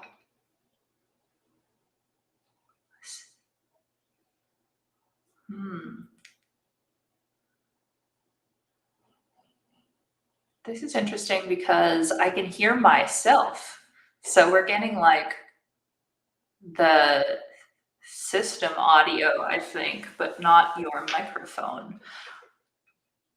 I wonder if we do the screen share, but also basically include your video, which I think is probably where your audio is coming through, and we just have it like small. Or we can just use your pre-recording. That's why we do the pre-recording.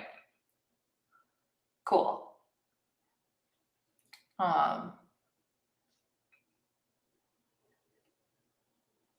Sweet. We're just going to pull that up now.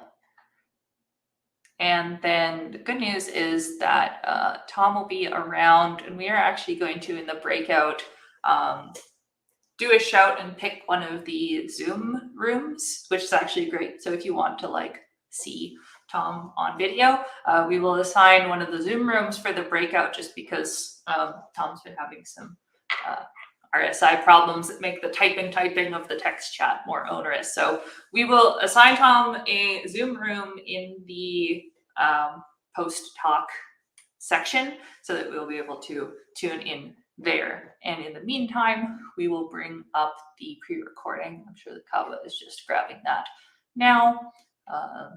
Thank you. All of our speakers are really fantastic. They actually, like, everyone records basically a pre-recorded video just in case, because it's rare that this happens, because our speakers are wonderful and take the time to show up for tech tests early, but computers are difficult. And so you can never guarantee that there isn't going to be some kind of last minute issue here. I'm killing time, so at any point, Kawa, it's in the email, Kawa, that we got just earlier today. There's a Dropbox link that I'm going to send to you. I'm going to just put it in the chat. There we go. Yeah, thanks, Tom. Cool.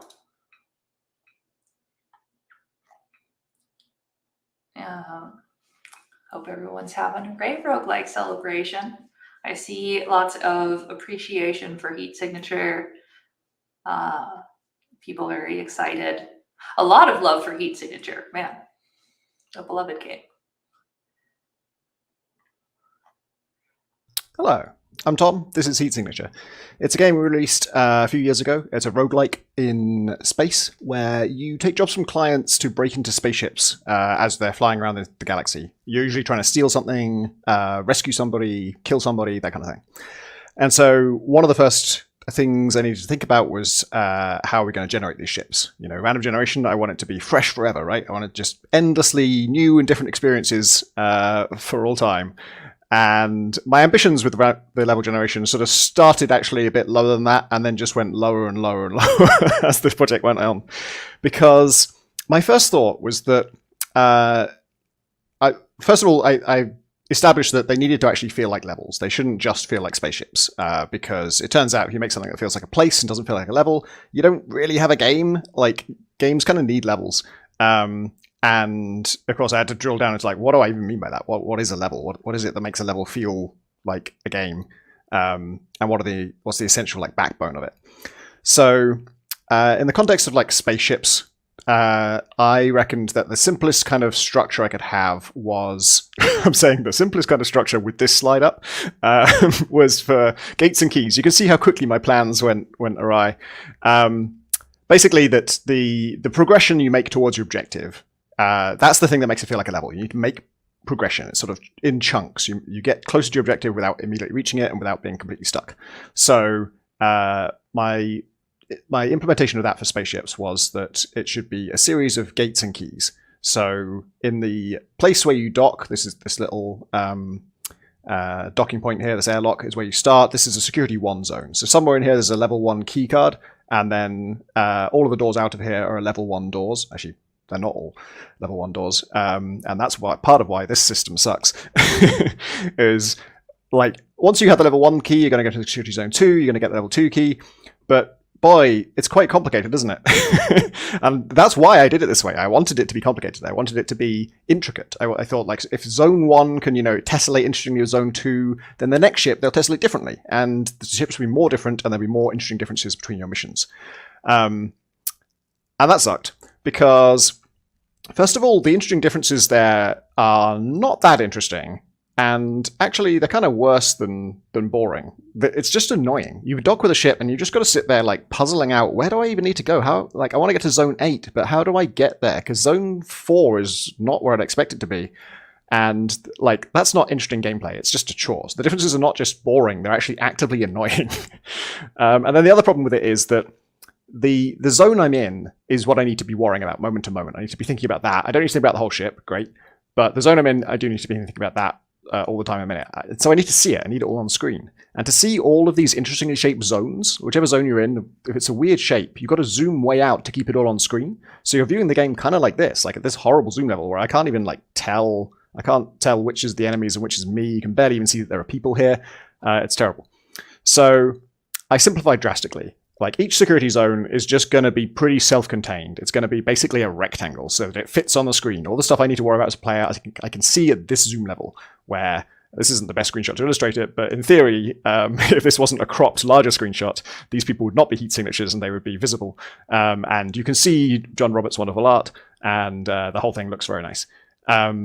So that means keeping it very, very simple. So there's just a key, there's some guards, there's a locked door.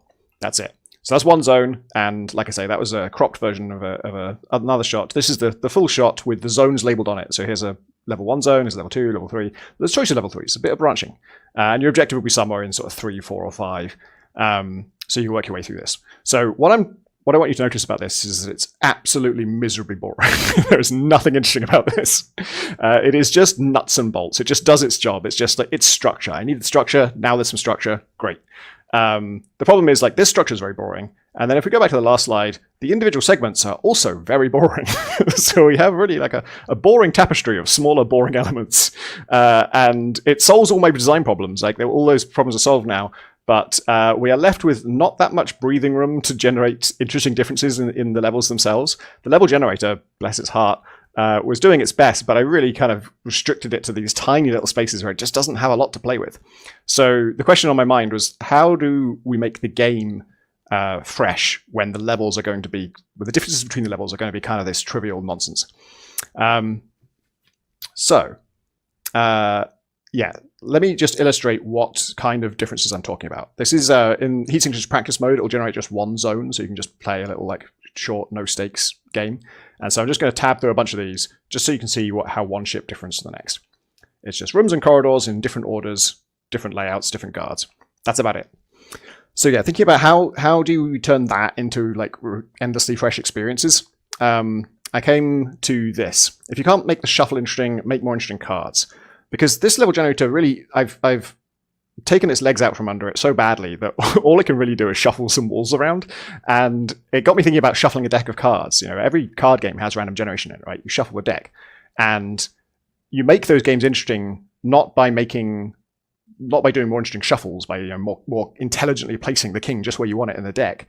You do it by making the cards mean more interesting things, and preferably if you're not playing with just a regular deck of playing cards in other board games and stuff, you make the cards themselves interesting. The cards have interesting new rules on them and stuff like that. So then we've got to think about what are the cards in the context of Heat Signature, a game where you are flying through space, boarding spaceships, sneaking through them. It's kind of stealth focused, but emergent gameplay focused as well, and so kind of play how you want. I think the three kinds of card in that context are player tools, enemy traits, and global filters. So player tools, that's all of the player's verbs. It's everything you can do. In Heat Signature, there are no innate abilities. Everything you can do is because of an item you have. So the tools are the abilities. It's all of the things the player can do. Enemy traits, things like shields, armor, various ways the enemies might be able to push back at you or avoid you or detect you. And then global filters, I won't explain what a filter is just yet. I'll explain that when I get to it. So for tools, what are shuffle-friendly player tools? What kind of player tools are good if you just put them into a shuffled environment? So obviously between different tools, you want to vary what effect they have. Obviously, I think that's kind of where we'd all start. But I think we also want to look at the constraints and the freedoms. So I think in terms of, a teleporter is a device that has a freedom you don't normally have. You can teleport through walls. You can get to somewhere you couldn't normally get to. And it'll be constrained in some way, like range is the obvious one. All of the gadgets in Heat Signature are constrained by range to some extent or another. And a teleporter by itself, even with that constraint and freedom, it's quite boring because those two things, they sort of relate to the layout of the level, but they don't really interact with it. Like, it doesn't matter how the level is laid up, you'll always be able to teleport to anywhere within that range with a conventional teleporter. So to drill down into what I mean by constraints and freedoms and how they can affect an item and make them interestingly different, teleporters is actually a good example because there are three kinds of teleporters in Heat Signature and none of them do what I just said. So the first one is a Sidewinder. Sidewinder, you can click anywhere within range and you'll teleport there if you have a path there. In other words, if you could have walked there without having to open any doors or clear any obstacles or anything like that. So you can go straight past, this is an automated turret, there's 3 guards there, I can go past all of those, they won't see me, they won't hit me, I'm completely safe, and it will be instantaneous, I won't actually walk around this thing, but I need the route to exist, so it's sort of as if your atoms are being beamed along that path, but it's all instantaneous. So that one is constrained by pathing, you need a path, but it bypasses time and detection and a bunch of other things like line of sight as well. The Swapper can take you through solid walls, you don't need a path, but you do need someone to swap with. So it's constrained by guard positions. It matters where the people are. And of course, that's something that's going to change every time the level's regenerated. Every time we generate a new level, the guards will be in different places. But also it's going to change during your run, right? The guards are going to be walking around. So where you can swap to is going to be a very dynamic thing. So it's constrained by that and bypasses time, bypasses pathing, and line of sight. And then the last one is the Visitor. Visitor doesn't need pathing. It doesn't need guards. It really does just take you to exactly where you click. And its only constraint is time. And by that, I don't mean that it's slow to take you there. I mean that it will only take you there for a while. After 3 seconds of using it, you're teleported back to where you came from. And so then its utility is very dependent on where you're teleporting to. Like, what is that environment like? In this example, I'm safe there. When I teleport in, no one's going to see me or anything. But for my visit here to be useful, I haven't permanently gone into this high security zone. I'm not there. I'm just visiting. So I would need to get down to this keycard guy. I hope you can see my cursor. Down at the bottom right. I need to steal his key, but he's actually kind of covered by other people, so it's really not a great spot for a visitor because I would have 3 seconds to find a way to get that key off him. But if I had a key cloner, which is a device that can clone keys at short range through walls, it has a bypasses collision and is constrained by range. That would be perfect. I could visit, grab the key, teleport back, and now, okay, I'm not in that zone, but I've got the key to that zone now, so I can get in there. So for enemy traits, it's really the same philosophy. It's about bypasses and constraints. So some enemies have heat sensors. That bypasses the line of sight requirement. Normally a guard can only see you if they can see you. With a heat sensor, they can know you're there even if they don't have line of sight. But it's constrained by range. It has a much shorter range than their vision range. So if they want to see you through a wall, they have to be pretty close to you. Glitch Dash, it bypasses distance and time constrained by detection. A Glitch Dash is a trait the guards can have, which means as soon as they hear a suspicious sound, they're going to teleport to it. So it actually doesn't matter how far away that sound was. Obviously, they need to have heard it, so there's some range considerations there. But in terms of the Glitch Dash itself, they can teleport as far as they like, and it's instantaneous. And it being instantaneous might not sound too wild in itself, but when you play, anyone who has played Heat Signature and encountered this, it's always surprising. No matter how ready you think you are for it, like 5 guards just teleporting to the room the second you make a noise is this instant oh fuck situation. So it bypasses distance and time, but it's constrained by detection. They need to know you're there. They need to have some reason to teleport in. And then in an update, we added an enemy type called the Tracker, which always knows where you are. As soon as you're aboard the ship, it knows you're there. It is walking towards you, usually from the other end of the ship. It's going to have to walk all the way through the whole ship, so it's constrained by pathing. It needs to have a route to you. And by time, it's going to take a while to get there. It doesn't even run. It's a very methodical thing. But it bypasses detection. It doesn't need to hear you. It doesn't need to see you. It just knows you're there. And the pathing part of that gets really interesting because you get to see its path. So you know exactly where it's going to walk. So you can kind of juke it and trick it and lay traps and stuff like that. So filters, I will explain that now. I define a filter as a global change that warps the player's experience of the same content, in this case, the same level. So what changes can we make that would make the same level play differently? We're never going to make you play the same level twice, but if we can make filters that do that, then we can add more freshness to the levels, even if the levels don't have interesting differences inherently. So mission clauses, every time you take a mission, the highest paid ones will have an extra clause. You only get the full pay if, for example, you don't kill anyone. Or one of them is no witnesses. So if anyone does see you, you've got to kill them. And then the hardest one is ghost. Don't harm anyone or let them see you. That is brutal, and I probably don't need to explain why that completely transforms a level. A level that would have been trivial before is now, it's not just harder, you have to think about it completely differently. Even the easiest, least armored guard is just as bad a threat as the nastiest boss, because seeing is failure. Each ship also has its own alarm type, so when you do trip the alarm, something different happens on different ships. So the default one is it just heads to a nearest space station, which means you have a time limit to finish your mission and get out of there before it docks at the space station and you're captured. Obviously, adding a time constraint to a game that doesn't normally have it radically changes all of your considerations. All of your plans go out the window. You have to suddenly start thinking about, like, you still can't really afford to just go guns blazing usually. So it becomes like a speed stealth thing of like, how can I just kind of dart through this room and just distract someone just for a second, just so I can get this done before I get caught. But if your mission is to rescue somebody or, to assassinate somebody or capture somebody, you have a human target that you're trying to get to. One of the alarm types is the target will flee when the alarm is triggered. So there'll be a teleporter pad somewhere on the ship and they're going to run to the teleporter pad and escape. And once that happens, your mission's failed. But of course, where is the teleporter pad? I've had missions where it's closer to me than the target is. So if I can get to the teleporter pad first, then I actually want to set off the alarm because the guy's going to come to there and I can just lay a trap and get him at that point. And then some of them just don't have an alarm at all, which means it completely changes all of the stealth considerations. Like now, being detected is still risky. You know, people are going to shoot you, guards are going to come running if they hear shots, but there's no long-term consequence for it. If you can manage that situation, if you can control who heard you just now, you get away with it. And then it can even be like a tool that you use to lure people because there's no longer this heavier cost. And then character traits. We added these in an update. When you start a run of Heat Signature, you're always playing as someone new. We randomly generate characters. And at launch, that was just inventory items, but later we added these traits. So that is going to define your whole run. It's going to apply a lens, apply a filter to everything that character ever does. So one of them is glitch sick, which means anytime you teleport, you just pass out for a few seconds. So teleporting into a combat situation is no longer an option. Teleporters then become a much more of a sort of subtle tool of like, okay, it's just about getting to somewhere, getting to an empty room and then having some time to recover before I do anything else. Technophobe means nothing recharges. So all of the best items in Heat Signature are rechargeable gadgets. The best ones are self-charging, where the charge just constantly generates. If you're a technophobe, you don't know how to recharge those things and you're too afraid to ask. So everything is disposable to you. So all items are equally like trashed. It's just all garbage. You can still use it. You get all the full uses out of it, but you just can't get the uses back. And so you have to constantly vary your tactics because it's just whatever I find lying around, I'm going to use all of that and then take the next thing because I can't afford to rely on one gadget.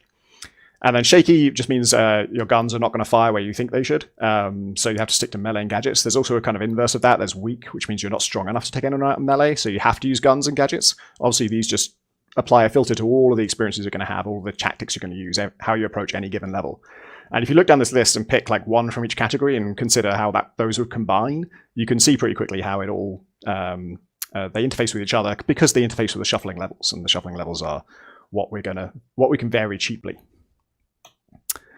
So yeah, in summary, the This is shuffle-friendly game design. This is making elements that when all you have to do is rearrange them and interesting stuff happens. So design tools, obstacles, and filters with different effects, constraints, and freedoms that relate closely to what gets shuffled when a level is generated. And then your levels can be boring trash, just like mine. Thanks very much. Okay, excellent. And I know we have just one extra slide from Tom to show here. Yes, which is just some extra links and credits. Thank you, Tom, for being understanding as we deal with these technical issues. And again, I mentioned this in the intro, but we are going to assign one of the unconferencing rooms for Tom in the breakout section so that you can go join a Zoom room for audio and video chat there. So we will shout out what specific unconferencing room that is. It should also end up at that time showing up in the happening now section. And so all of that will be after our final talk of this break. Thank you for being patient. We now have our final speaker of this slot, Patrick Kemp. Hi, Patrick. Hello. Patrick's a game designer living in Seattle. He's worked in games for 17 years, and the last 11 of those were as a game designer at Spryfox. His tech tree started with Click and Play, Basic on the TI-83, and ActionScript. Pre-parenthood, he was an avid game jammer and slide project noodler alongside his day job work. Cooking games are his favorite kinds of games to make. And you're here to talk about tools, which is my favorite. So take it away, Patrick. Thank you. So like Alexi said, I'm here to talk about design tooling at Spryfox. Here's my some little screenshots of some of those side projects. So you might know Spryfox from some of our earlier games like Triple Town and Alpha Bear. These were games that were kind of based around a unique core mechanic and had this kind of elegant evergreen gameplay as the design philosophy. But in more recent years, Spryfox has leaned into making bigger games where we've waded into genres like village sims and MMOs, and these games, involve a lot of intertwined systems and rich internal economies. Sometimes they're multiplayer games, and what that all means for us as a team is these games just require a lot more content to kind of make games that work in those genres. There just has to be a lot more stuff in them. And we've certainly grown as a studio over the years, but our design team is still relatively small. So we're always on the lookout for ways to multiply our efforts. And, sometimes that looks like procedural content generation, but a lot of times it's just building efficient tools that, again, allow us to get more bang for our buck as designers. And that's what I'm going to talk about, the tooling piece. Now, occasionally we'll build kind of cool-looking graphical interactive tools, typically for things like editing terrain or set pieces. I'm not going to show any of those today. They look cool, but I don't actually think we're doing anything particularly novel on that front. Instead, I'm going to focus on where the bulk of our design content goes, which is in text files or configs, as we call them. These are just YAML syntax text files that we've built up pipeline and tooling around, and that's where we build most of the sort of the rich design content. And then in our most recent project, we've added this new element called the design dashboard, and that's the thing I'm really excited to talk about. That's the whole reason I wanted to give this talk, because it's this new thing we're trying that I'm really excited about. So first off, why do we like text files so much? I'm sure this crowd has a fair amount of appreciation for text files, but just to go over some of the basics, they're very malleable. They're easy to hook up to code. You can just search them, find any content you want in them. You can find and replace and copy, place, stuff like that. And if you're editing text, you kind of have your choice of all these, existing IDEs that are polished and have lots of features in them, and they typically have extension marketplaces, so you can get even more advanced features or quality of life functionality. So in a lot of ways, by choosing to make most of our design content out of text files, we're leveraging this mature ecosystem of existing IDEs. So a lot of our day-to-day tooling ends up being just working in nice polished IDEs that we didn't have to build ourselves. So that's just kind of a part of our approach. And as you would imagine, having worked in text files for many projects, many years across different platforms and engines, we've built up a fair amount of code and processes around working with text files. And in fact, we have this library of code that has a name. We call it darkconfig. A few years ago, we open sourced it. So if you want, you can check it out at this GitHub URL. And what darkconfig does is it basically takes our YAML config files and converts them into usable gameplay data. It's also got cool features like hot loading and validation. We can validate the YAML syntax itself, and also it kind of serves as a platform for you to write your own validation for your game data. So you can kind of tell it what good or bad data looks like, and the validator will catch issues. And then we've also implemented these things, I kind of call them procedural patterns. They're these functionality in the configs that, again, lets us designers multiply our efforts. And I'm going to walk through a few examples of these procedural patterns we use in our configs, and that is going to lead into the design dashboard stuff. Okay, so pattern number one, this is a pretty familiar one probably. It's tags. So all our items and content have an optional list of tags that live in a central registry, and then any other piece of content or a system can refer to items by tags without having to refer to them by specific item IDs or content IDs. So you could have loot tables or crafting recipes or shop inventories that get populated with items by tag without having to create and maintain a list of specific items.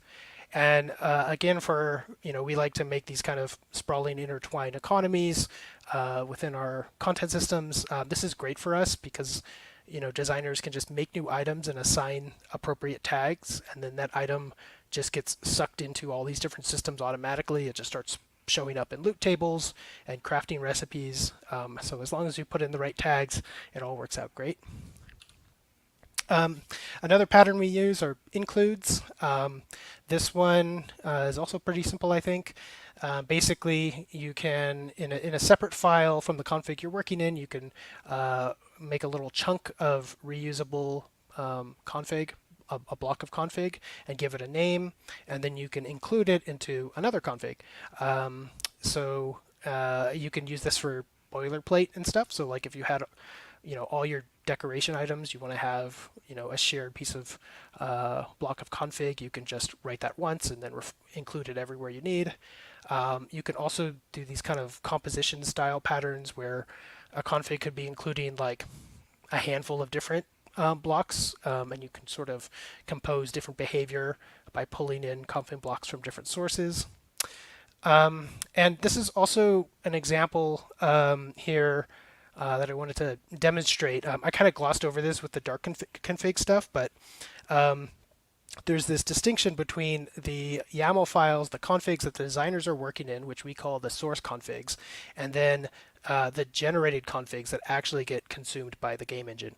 And so dark config, there's this code that gets run at config generation time, which happens either at compilation when you run the game, or you can do it manually as a designer to sort of test your work.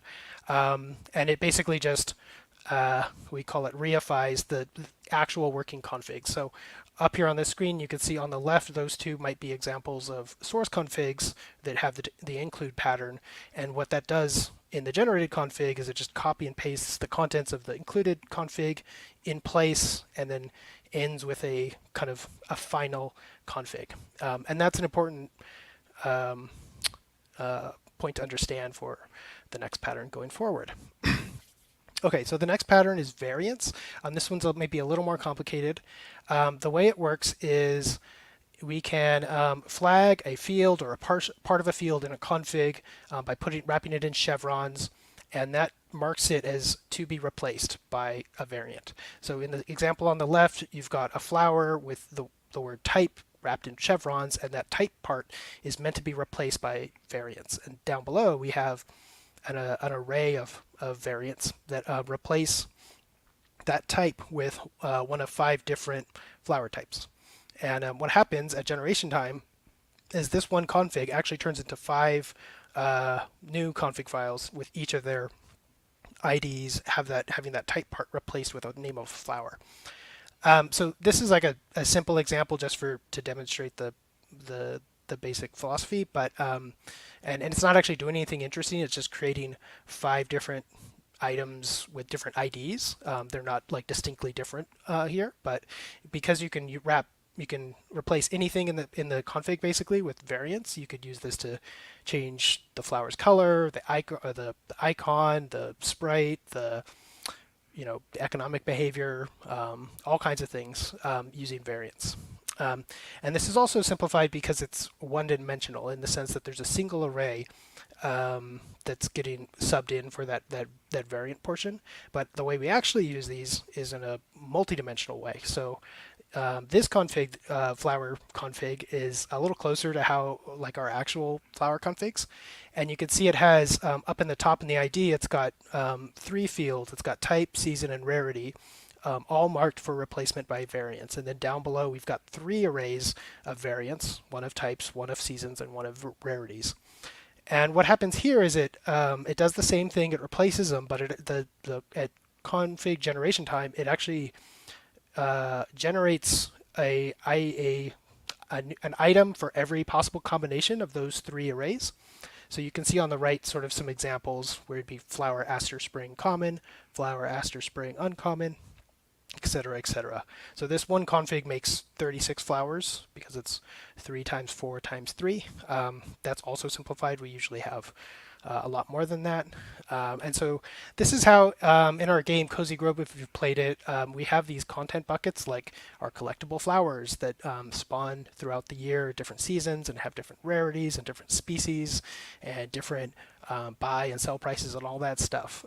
We have this bucket of content with hundreds of items for the player to collect over time that are all kind of created from a single config that the designer builds with variants and these procedural patterns, and it blows out into hundreds of configs at generation time.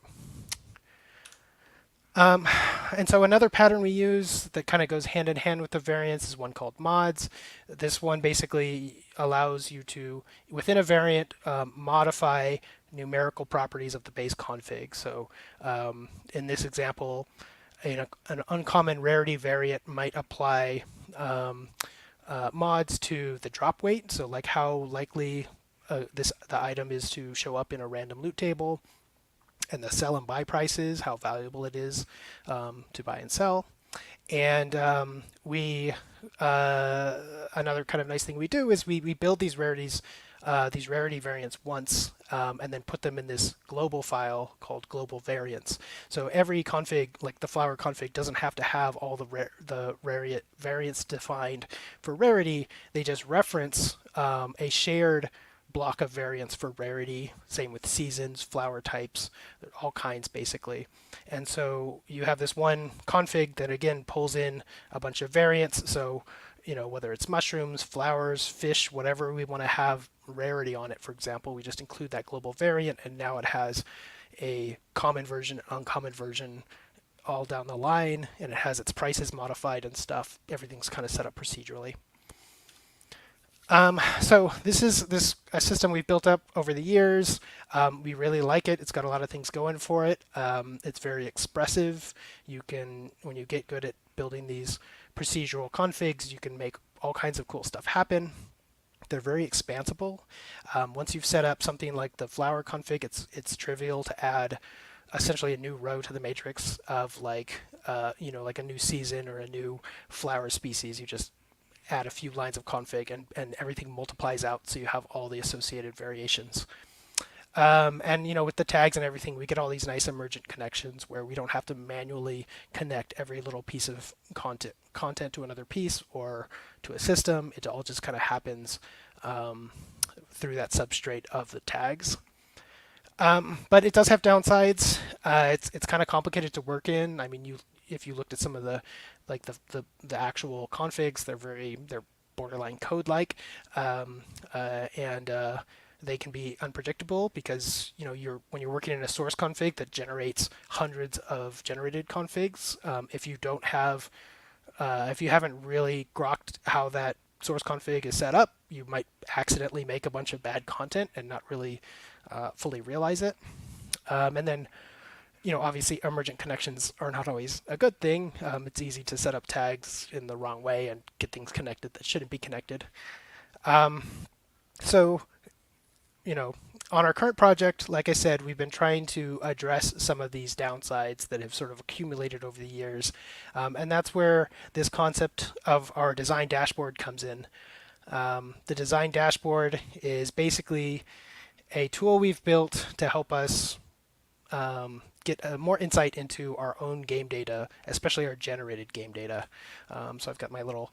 So this is kind of just to review what we said so far. We've got our source YAML files that the designers are actually authoring, which then at generation time blow out into many, many more generated configs, and then that chunk of generated configs are what actually get consumed by the game engine and determine what happens in the game.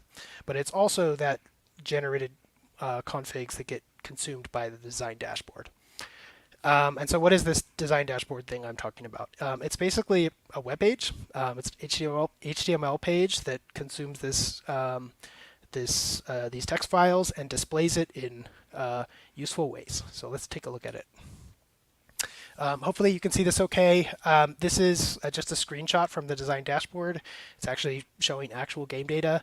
And I'm going to give a little tour of what you're seeing here and kind of tell you what's going on.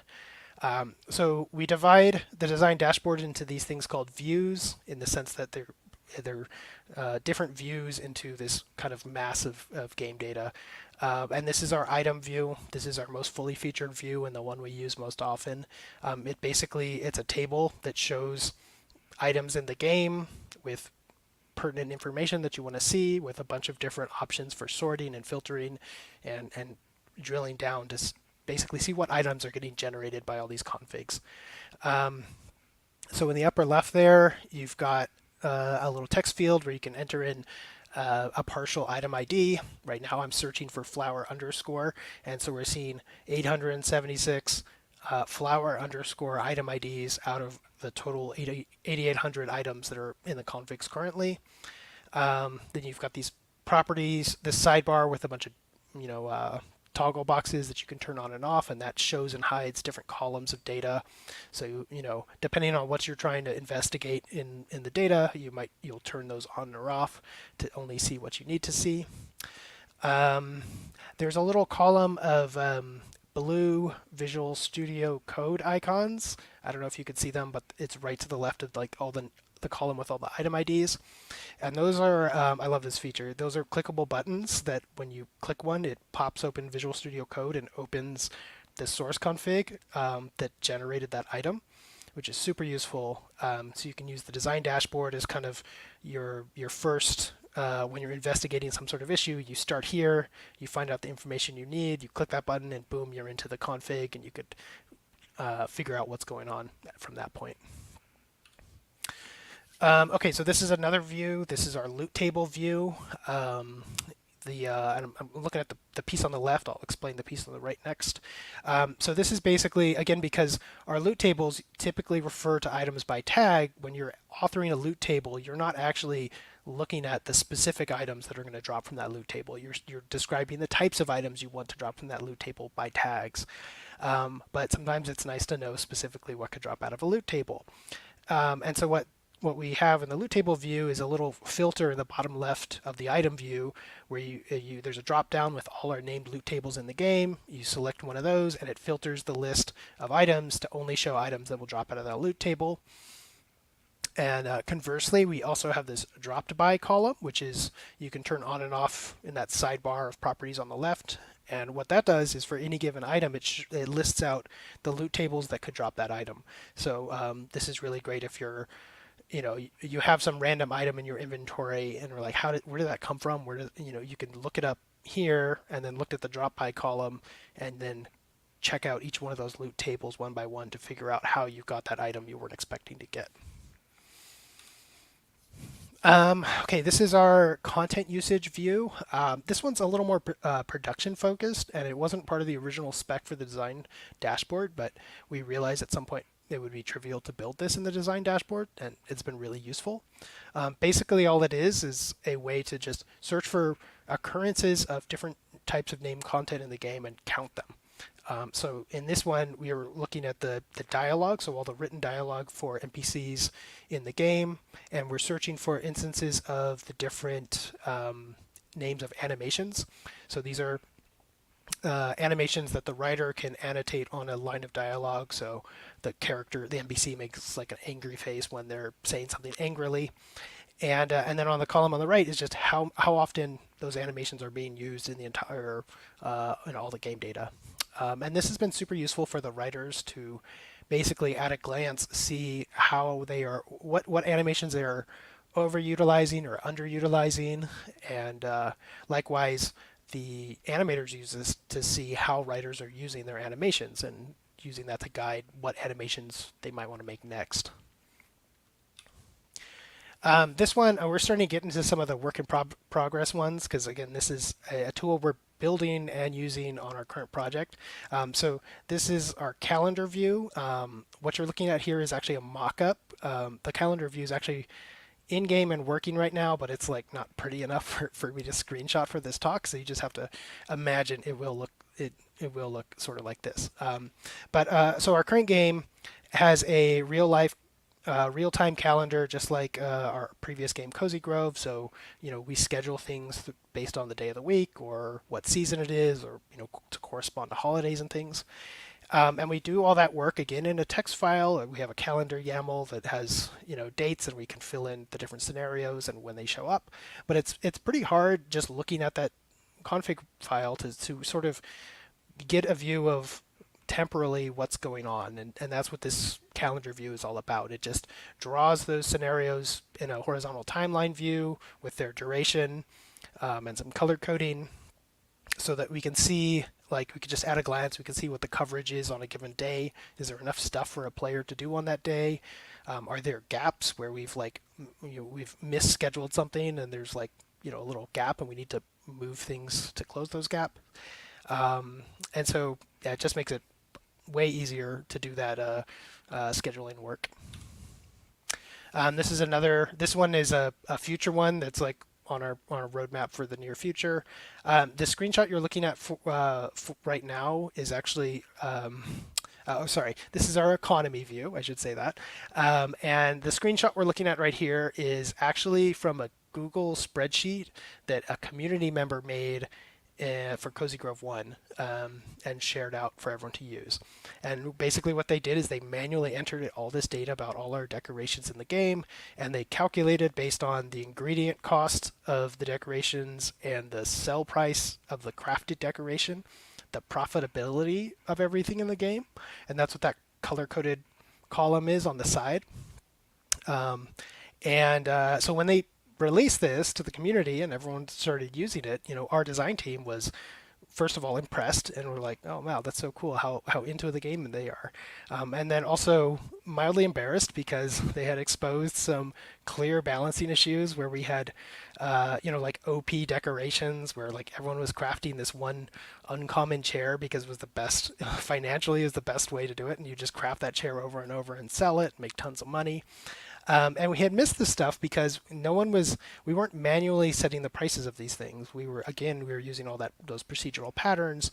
So the eventual prices and stuff kind of fell out of the mods and variants and all that stuff. And so, again, one of the downsides of using the patterns we use is it's easy to miss those patterns. And so in the moment when this happened, we kind of used the community's own spreadsheet to nerf the worst offenders. But our plan going forward is basically replicate something like this in the design dashboard, which should be very easy to do, so that we can see these kind of higher level patterns that are that come out of the data, the result out of the data that's hard to see when you're just editing like a single config file. Another one, I hope we get to this one, but we're using a lot of procedural terrain generation for parts of our game, and I would love to have a view dedicated to basically statistical analysis of our generated terrain, so you could generate a bunch and then get data like stats on what pieces of content are being under or overutilized in the generated terrain, or how often a generated terrain like meets the specs required by gameplay. Um, so why do we like this stuff? Why do we like the design dashboard so much?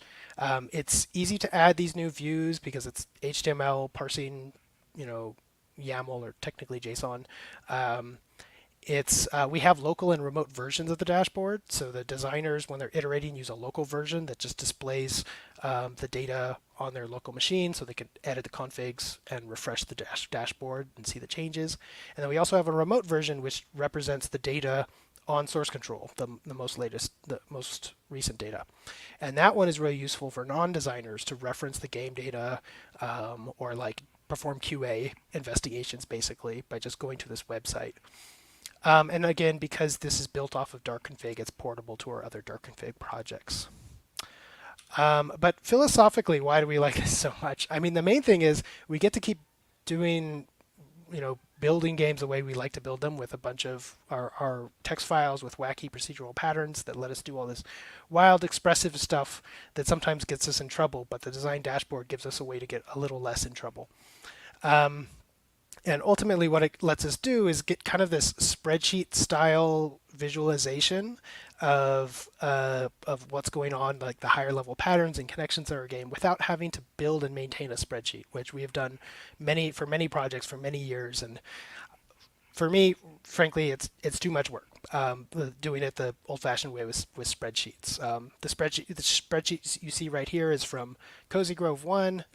This is the progression roadmap of like all the unlocks and the econ for like the narrative econ, and when the different quests come in and all this stuff. And it was hugely useful and allowed us to fix a lot of issues that came out of these kind of like emergent connections and stuff.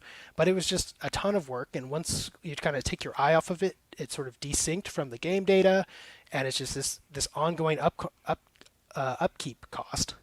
And so with the design dashboard, there's always a single source of truth. It's the game data. The configs are the truth, and the design dashboard gives us this kind of high level view, but it's derived from the game data. So we never have to.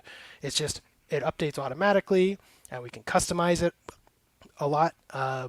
And so, yeah, if you have a heavy content game with a lot of intertwining economies or procedurally generated content, maybe consider building something like the design dashboard. Thank you for your time. Excellent. Thank you so much, Patrick, and thank you for being understanding with us starting a little bit later. I do want to take the time for at least one question, given that we started late. This is one from Dashed Clever, which is just asking, is there a team member who's focused on building this tooling, or is it something that the devs produce in between other game tasks? We do have we don't have a lot of engineers who are like dedicated to a single thing at Spryfox. We tend to reallocate people all the time, but we do have a engineer who this is their kind of pet project, and so he and I sort of like he'll come back onto it and add new views to it and iterate on it. Cool, which I guess may be related to that from Parbror D.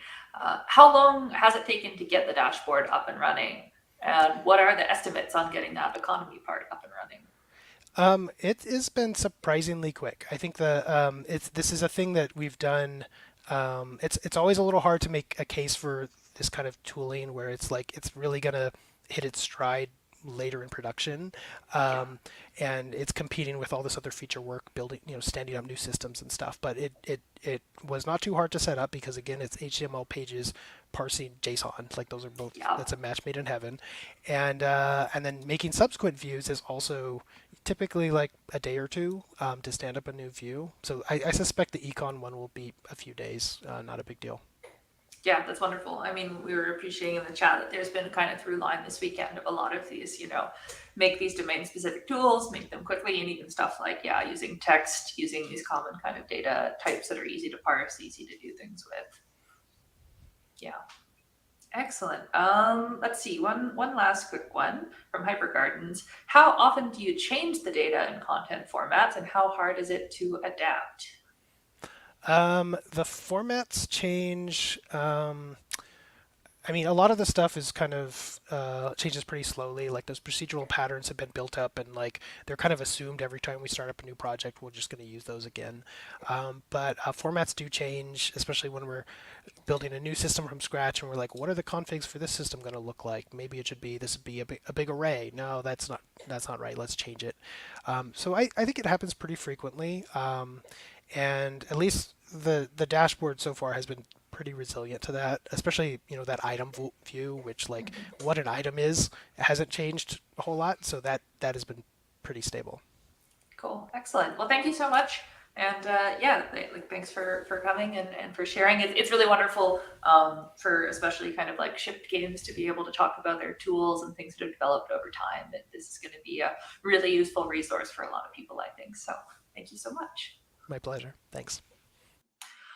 All right. So now we have gotten to the breakout rooms, which I am going to tell you the assignments now, and we will have, as mentioned before, the special case for Tom Francis. So going all the way back, oh my goodness, so far back. This has been a wild slot. Do you remember that the first thing was a live action roguelike from Justin Friedman? Because I didn't. That was this talk slot. So that will be in I Was a Teenage Gelatinous Cube if you want to just kind of talk about that whole experience and reminisce about the pudding, Teenage Cube. If you want to talk about A Simulation with a View from Jonathan Lessard, that is in Attack of the 50-Foot Goblin. If you want to talk to Tom Francis on a Zoom call about heat signature and generating boring levels with Rush experiences, hopefully now if you go to Jabberwock Park, there is a link to a Zoom room. That is the same Zoom room that also, if you just go directly to the retro games section of the arcade, there's also a link to the Zoom there. And if you click the Happening Now button, there should also be a link in there that says that that's where you go to talk to Tom.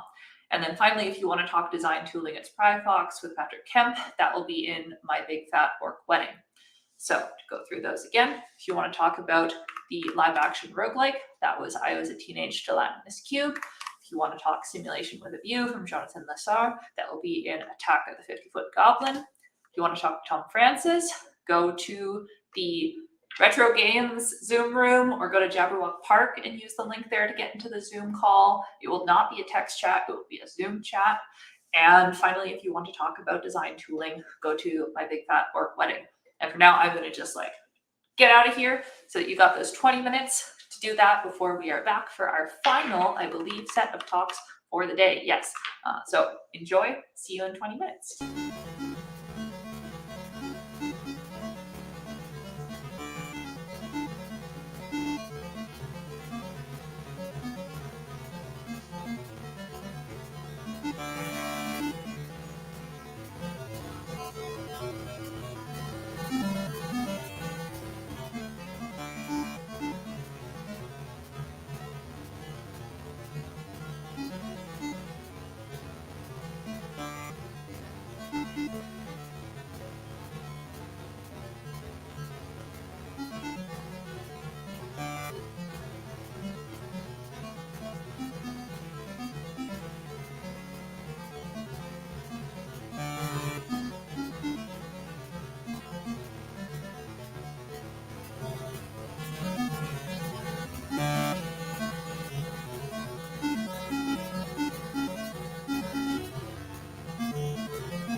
And welcome back to the last block of talks for Roguelike Celebration, which is, I was going to say bittersweet. I guess it's bittersweet because it's more talks. Mostly it's sad, but it's good because there's more talks, and that's exciting.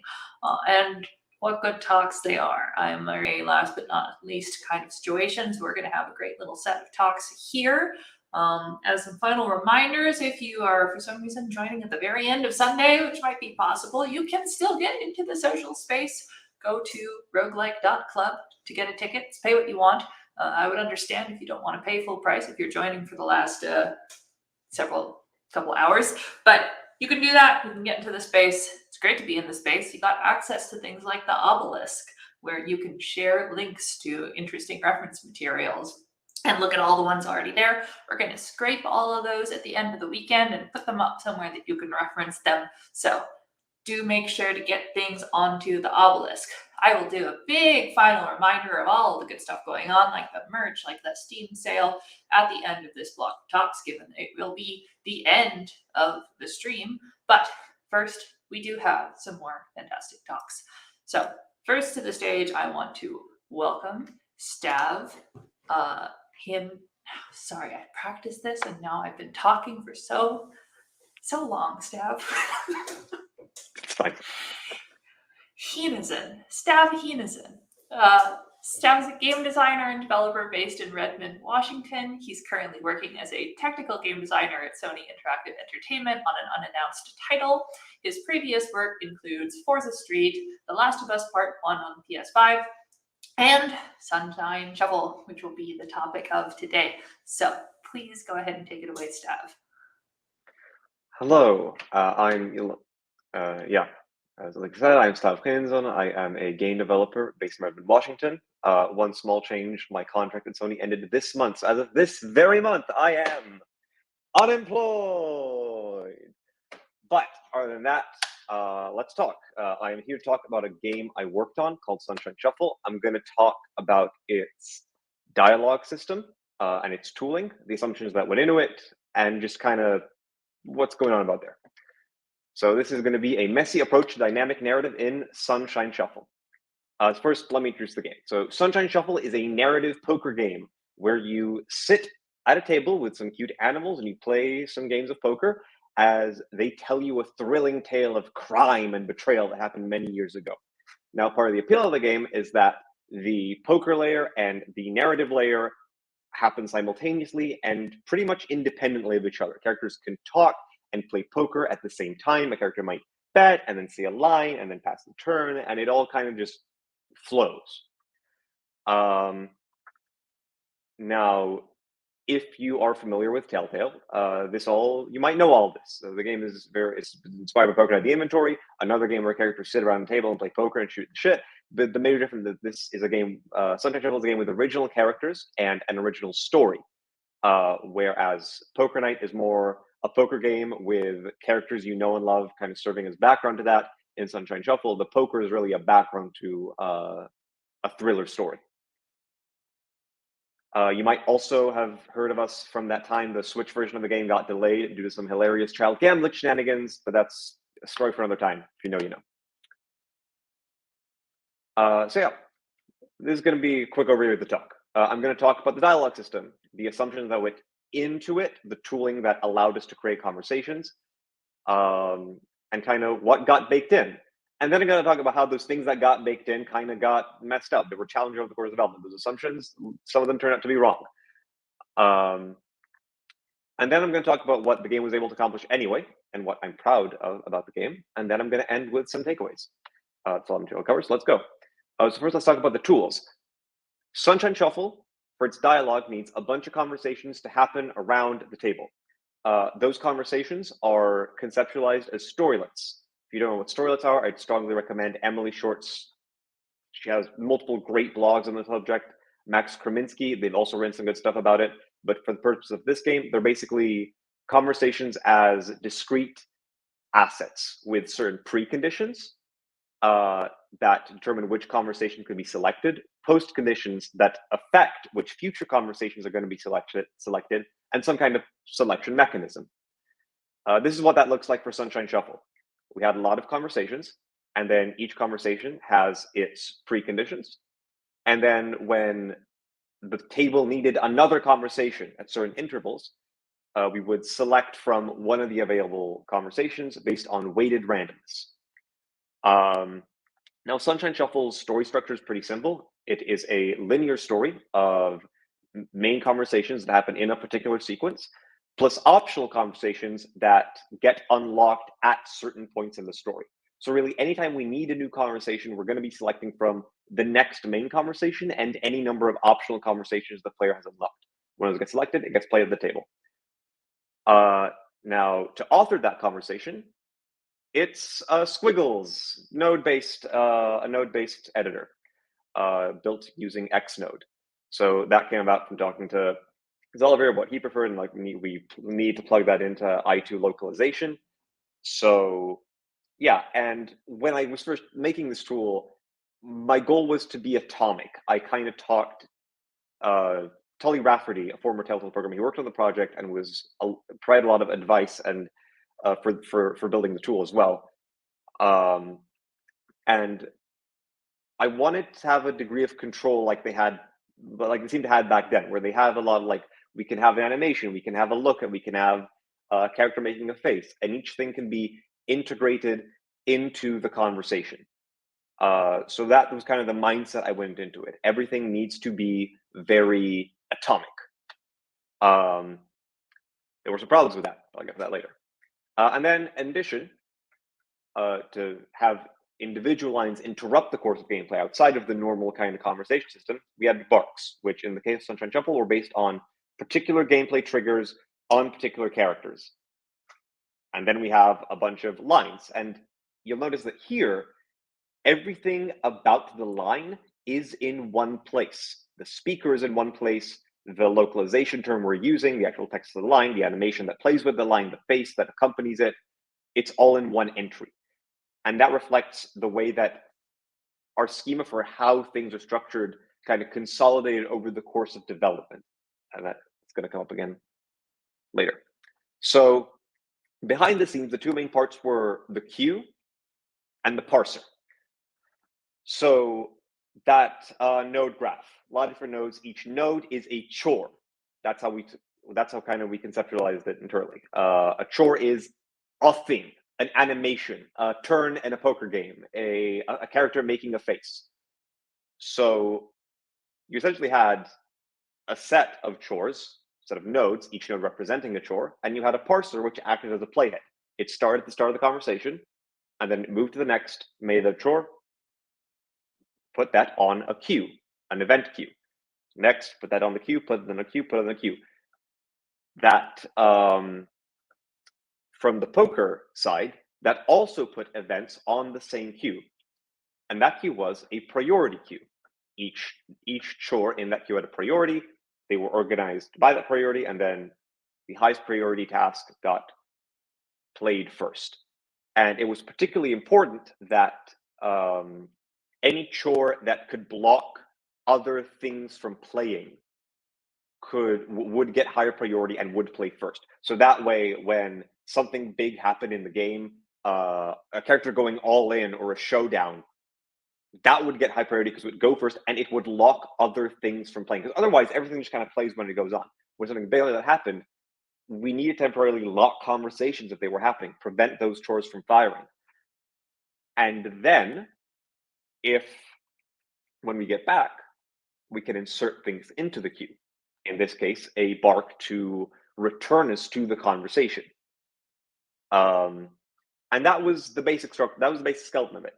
There is a node graph, a parser that goes through those nodes, and then converts those nodes into chores that go onto a queue that takes events from multiple sources. And that way, we have everything in one place, and we know in what order things need to play. Here were some problems with this as the game was kind of going through development. First is, like I mentioned earlier, over the course of development, our structures and workflows coalesced in ways I didn't predict at the start.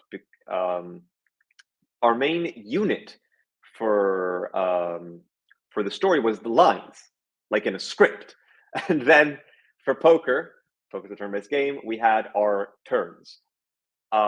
And what ended up happening behind the scenes is that to control the timing of things, to make sure that everything for a particular unit got focused, that a line got played and that entire thing got through, and we could now be free to focus on something else. All the chores from that essentially got consolidated and played at the same time. And that means that that earlier atomic kind of conception of the chore graph, it wasn't necessary. And it added a lot of time and work to creating conversations in the game, because everything you wanted to do, you had to click, make a new node, drag the link. It was time consuming, and it just required people to come in to just do the work of hooking up conversations. Eventually, in order to maintain focus and maintain control over what was happening at the table, we needed to have those units. Lines were the units for the dialogue, turns were the units for gameplay, and we could go through all the chores in one and then do another or focus on something else. And just general, the timing of how things went. For a narrative mode in any game, timing is essential, and designers should have control over that. The way the tool was built, where we have storylets, and the storylet is just a node of graphs, and then the code handles the rest, it didn't really provide well-surfaced means to control that kind of timing to the designers. This resulted in a lot of the need for programmers basically step in and do that work to control the timing, because it was all based on float variables scattered across many C# scripts. And that meant that cost us an iteration time for how do we iterate on the flow of conversation, the flow of poker, and just player load. And then there was delegation. When I said that it was across many C# scripts, I meant it. There was confusion across what exactly handles timing, because the plan going in was that the chore queue would provide essentially a snapshot of when things are going to happen. And if you look at the chore queue, you're supposed to have like an idea of what things are coming up. But in practice, over the course of all, that responsibility shifted towards the graph parser. Essentially, it would go through all the chores online, put all of them on the queue, and then wait until it would have permission to play another line, and then it would go through and turn all of the graphs related to the next line into more chores. And the actual queue, it basically ended up as a tiebreaker. Usually chores wouldn't spend more than a few frames on that queue, and then they would go on. And it was really important if we were playing multiple things, but one thing had to lock everything else. So it had to have higher priority to go first. And that's not even counting into like that timing stuff. When I say it wasn't well surfaced, some of that was on the UI. So there was that kind of things between Does controlling the time after line have to do with how long we're hiding the UI and how long we're waiting after that? And that, again, cost us in iteration time. But in spite of those problems, Sunshine Shuffle does some cool things, and I want to talk about them. The first is space. Everything in Sunshine Shuffle happens in the boat cabin, the same boat cabin. The game is in the boat cabin, the conversations are in the boat cabin, the shop is in the boat cabin, the menus, they're in the boat cabin. And that results in a certain effect that I at least have a bit of a hard time putting a finger on it, but I would compare it to actors performing secondary actions on stage while delivering their lines. It gives the character a certain life because they are involved in things that aren't directly related to what they're saying to the player right now. And in addition, the fact that there's no hard delineations in interface creates a seamlessness that just makes the space and the characters in it seem more alive. The next is reinterpretation. So Fidelis has this like explosive line, and in the game, because the poker layer and the narrative layer are independent of each other, you have a lot of good opportunities for that line happening in a lot of different contexts. It could happen after an all-in or a daring raise or a cautious bet. So that means that the line lands a little bit differently in each playthrough. And like inversely, I find that players project intention onto the poker AI's decisions based on what just happened in the narrative, regardless of whether or not that connection actually exists. So that kind of having two layers acting independent of each other in the game allows for a lot of unique moments of characterization, unique moments of comedy when you have a long pause because of a scripted think before a turn that just happened after an awkward line, for example. And that means that each playthrough of Sunshine Shuffle is a little bit unique. And it means that they are, and I'm very proud of that. And there was load. We did a lot of work towards minimizing player load through iteration, and even through the cost that we got through our inefficiencies of our tools, we managed to allow a gamer who can play poker and read at the same time. I'm very proud of that as well. So what are the takeaways? So first, anything we did get was through planning, and everything that we kind of missed was stuff that we missed in our planning through our workflows and structure. The design and the tooling, we needed to talk. The tooling was directly done by talking to Zalvir, who was going to be using those tools, what he felt comfortable with, and what the game was going to be. That was very clear from the start, and that got us a lot. And finally, that the tools, flawed as they were, shipped, and they shipped something that I was proud of. And so that's my main takeaway. This talk comes from the tension between the flaws of the tools and the pride in what we made, and I wanted to talk about that. So thank you for listening to my talk. I hope you enjoy the subsequent talks, and I hope you have a good time at Roguelike Celebration. Thank you very much. Thank you very much, Steph. Well done fitting so much into that 15 minutes. We will not have time for questions, which is probably good because the only question so far is what is a conversation? And I'm not going to ask you to define that in 1 minute. So people can have that follow-up in the breakouts if they want. But I love that. And that final note of flawed tools ship is fantastic. So thank you very much for coming. Thank you. All right, moving right along. We love our lightning talks. They go fast. Nope, I think that Jasper is after, and next up is Josh Galecki. There we go. Got a little preview. Guess who comes after Josh? But first up, we do have a lightning talk from Josh Galecki, a solo game dev based in Cleveland. He fell in love with roguelikes after playing Dungeon Crawl Stone Soup. Are we playing a recording for Josh? Can you hear me? Yes, I can hear you. Okay, cool. Okay. All right, great. We have that up. Yes, he fell in love with roguelikes after playing Dungeon Crawl Stone Soup 15 years ago, and loves the emergent narratives created by the genre. Previous releases include Moondrop, a non-violent farming roguelike, Within a Dead City, and Dwarven Depths. All right, hello, Roguelike Celebration. This is my talk, Procedurally Generating Puzzles. So, a mathematician and an engineer are sitting in the faculty lounge when the coffee machine catches on fire, as they do. The engineer rushes to the sink, fills up a bucket with water, and then douses the flames. The next day, the two teachers are in the faculty lounge again, and the coffee machine catches on fire again. The mathematician rushes to the sink, fills the bucket with water, and hands it off to the engineer. They then proudly proclaim, and now we've reduced it to a problem we know how to solve. Hi, I'm Josh Galecki, solo game dev of Moonroof Studios, and today I'll be talking about how to include puzzles in a roguelike game. Now, puzzles are very common in video games. They help change the pace, which can be important in a more action-oriented game.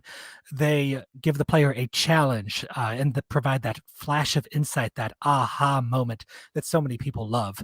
Whole genres of video games are founded on puzzles, but solving a puzzle once is fun, solving it twice is trivial, and solving it for the 20th time is a chore. Roguelikes, I'd argue, are designed around repetition. Given that, how do you include puzzles? Now, this was a bit of a personal challenge for me as well. I made a non-violent farming roguelite called Moondrop. Now, I didn't want to include any combat or even combat-like mechanics in this game. But without combat, how do you challenge the player? How do you keep them engaged while they explore the quote-unquote dungeon? The answer I arrived at was to include puzzles in the game. I knew, though, that because of repetition, I would have to design puzzle systems rather than individual puzzles. These puzzle systems, much like your random level generator, would be able to generate a random puzzle on demand. Now, back in college, I studied both math and computer science, and sometimes I would see the same problem in both classes. In the math class, we would prove that a solution existed for this problem, whereas in computer science, we would examine an algorithm that gave you a solution for the problem. So, like the mathematician, we just want to show that a solution to the puzzle exists. There's two major strategies. I call them the analytic and the constructive. The analytic is showing that any generated puzzle has to be solvable. And the constructive is building a particular puzzle so that it has a known solution. First thing, we're going to take a look at the analytic strategy. There's a classic video game puzzle and handheld game puzzle known as Lights Out. This involves turning all the switches on or off. Whenever you toggle a switch, it also toggles its neighbors to their opposite state. I included this in Moondrop 2. When the player encounters this puzzle on the shady trail, they must turn all of these lantern columns on. On the right-hand side of the slide, you can see a schematic diagram of one possible board state. Here I show 2 lanterns are on and 6 are off. Now, in order to solve all possible puzzles in this space, it helps to know what interesting properties your puzzle design might possess. The first thing we're going to look at is that an undo move is simple. If a player toggles switch A twice in a row, then there is no change to the puzzle state. It starts off blank and ends up blank. Now we can extend that a little more. We can even throw a move in between these two toggles. If a player toggles switch A, then toggle switch B, then switch A again, it's the same puzzle state as if the player only ever toggled switch B. In essence, the two A toggles cancel each other out, regardless of how many moves you have in between them. So what I now want to show is that I can toggle on any switch on or off without affecting any of the others. I have a couple of GIFs here. They show that I can toggle on the top left corner. They'll both start at the blank state right here and right here. So I can show that I can toggle on the top left corner and in here the top middle corner. There's the top left and one more, two more. Here's the top middle. So there's a series of moves that let me toggle any of these switches on or off at will without changing the board state outside of those switches. So that's great for these two switches, but what about the other 6? Well, the puzzle also has interesting property number 3, that the puzzle board is symmetric. I can switch or flip-flop any of these move sequences horizontally or vertically, and in doing so, I can reach the other 6 switches and be able to turn them on and off at will. So since any individual switch can be toggled on without affecting the state of the others, then there must be some set of moves that solves any given puzzle on this 2x4 layout. However many switches start off, I can just make sure I toggle those ones on and the puzzle is solved.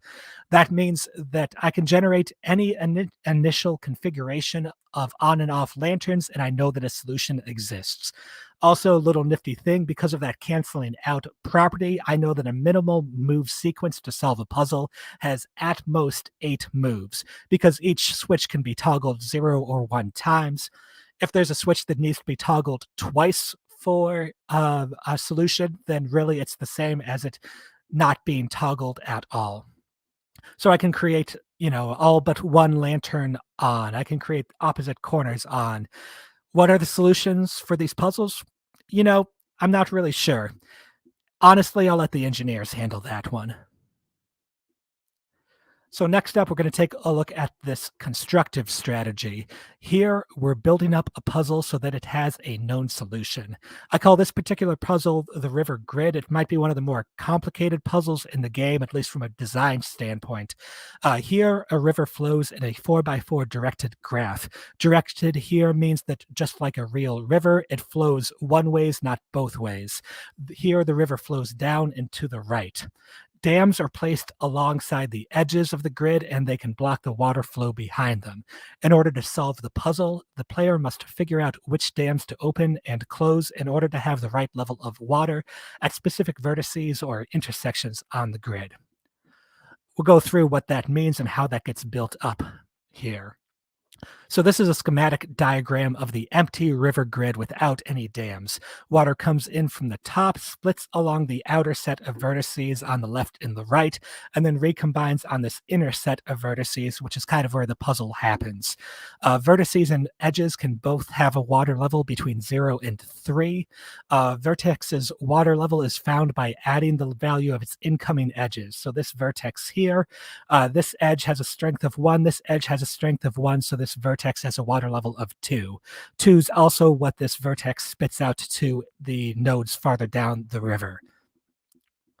First thing we do is we add 2 locked dams to random locations, and you can see how that changes the water levels behind those dams. Next, we add 3 more dams. These dams are must-close dams for the known solution that we are generating. They are toggleable by the player. Once we have these, we pick 4 vertices as the solution vertices.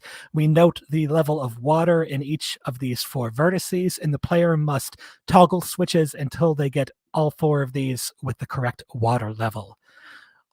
Next, we add 3 must-open dams. The player needs to have all of these open for our known solution. Finally, I randomly open and close all these dams before the player arrives. The player finds the puzzle, and I am satisfied knowing that there is at least one solution for it. There could be more than one. I'm cool with that. But I know that it is a solvable puzzle. It has to be because that's the way I built it.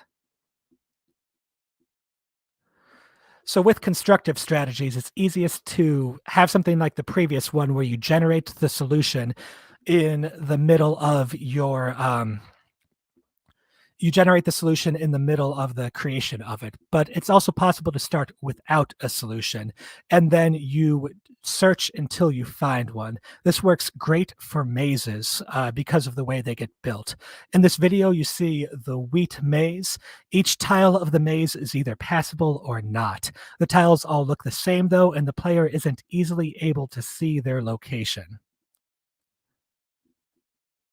So here's the construction algorithm for it. I won't go into too much detail, but I will note that there is a list of open tiles in orange, possible tiles in red, and wall tiles in black.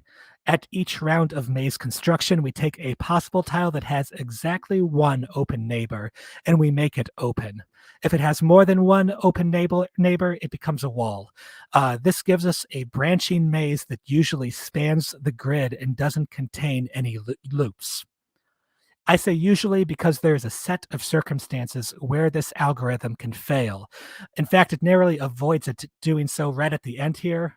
blink and you missed that. Let's see that in slow motion. At the end of maze generation, there are 2 possibly open tiles left.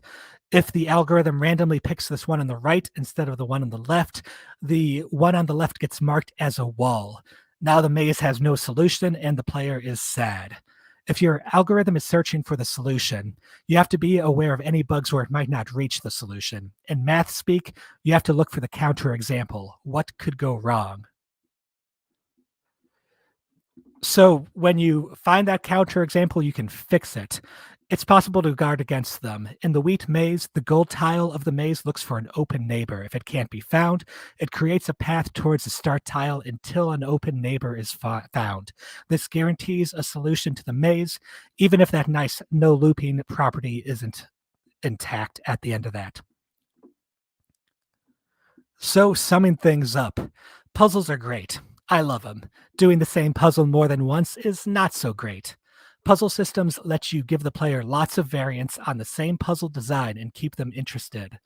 Of course, any puzzle you create needs to be solvable. If you know they can be solved, you can let the player do the hard work. Solving a puzzle space analytically means showing that any initial configuration of that puzzle can be solved. Generating a solvable puzzle constructively also guarantees a solution. When doing this, it's easiest to start off with a solution and then add red herrings, trapdoors, or false paths. But it's also possible to build up to a solution. If so, like any other algorithm you make, you have to pay extra attention to the bugs. I'd like to thank the organizers for throwing an amazing conference. I'd like to thank you all for coming and listening to my talk. I have a couple of places you could follow me here, and I'm ready for any questions. Excellent. If anyone is quick enough on the draw, we might be able to do one question, but only if they post it right away. But that was a great talk. I think it's a really useful toolbox. It feels like one of those ones that'll be good to reference. I can see how those techniques expand outwards to you could flavor those puzzles in a lot of different ways and get a lot of mileage out of it. Yes.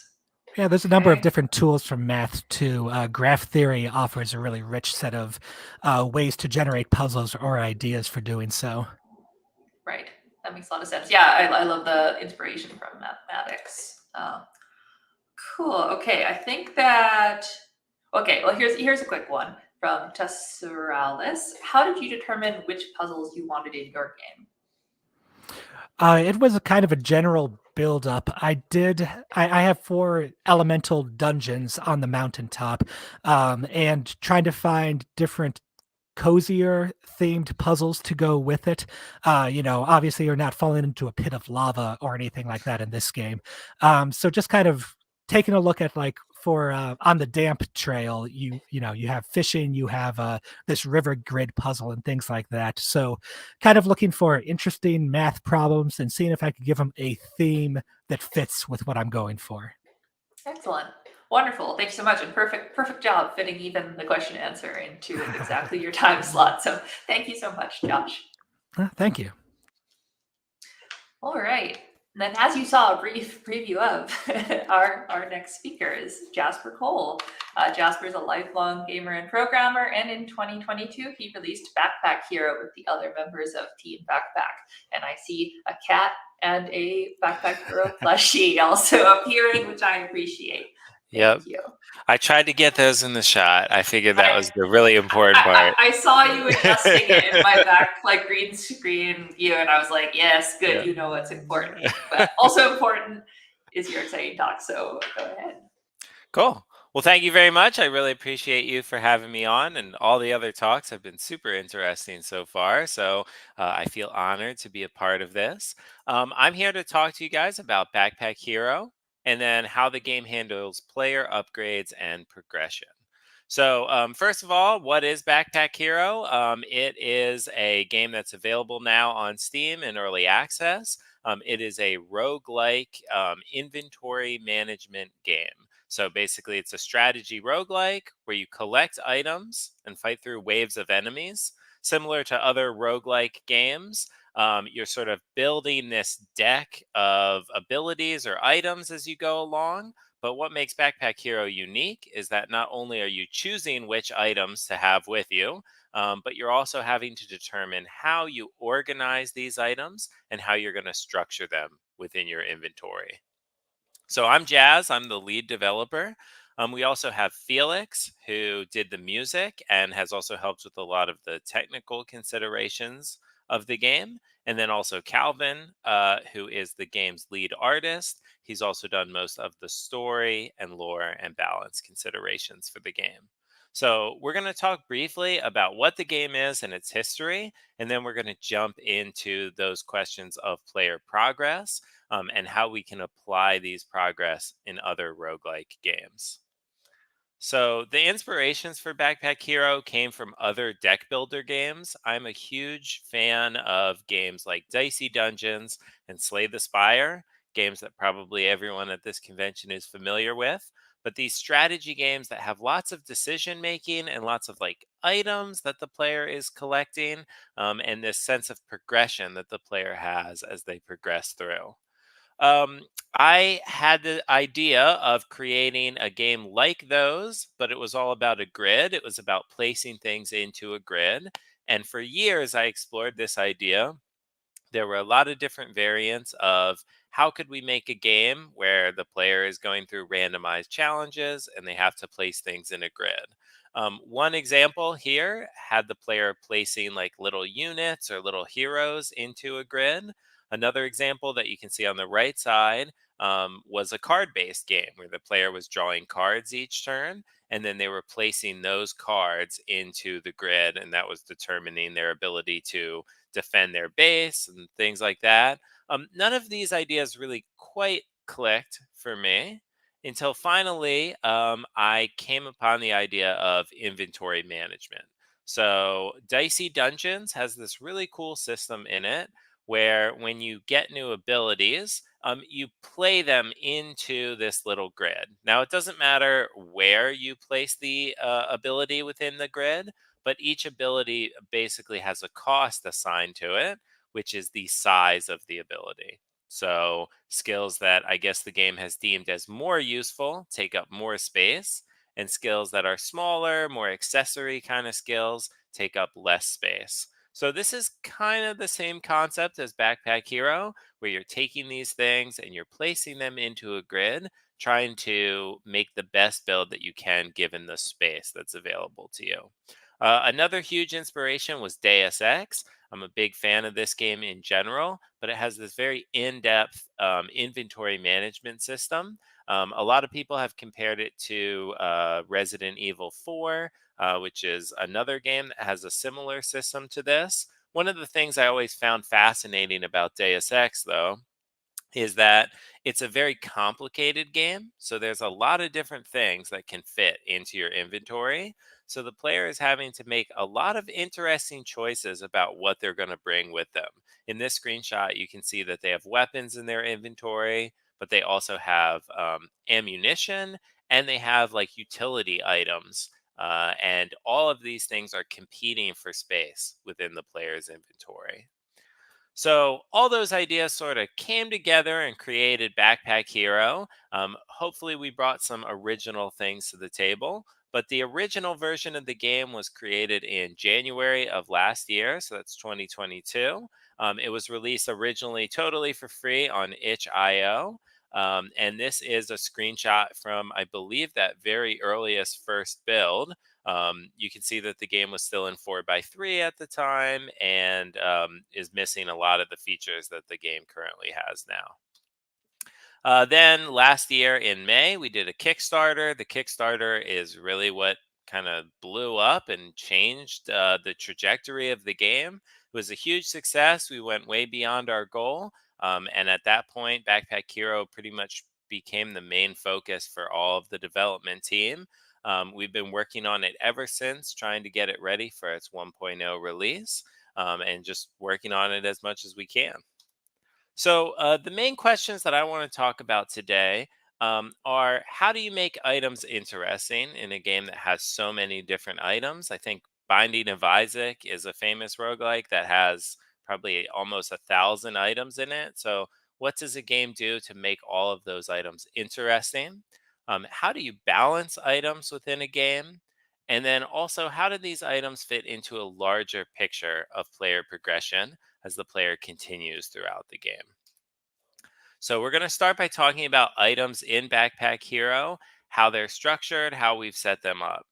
And the first thing that I want to talk about is that in the oldest version of the game, the version that we saw that early screenshot, we had a system that we called the item system, uncreatively named. And the item system basically was how we would code all of the different items into the game. For the most part, items either had to be very simple or we were manually writing the code for those items. When the game became a little bit more popular and we went back and refactored a lot of our code, we created what we call the item 2 system. And this basically allows us to create items from a drop down menu for the most part. Some items still have some special coding involved, but most of the items in the game are simple enough that we can just use these drop down menus that you see here. This is Unity's inspector, if anyone's familiar with Unity. But so here we've got the wooden sword. It deals 7 damage. And you can see here that we've basically assigned all of these properties just through a drop down. When the item is used, it's going to do damage. The value is 7, and the target is the enemy. So meaning the single enemy that the player has selected. So once we created this item 2 system, not only did it allow us to create many different items for the game and a wide variety of items, but it also enabled the game for mod support. So modders can basically tap into this same system. They can determine how an item is going to work, all of the values that it has, all of the effects that it'll have, and things like that. So, creating this strong possibility space, this strong foundation, basically allowed us to not only expand the game ourselves, but also make a more flexible game for anyone else who wanted to come in and work on the game. So, in Backpack Hero right now, at the time of this presentation, I think there's about 865 items. So there is a ton of different items in the game, and the vast majority of them are implemented using that item 2 system. I think what's interesting about these items and what I'd want to stress is that, similar to what I was saying about Deus Ex earlier, these items are very varied in their use. They have a lot of different purposes. So I'm showing just 3 items here. This one's a water flask. It's a consumable. So the player can use this item and gain some energy from it. We have weapons. These are used to defeat enemies. And we also have utility items. So this item here is like a whetstone. When you use it, I believe all adjacent weapons gain a little buff and then become more powerful for the remainder of combat.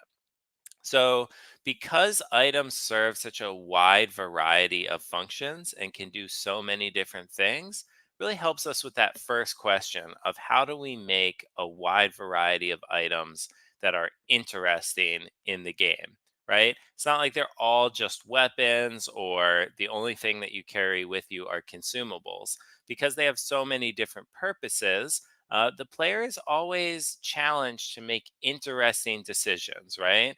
Do I want a larger shield, which will serve me well over time? Or do I want a meal, which will serve me well in my next combat, but maybe isn't going to be something that will stick around for a long time because I'll use it up? Do I want maybe something that buffs adjacent weapons or something like that? Or do I want something that's going to be destroyed when I use it? These questions I really think are the lifeblood of the game. It's what allows it to constantly create interesting questions for the player. So, how do we actually create items? Like, what is our creative process for this? Well, there are many different answers to that question. I'm just going to go through a few of the different things that we did to create items for the game. Um, Number one is items that we planned for. So, many of the items in the game, we sort of had a concept that we had to create these items, and then we built items around those. So the wooden sword, for example, we knew that in the beginning of the game, the player would need a basic weapon that they would be able to use to fight enemies and defeat enemies and move forward in the game, progress into those more interesting items. So we created the wooden sword as just like the most basic, simple weapon that the player could start with. Also, a lot of items were created by the community. So the black mana stone that you see here, I believe, was created from a contest that we had on our Discord. People got to vote for items that they liked the most. And then, based on the winner of those polls, they were actually incorporated into the game. We still have other community items and even Kickstarter reward items that we're currently working on trying to incorporate into the game. Um, Also, I should mention that each different item has a different shape. It's usually displayed in the upper left of the card. So the nunchucks, as you can see here, are this kind of Z shape. Um, because items have different shapes, they all have a different cost. They all take a different amount of inventory space to carry. And each one of these items can be a source of inspiration for us. Each one of these shapes can be a source of inspiration. Often we will see a unique shape, or we'll come up with an idea of what about an L shaped item? What about a line? What about a square? And we'll create items around that shape. In the previous slide, we can see here that the wooden sword takes up 3 spaces in a line. The black mana stone takes up 1 space, etc., etc. Many items are created around a theme. So it's Halloween right now. So last year for Halloween, we did a whole set of scary items. And then we created many different items that would synergize and work with one another, and also items that had some sort of interesting thematic connections. All of these items are kind of traditional Halloween things like pumpkins, candy apples, Jason Voorhees mask, things along those lines. So also we've created some items with the art first idea. So the rough buckler, we drew up a sprite sheet of like 100 different items that could exist in the game. And the rough buckler was one of the earliest ones. So we had this item already. We were trying to think of functions for it. And that can be a really great way to come up with creative ideas. You know, artists tend to be very creative people, allowing them just to draw whatever they want, and then working backwards from that to try to create something that'll be interesting mechanically is a great way to come up with fresh ideas. And it's always a collaborative process, right? Like Calvin's the main artist in the game, so I'm always working with him, going back and forth. He draws things, I come up with ideas for them. He edits the art, he adjusts my idea, I revise it further, et cetera, et cetera. That kind of collaboration can really create items that are interesting. And sometimes it really is these simple items that take the most work to get them just right, get those number values just right. The other thing is the possibility space, exploring it fully. So the Rose of Thorns, for example, was an item where we had the sprite for it, but we didn't know exactly what we wanted to do with this rose, right? Like, what would a rose do in a combat oriented game? So, because we have this item 2 system, which is this broad possibility space, we were able to consider what possibilities we had not yet used within that system. And then, when we had an item like the Rose of Thorns or this rose sprite, and we were trying to figure out what to do with it, we could come up with what are the possibilities that we have not yet explored. So, let's talk about that a little further. We have a lot of interesting items in the game, like the double poison potion. It adds poison to the enemy, it doubles the poison on the enemy, and then this item gets destroyed. Now, this is done basically through these drop down menus in Unity, but these are all the different triggers that we've set up for items. So we can say basically a trigger of when the effect will occur. So the double poison potion occurs on use. So we can choose that from the drop down menu. But we could also make an item that has its effect that occurs each turn, or every time your turn ends, or once a combat, or only when you defeat an enemy, or something like that. We can determine the effect of the item, like is it going to damage someone? Will it add block to a character? Will it heal someone? Will it add additional energy to someone? Will it increase someone's max health, etc., etc.? There's many, many things that we can choose from this list. And then the third list that we have here is the targets, right? So you can target the player. So probably we would want items that did good things to the player, like adding block or healing them. You can target an enemy. We would probably want to damage the enemy or inflict some sort of negative status effect on them. We can also choose all enemies. We can choose everyone in the combat. And then there's all these more complicated targets that we can choose as well. So from this possibility space, you can see that it's possible to immediately create item ideas without really having a very interesting idea going in, right? You can have this rose. You don't know exactly what to do with the rose. And then you come here and you can say like, well, it's a rose, so it's not an item that you use. So we'll say that it does something on the start of your turn. And then we'll choose an effect that we think is appropriate. We'll choose a target that we think is appropriate. And then we'll sort of use that as a starting point to think creatively and try to come up with what the item can do that might be interesting.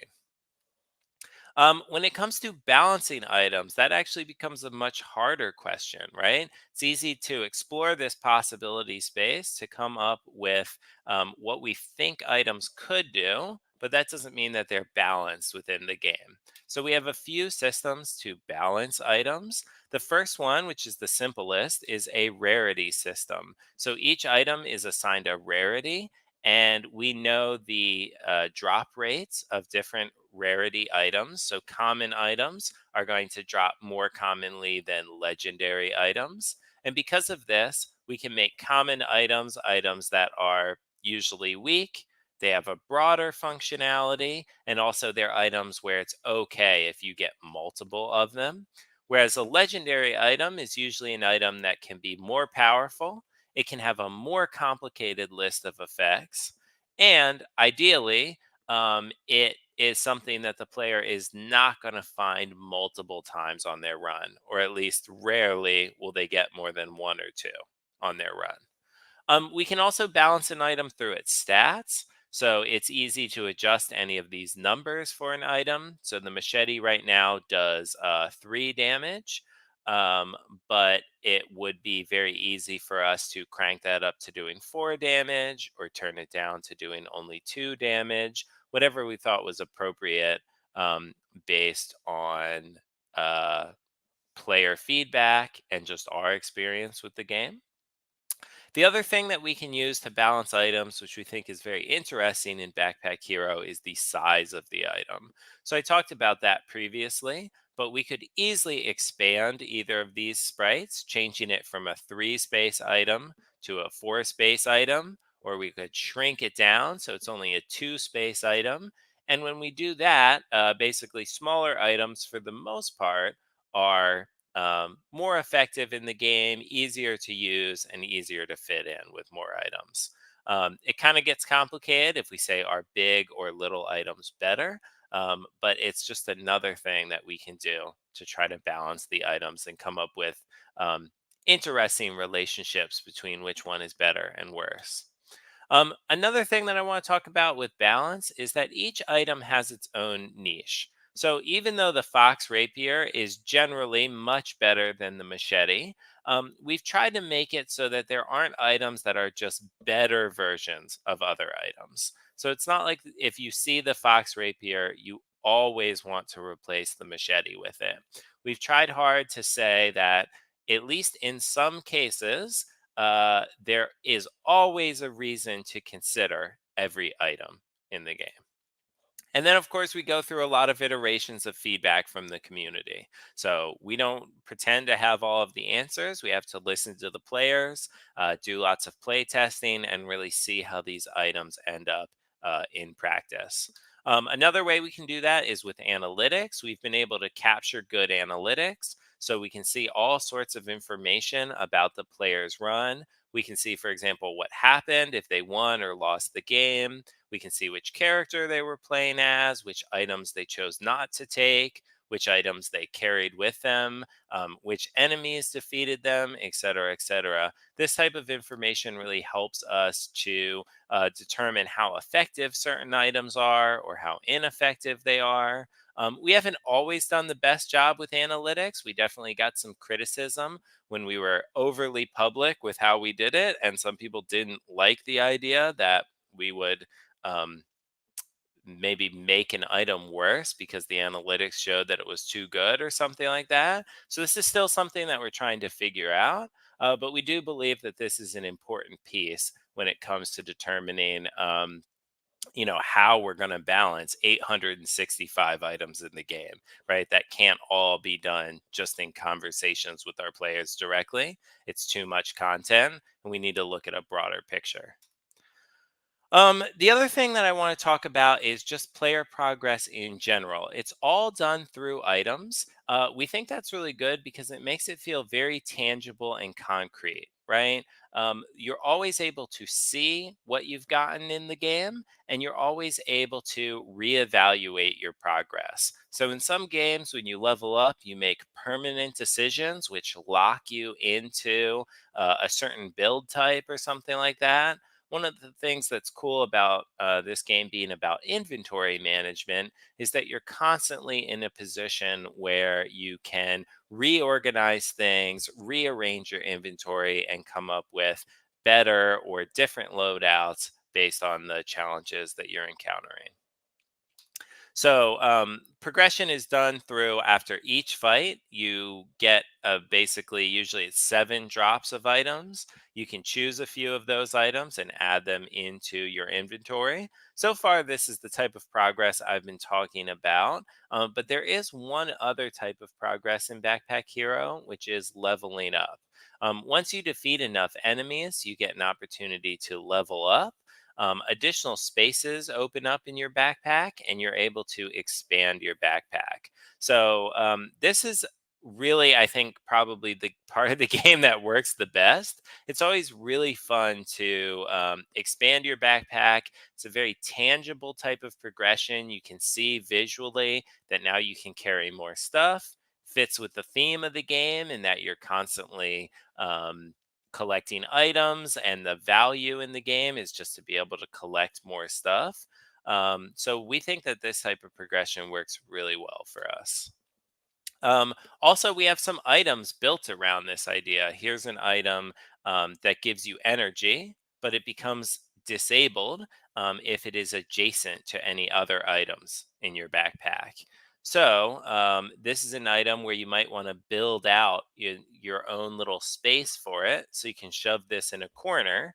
That way you're getting the positive effect without having to deal with any items that are too close to it. One other thing that I would mention is item buffs. So I haven't talked too much about why the player would want to organize things in a different way within their backpack, but a lot of the items have effects based on where they're placed. So all of these gem items, they're basically increasing the amount of damage that nearby weapons can inflict on enemies.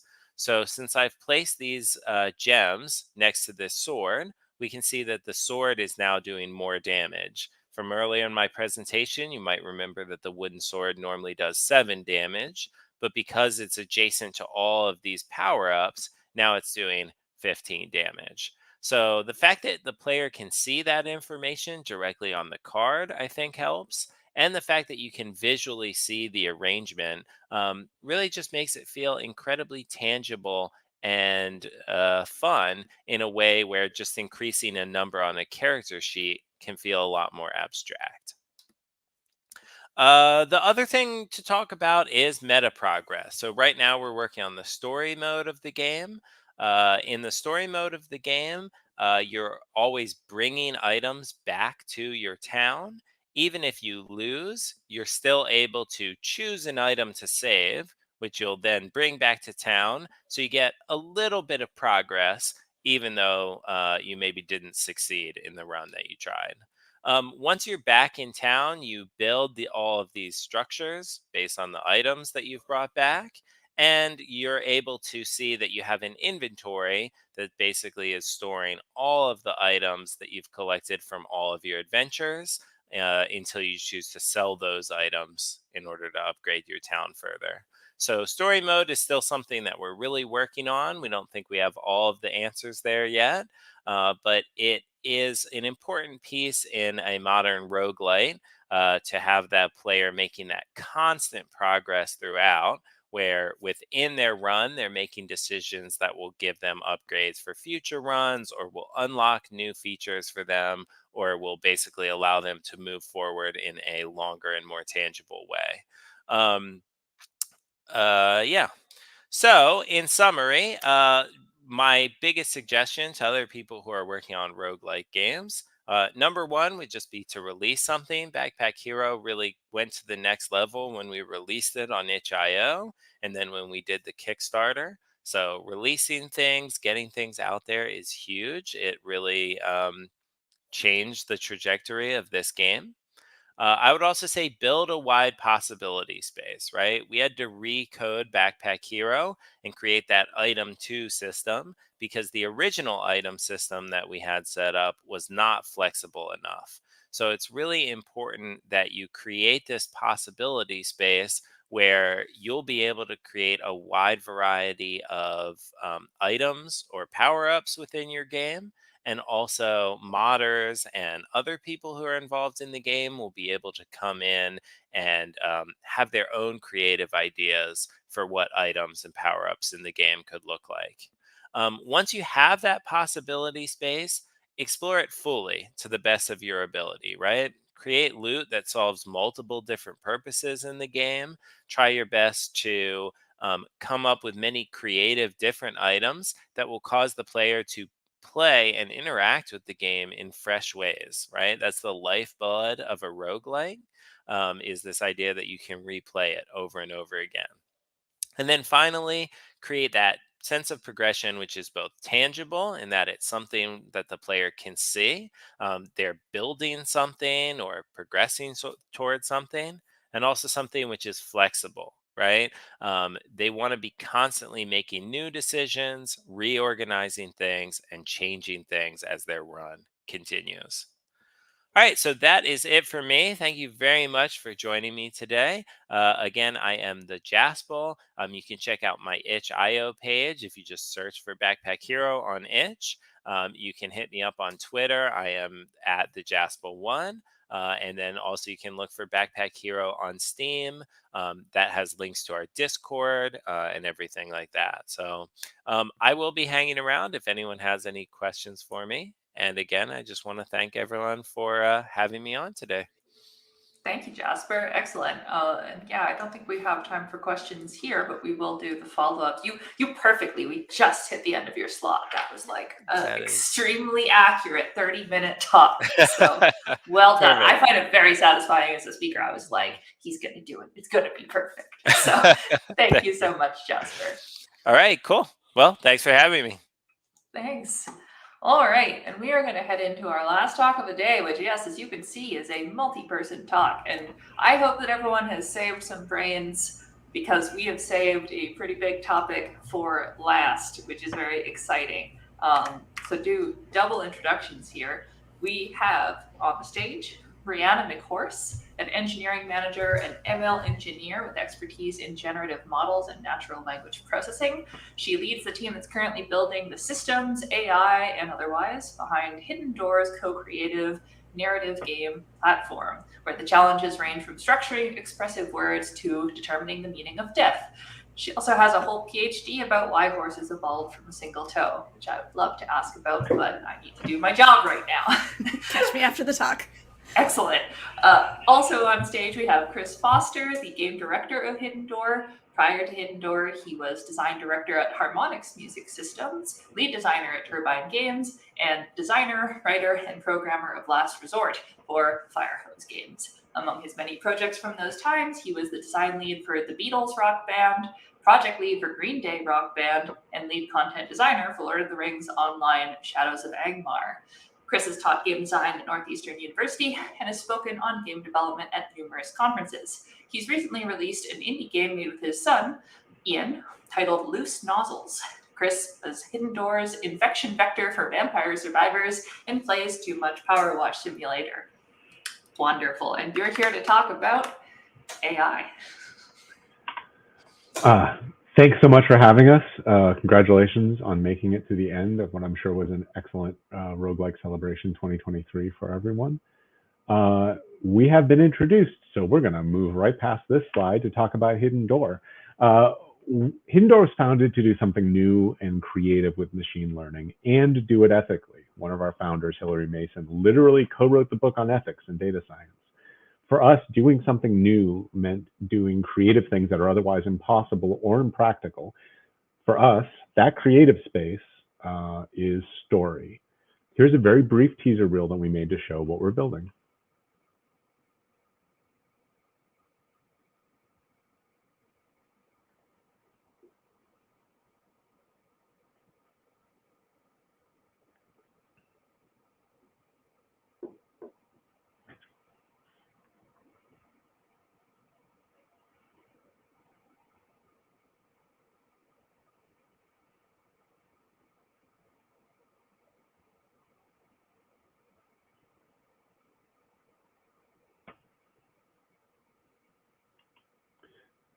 So our talk, in this talk, we're going to present how generative AI can change how we tackle the challenges for us in building interactive stories.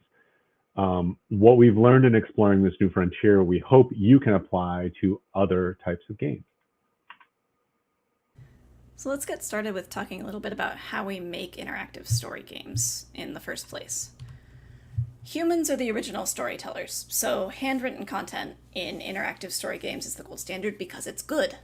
People dedicate their whole careers to writing stories, designing narrative, and this writing is the heart of a game's emotional experience. But in a game context, where we want interaction rather than reading a single fixed linear story, you get into structures like branching narrative in order to be responsive to player choices. Mapping this out over dozens and dozens of player choices, all with cascading consequences that you want to be meaningful, both becomes a massive amount of work and a challenge to wrangle. And it's also limited by human scale, therefore it points you at certain kinds of content or budgets. For example, you can skip over that one. Hades has a lovely set of story branches with real emotional impact. It has an absolutely enormous list of conditions, like what happens when, and it's rendered by over 20,000 unique voice lines. So it feels like it's handwritten and responsive to your specific experience because it is, and that is a huge amount of work. Hades also, as I am sure many of us know, features procedural generation, not in its narrative, but in its level design.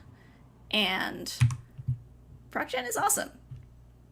It's generating experiences through rules-based systems, emergent behavior. It really shines with things that can be structured, like those levels in Hades, physical movement, stuff like that.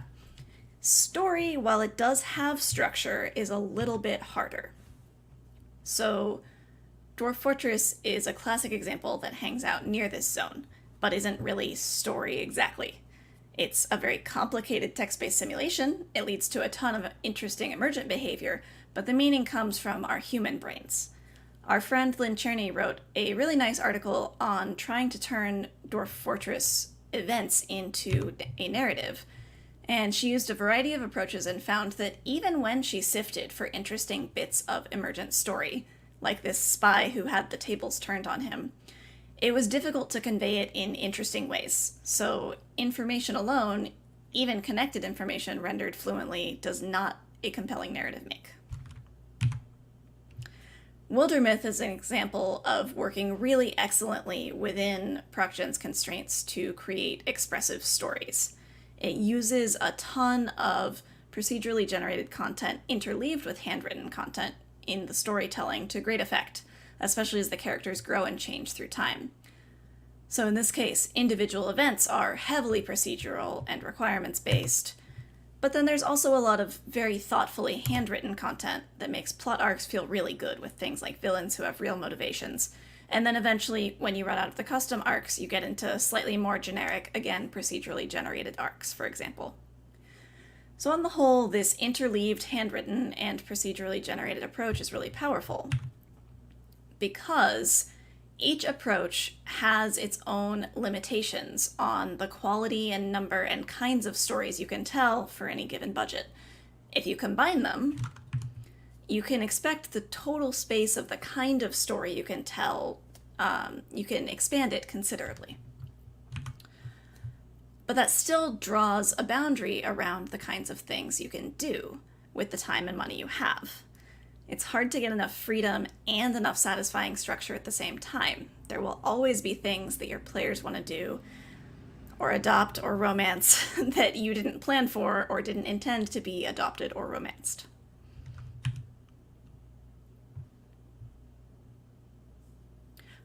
Chris, I can't hear you at all.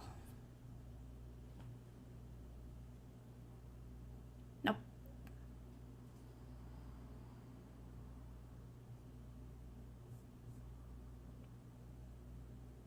How about now? Yes. Okay, thank you. Now, if we could get past those limits, what might it look like? There's one place that we draw a lot of inspiration from, for interactive storytelling, especially with a collaborative bent, and that's the Dungeon Master. Human Dungeon Master is infinitely expressive. They can improvise a meaningful, satisfying story to the player's needs, and they can meaningfully balance story and gameplay. And particularly for our interest and our business model, they can adapt to any world or intellectual property. Now, we think we can start to explore this space and these type of experiences by applying the new tool of generative AI. A generative AI doesn't turn a computer into a human storyteller, and it doesn't replace these other tools. It complements them and significantly expands the limits again. It makes new types of interactive narrative games possible. But what even is generative AI? Generative AI, particularly in the form of large language models, or LLMs, process vast amounts of information scraped from the internet. In processing this data, an LLM identifies patterns in that data and can generate responses to inquiries based on those patterns. Those responses are unique, expected expressions of those patterns, which reflect and remix the information found on the internet. In our case, some of that information that's being remixed are stories or pieces of stories. So an LLM is seemingly a magic container filled with anything and everything, available if you know just how to ask the right questions for it. But LLMs clearly have their limits. And to understand those limits, I love this metaphor from the New Yorker. LLMs are like the JPEG of the internet. They compress vast pools of data and capture the gist of its knowledge, but they blur the details in ways that you're not supposed to notice. Some of that blurring is a positive for us, interesting hallucinations that can take an experience like a story or a picture in unexpected directions. But some of that blurring just sends you off the rails or straight into any one of a number of nightmares. But ultimately, machine learning, AI, is just math. It doesn't reason. It just plays on patterns. It literally just figures out what's the next words to do after the previous words. It doesn't understand what it's saying, and it's probably not going to take over the world. Now, when I try to think about how to describe what it's like to make a game with AI, I came up with this metaphor. It's like weaving a beautiful tapestry with many, many threads, but each of those threads is a snake. Technically, they can go where you want to, but they probably don't always want to help you the way you want, and if you play with them long enough, you're probably going to get bit. So the biggest bites to be aware of are ethical.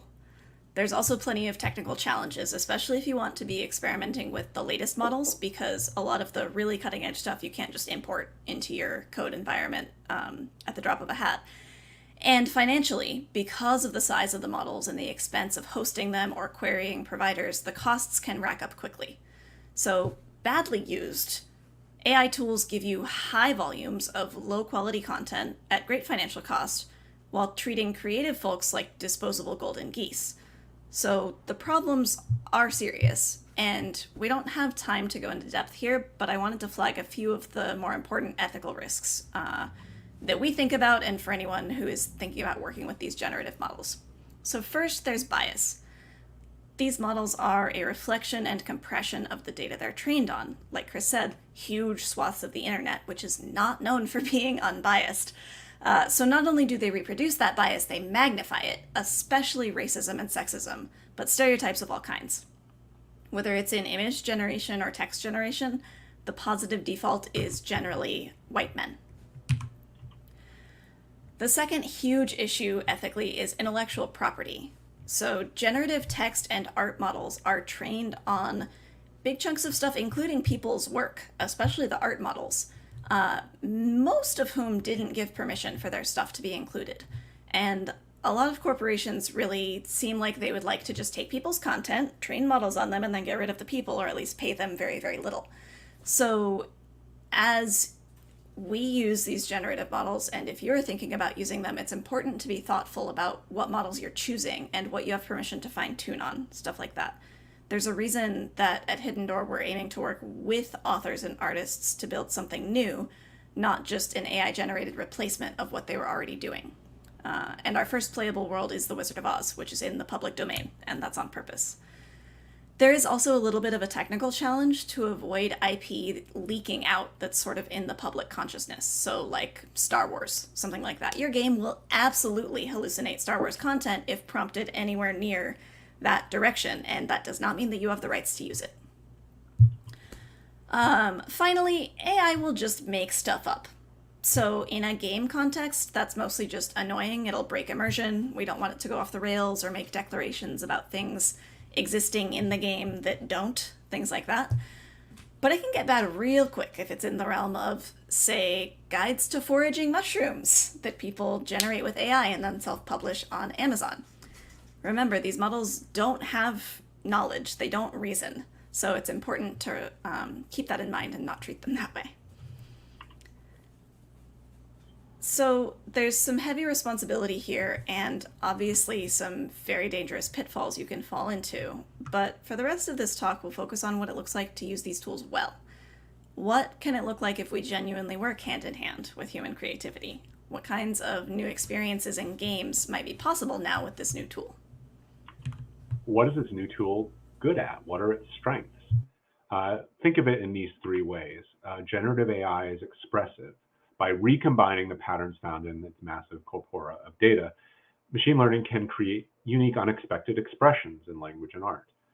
Instead of emerging out of constructed systems, as in ProcGen, they rise unpredictably from patterns in the data. You cannot know what they might do. You will be surprised for better and worse. Generative AI is also responsive. A key element of large language models is that they respond to language. They're driven by expressive input. And there's delight that can come from both choosing input as your approach and seeing how your input is interpreted. But this input is very much a risk. If the model is a mystery box filled with delight and terribleness, expressive input can unearth the good and the bad in unpredictable ways. Finally, generative AI is expansive because of the sheer breadth of content used to construct LLMs. You can take them almost anywhere, not literally anywhere, but many, many more possibilities are immediately available to developers than when using a procedural system for a similar effort. Which makes it kind of an unbounded problem space. If you can go everywhere, how do you guide the system to the places where better experiences, or in our case, better stories lie? And our game is aiming to use all of these facets of generative AI, building a social role-playing game that lets you improvise like at a tabletop, that can adapt to any work of fiction. But leveraging all of those within a game hits some unique challenges. A game enables agency, and while unbounded infinite agency is possible, that's not gameplay, that's creative play, it's make-believe. Gameplay exists within constraints, and those constraints must be applied consistently in order to become a viable game space. AI sucks at being consistent. Stories themselves they exist within coherent structures of meaning, and machine learning is really good at forgetting to be coherent. One other way to think about the challenges of using AI in games and in stories is the fact that I think right now the state of the art in AI is very good at capturing moments in time, a single picture, a tiny snippet of text maybe. But if you try to make it chain moments together to go from, say, one picture to a video, you generally get nightmare fuel. It doesn't understand how to be consistent and coherent through time. Now, this technology is changing every year. Today's limits are likely to be surpassed in time. But we are dealing with the here and now. And this affects us because stories themselves are experiences through time. They're complex experiences with overt and subtle structures, and those structures and their coherent expression is what makes a story impactful and resonant. So can we constrain AI to solve these above issues without stifling that generative goodness that surprises and delights? We think we can by using it as a tool in a larger suite of tools. We can combine its strengths with the strengths of handwritten and procedural content to get around each one's limits. So given those strengths and limits, we'll share in a bit more detail some of what we've learned about making a game with generative AI. How do we use it for what it's good at, and where do we start? A useful lens that we think about it with is order versus chaos, where order is systems, rules, procedural generation, game design. It's structures that control and power specific experiences. Emergence comes out, you can still get emergent behavior that's surprising, but you can always use your understanding of the structure to suss out the causes. By comparison, generative AI is chaos. There are no obvious structures or rules.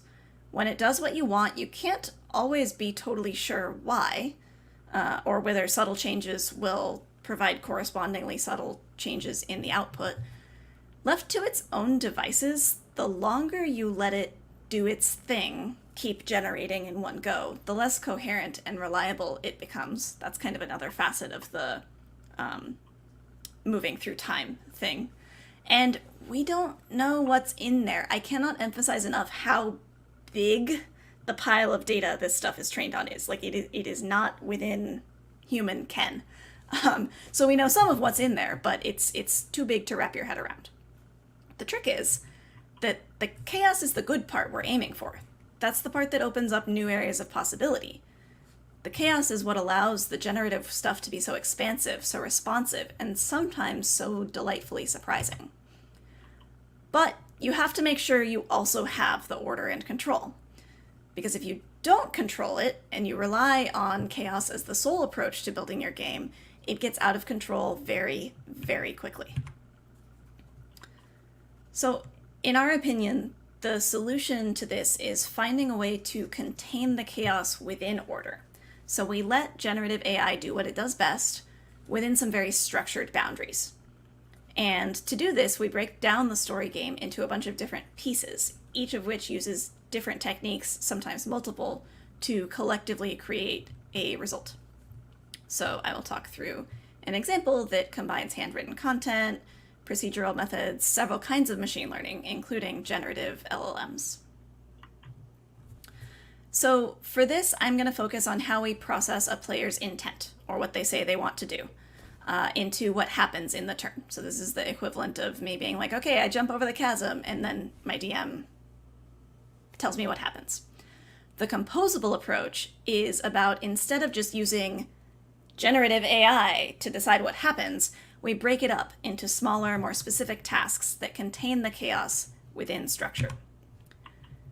So instead of letting the garden grow wild around the path the player takes, we pick a few beds where we can let a handful of carefully chosen plants grow a little chaotically. For example, we use the LLM to suggest what could happen, provide suggestions for what the player might try if they want ideas, render what happens in more expressive prose that's tuned to the genre, the IP, the world that it's in, or to fill in specific details within a larger structure. We also have places where we split off tasks that are really well suited to more ordered tools like classic machine learning, procgen, and handwritten stuff.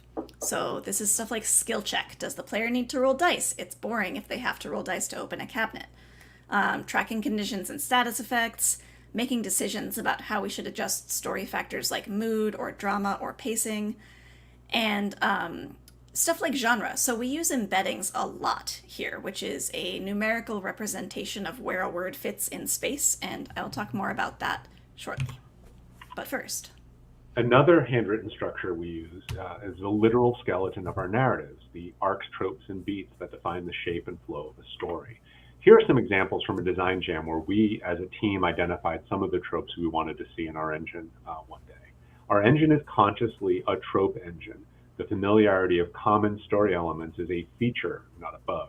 It's satisfying as a player to find these expectations or have your expectations met, and it's perhaps more satisfying to get the opportunity to thoughtfully subvert them as a player. Our approach lets us write these tropes as very short, generic, handwritten structures, and then use LLMs to give them a unique contextual expression.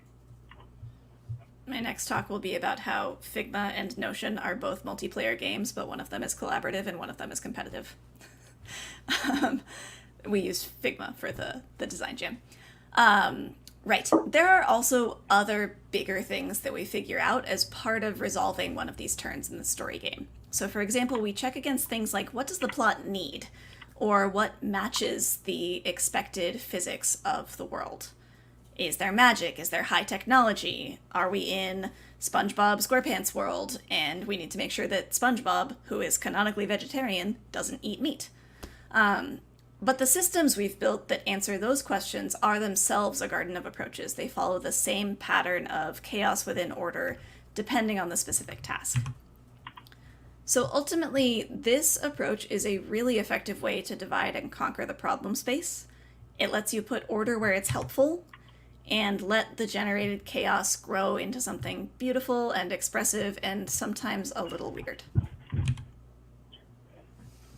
So as we've built out and tuned these systems, we've seen improvements in plot coherence and getting content that's, borderline creative, and the quality of the writing generated is better, and matching some of the styles that we're aiming at. As we've gone through that process of iterating, we've learned a few things that we think have been useful for our approach and could be useful if you start to experiment with generative AI. So first, keep things as simple as possible. Great programming tip, great game design tip, also applies to generative AI. So for example, whenever possible, we reduce something to a ranking problem. This is because picking from among several options is easier than deciding exactly what you want in a vacuum. It also lets you change what you prioritize later, because you can just change the weighting of the ranking. We also control a lot by leaning on categories or other predefined structures, like the trope threads Chris talked about, which themselves have variables that we can select from categories. And finally, we use a lot of pre-computed data instead of generating things live. So for example, I mentioned those word embeddings, and that's essentially a numeric representation of a word in multidimensional number space, which is built from how the word is used in context with other words in a big pile of text. So in our knowledge base, we have a sense of the genre-ness of different words. So instead of using a generative model to say, hey, make this really sci-fi, we can actually get a weighted score for the sentence, and then it's turned into a ranking problem. Or we can assess things like which piece of dialogue is most romantic, or what would a prideful baker in the land of the Wizard of Oz keep in their apron pockets.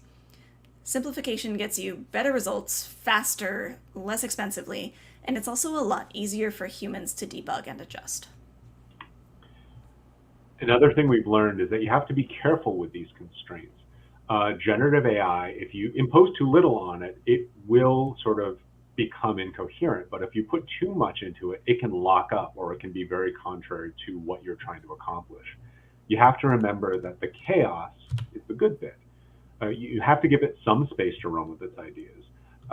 One of the metaphors that I think of in working with it is you have to treat it kind of like you're an improv partner. You want to try to find ways to yes and its ideas.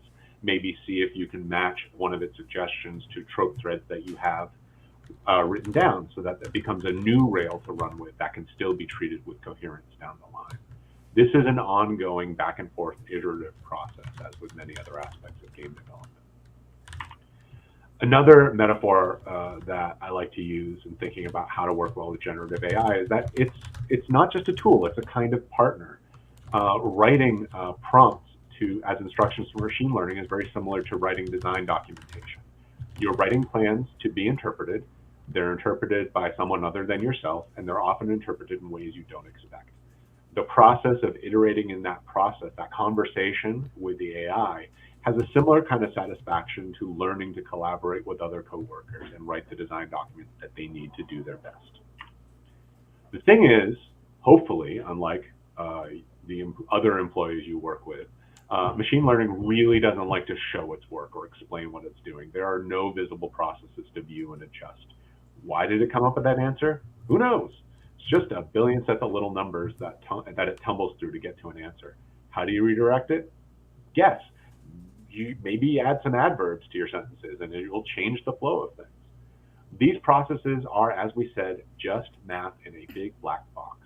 And that leads to thinking of tuning machine LLMs sort of like a weird negotiation, in the worst case, sort of a hostage negotiation. Their AI systems and their illogical logic are infuriatingly opaque. The missing piece in this is explainability. And this is understandably a very hot area of research because understanding why it spits out the results it does opens the door to controlling more about the results. So, for example, here's some recent exploratory work by the folks at Anthropic. They make Claude AI, a language model, where they've clustered pieces of the model into these specialty areas of focus that are responsible for generating certain kinds of things like legal language. So this kind of thing I think will be really important going forward, being able to push a model into a certain region of generation space by slightly more sophisticated methods. While we're limited in explainability by using a composable system with many small components, it gives us an ability to sort of interpret, intuit, and tune each element independently. I like to think of it as a series of lenses that we can focus, that we can tweak, that we look through to get to a sharper story. This approach lets us coax out surprising results, like finding an interesting interpretation of an affliction to put in a village, and then making sure that another part of our system actually delivers dialogue that does the rhyming that's implied by another. Now, thinking of all of these individual components, it's easy to lose the forest for the trees. So something that's also really important is to use good design principles and try to always work back from the experience that you're trying to aim. In our case, we developed some common language for how to think about story, coherence, agency, replayability, and pacing, creating a shared language for people of many different disciplines to discuss experientially what we want to get out of these models. And that gives us new ways to think about how to tune all these disparate parts towards a common end. And it's a lot of fun to collaborate, even if we sometimes speak very different languages. So in conclusion, we are very excited to combine AI with procedural tech and game design to make some really cool new games. We have learned that doing this involves breaking things down into composable little blocks of chaos within order, use the structure, go for simpler solutions wherever possible, learn some effective ways of collaborating and especially iterating quickly with your new robot coworker, and don't neglect to think through the ethical part of it at the start rather than trying to slap it on at the end because it won't work nearly as well. Over the last year of development, we've gotten to watch the game grow from almost entirely order to almost entirely chaos, and finally now to this lovely mixed blend, which even as a developer or a designer testing behaviors or debugging, it's honestly really fun to play. So it's very cool to discover what's possible with generative AI and watch that change as we go. It's an exciting time to be doing the work. And we're excited to see what you might do with the same technology in your own procedural and other experiences. Thanks so much for listening to our talk. Come check us out at hiddendoor.co, and special thanks to everyone at the studio who helped us with this talk. Night. Wonderful. All right. Thank you both. I really appreciate it. This is a really big topic to try and fit in, and I think that you handled it really well. It's like we said in chat. Yeah, we want it. Yeah, you sped run it, and we wanted to find someone who really was an expert and uses it practically, and then understands the upsides and the downsides. Since obviously this conference often lives at that intersection of the procedural and AI. So thank you very much. I'll drop just one question in because it's like the top upvoted one the most, which is from Hyper Gardens. Do you have any advice for a generative AI service that is ethical as far as is out there that a small designer could use, kind of guilt and grime free? That's a great question. Not off the top of my head. Yeah. I would Yeah. think that there are open source models out there that provide a way. I feel like Hugging Face is a place where there are things to explore. Each one is filled with its own, material. So Yeah, but at least with open source, you can look at what data goes into it. I would have to do some poking around because I bet you there are people working specifically on trying to put together more thoughtful data sets. But No, that's good. And I think, it's a tricky one off the cuff, but maybe that's something that people can put their suggestions in the map obelisk and on the comments in this video once it's uploaded and collect some resources. So wonderful. Okay, well, thank you both so much for being a wonderful closer to the conference. And thank you. Excellent talk. I will pop into the chat and see if there's more conversation to be had. But thank you, and thanks everyone for watching. All right, excellent. Okay, friends, it is the hard part.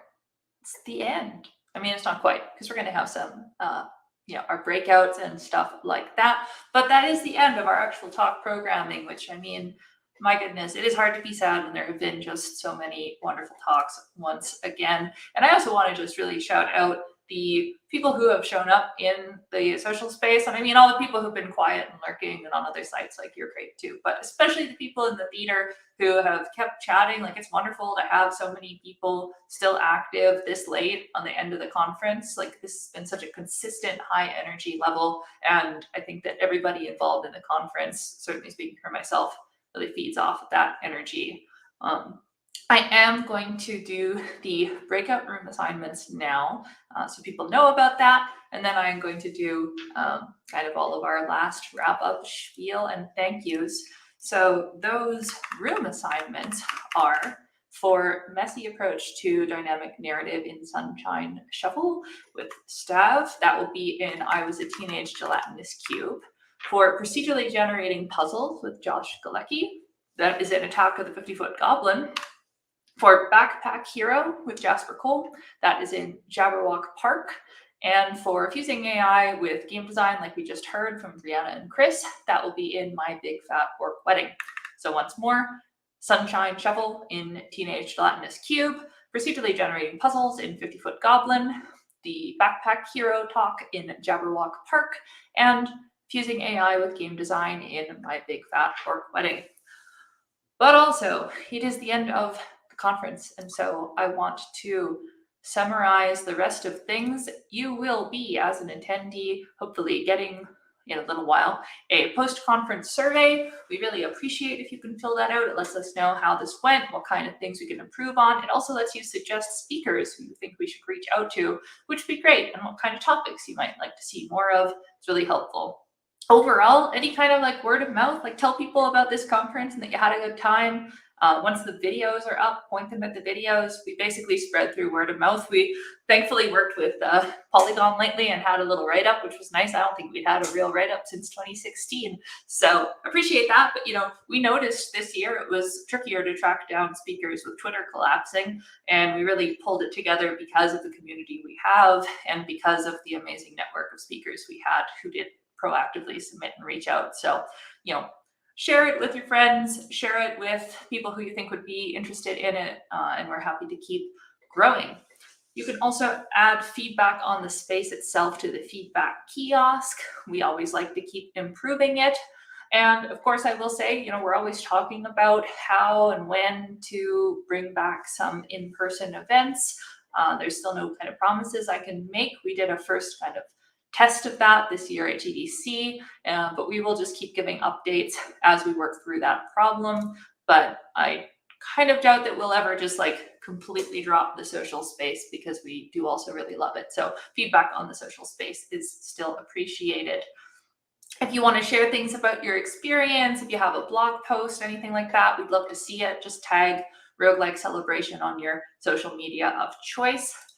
The map obelisk. Man, everybody loves the obelisk this year. I love the obelisk. It's filled with so many things. Please enjoy this last bit of time to go and put any other links on the obelisk. When the space closes, we are going to scrape all of those links and put them on our website or something like that, and we'll put out a link to the obelisk data, the obelisk data. I guess that's what it is. Through our newsletter, which you can subscribe to if you're not already at roguelike.club. So do please drop things there, and thank you to all of the people who've been adding to the obelisk throughout the conference. Let's see, we aren't going to do any more formal unconferencing, but the Zoom rooms are there. We will probably do a shout in the space about a kind of informal after party hangout in one of the Zoom rooms if you want to join for that. The social space will be open for about another half hour, and then we will have to kick it back into hibernation mode. The Zoom may or may not last longer, but at a certain point, our moderation team does have to go to sleep or just get away from the computer. So, and finally, I want to say a big thank you to all of our speakers. Everyone did a fantastic job this year, keeping things in time. They work hard all year. They come in and do tech tests with us. They send in words for the word bank to help our wonderful live captioner, Maggie. A lot of great work from the speakers that we really appreciate. The conference wouldn't be the same without them. It wouldn't be a conference without them. Like I mentioned, a thank you to Maggie. We have a real human captioner this whole time, writing all of the words and doing a fantastic job of it. It's really important to us, and we're so glad Maggie does a fantastic job every year. Want to say thank you to Zura Suda, who did the art for our shirts this year. Do make sure to check those out. They're beautiful. Get one from the merch store. You can go there via Ischak's Gifts or via the merch store link on the side.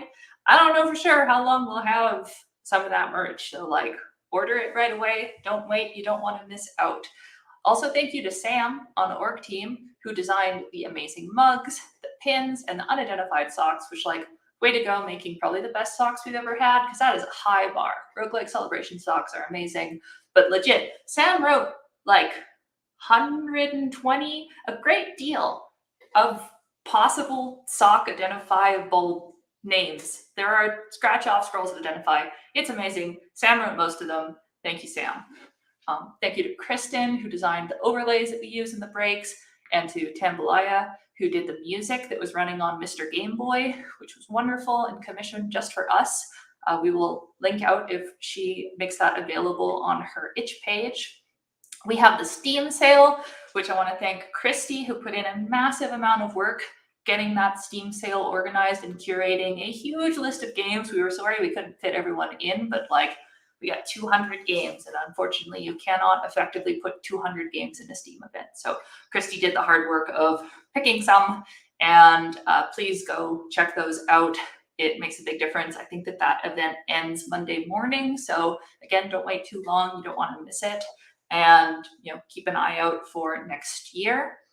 And then in terms of the organizers, I want to thank Britta, who came back for the main event to help us with code of conduct and moderation. Really appreciate that. Shout out to Noah, who was the original founder of this conference that we're very thankful to have kept running. To Danny, who helped out early in the year before being interrupted by having a child. To Amelia, who was the originator of this whole social space, creative director of talk selection, a real kind of dependable core of the conference, and the person who owned the camera that was pointing at Mr. Game Boy. So thank you. I want to thank Kawa, who is the producer, a spreadsheet manager, helping keep people on task, adding fun text to the social space. Also, thank you, Kyle, for being the back end during my MC slots, and also for asking me to marry you this year, because I am excited to do that. Thank you to Christy again. Like I said, wrangled the Steam sale, was my co-MC, helped with the social space. Also, thanks for all those live updated badges. Like I said, Sam did so much work. Thank you to Travis, who was another heavy lifter on the mud side and just doing a million things, as well as Steam backend. Oh, hey, Gawa. Hi. Helped with StreamYard backend, helped with mud stuff, just all over the place in terms of general organization for a lot of things this year. Big thanks to Travis. But also thanks to you, Alexi, for being our MC for the vast majority of this. For lending yourself once again and all of your thoughtful questions and your saving my butt when I hadn't downloaded talks and everything else, and as well as a major part of talk curation along with a large part of our team. As you can see, that's a pretty small group of people to be running a pretty large conference. Even as it's single track and even as all of the teams show, we're always happy to have more hands on deck for things as small as writing a single email and things as large as helping sift through 200 plus incredible talk submissions for what we see. Um, so please contact us at contact@roguelike.club to look into joining us for next year. We're probably going to be pretty dormant until the spring, but you'll probably hear more from us when that happens. But yes, thank you. I wanted to make sure that Alexi didn't forget to be thanked in all of this because her work has been absolutely immense in all of this, and doing it in the middle of us planning our wedding and me moving to Canada has been absolutely wild. And so, big thanks to Alexi for helping make sure that this conference happens as wonderfully as it does. Well, thank you, making me blush. And it's true. There are lots of ways to help, which also I want to call out. So, we had Rourke, who was a champion of running all the tech tests, handling emails, doing moderation. And also, I want to make sure that we mention this whole abandoned mall, all of this text, there are all of these secrets. Most of this is from Nathan, who we're super thankful for, really creative. And so that's a whole thing. You can help with just like this mud and the social space. We also had Ducky, who joined the team this year and helped out on the mud. So if you enjoyed this space, make sure to send a thank you to Nathan for all of his hard work there.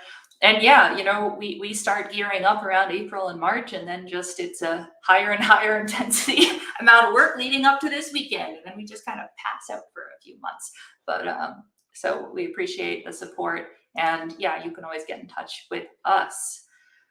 And I do believe that is it. So enjoy the final breakouts. And again, if you want some last kind of video chat, we'll be doing a shout out there. But it's all of you that make this special, and us, and the speakers. I mean, I guess it's a collaborative effort, like the development of NetHack, which thank you for that. That was a personal dream to talk to the NetHack developers. Oh my God, I'm going to just lie down later and think about that. So thank you all again for another amazing Roguelike Celebration. I look forward to doing all of this again next year after I take a break.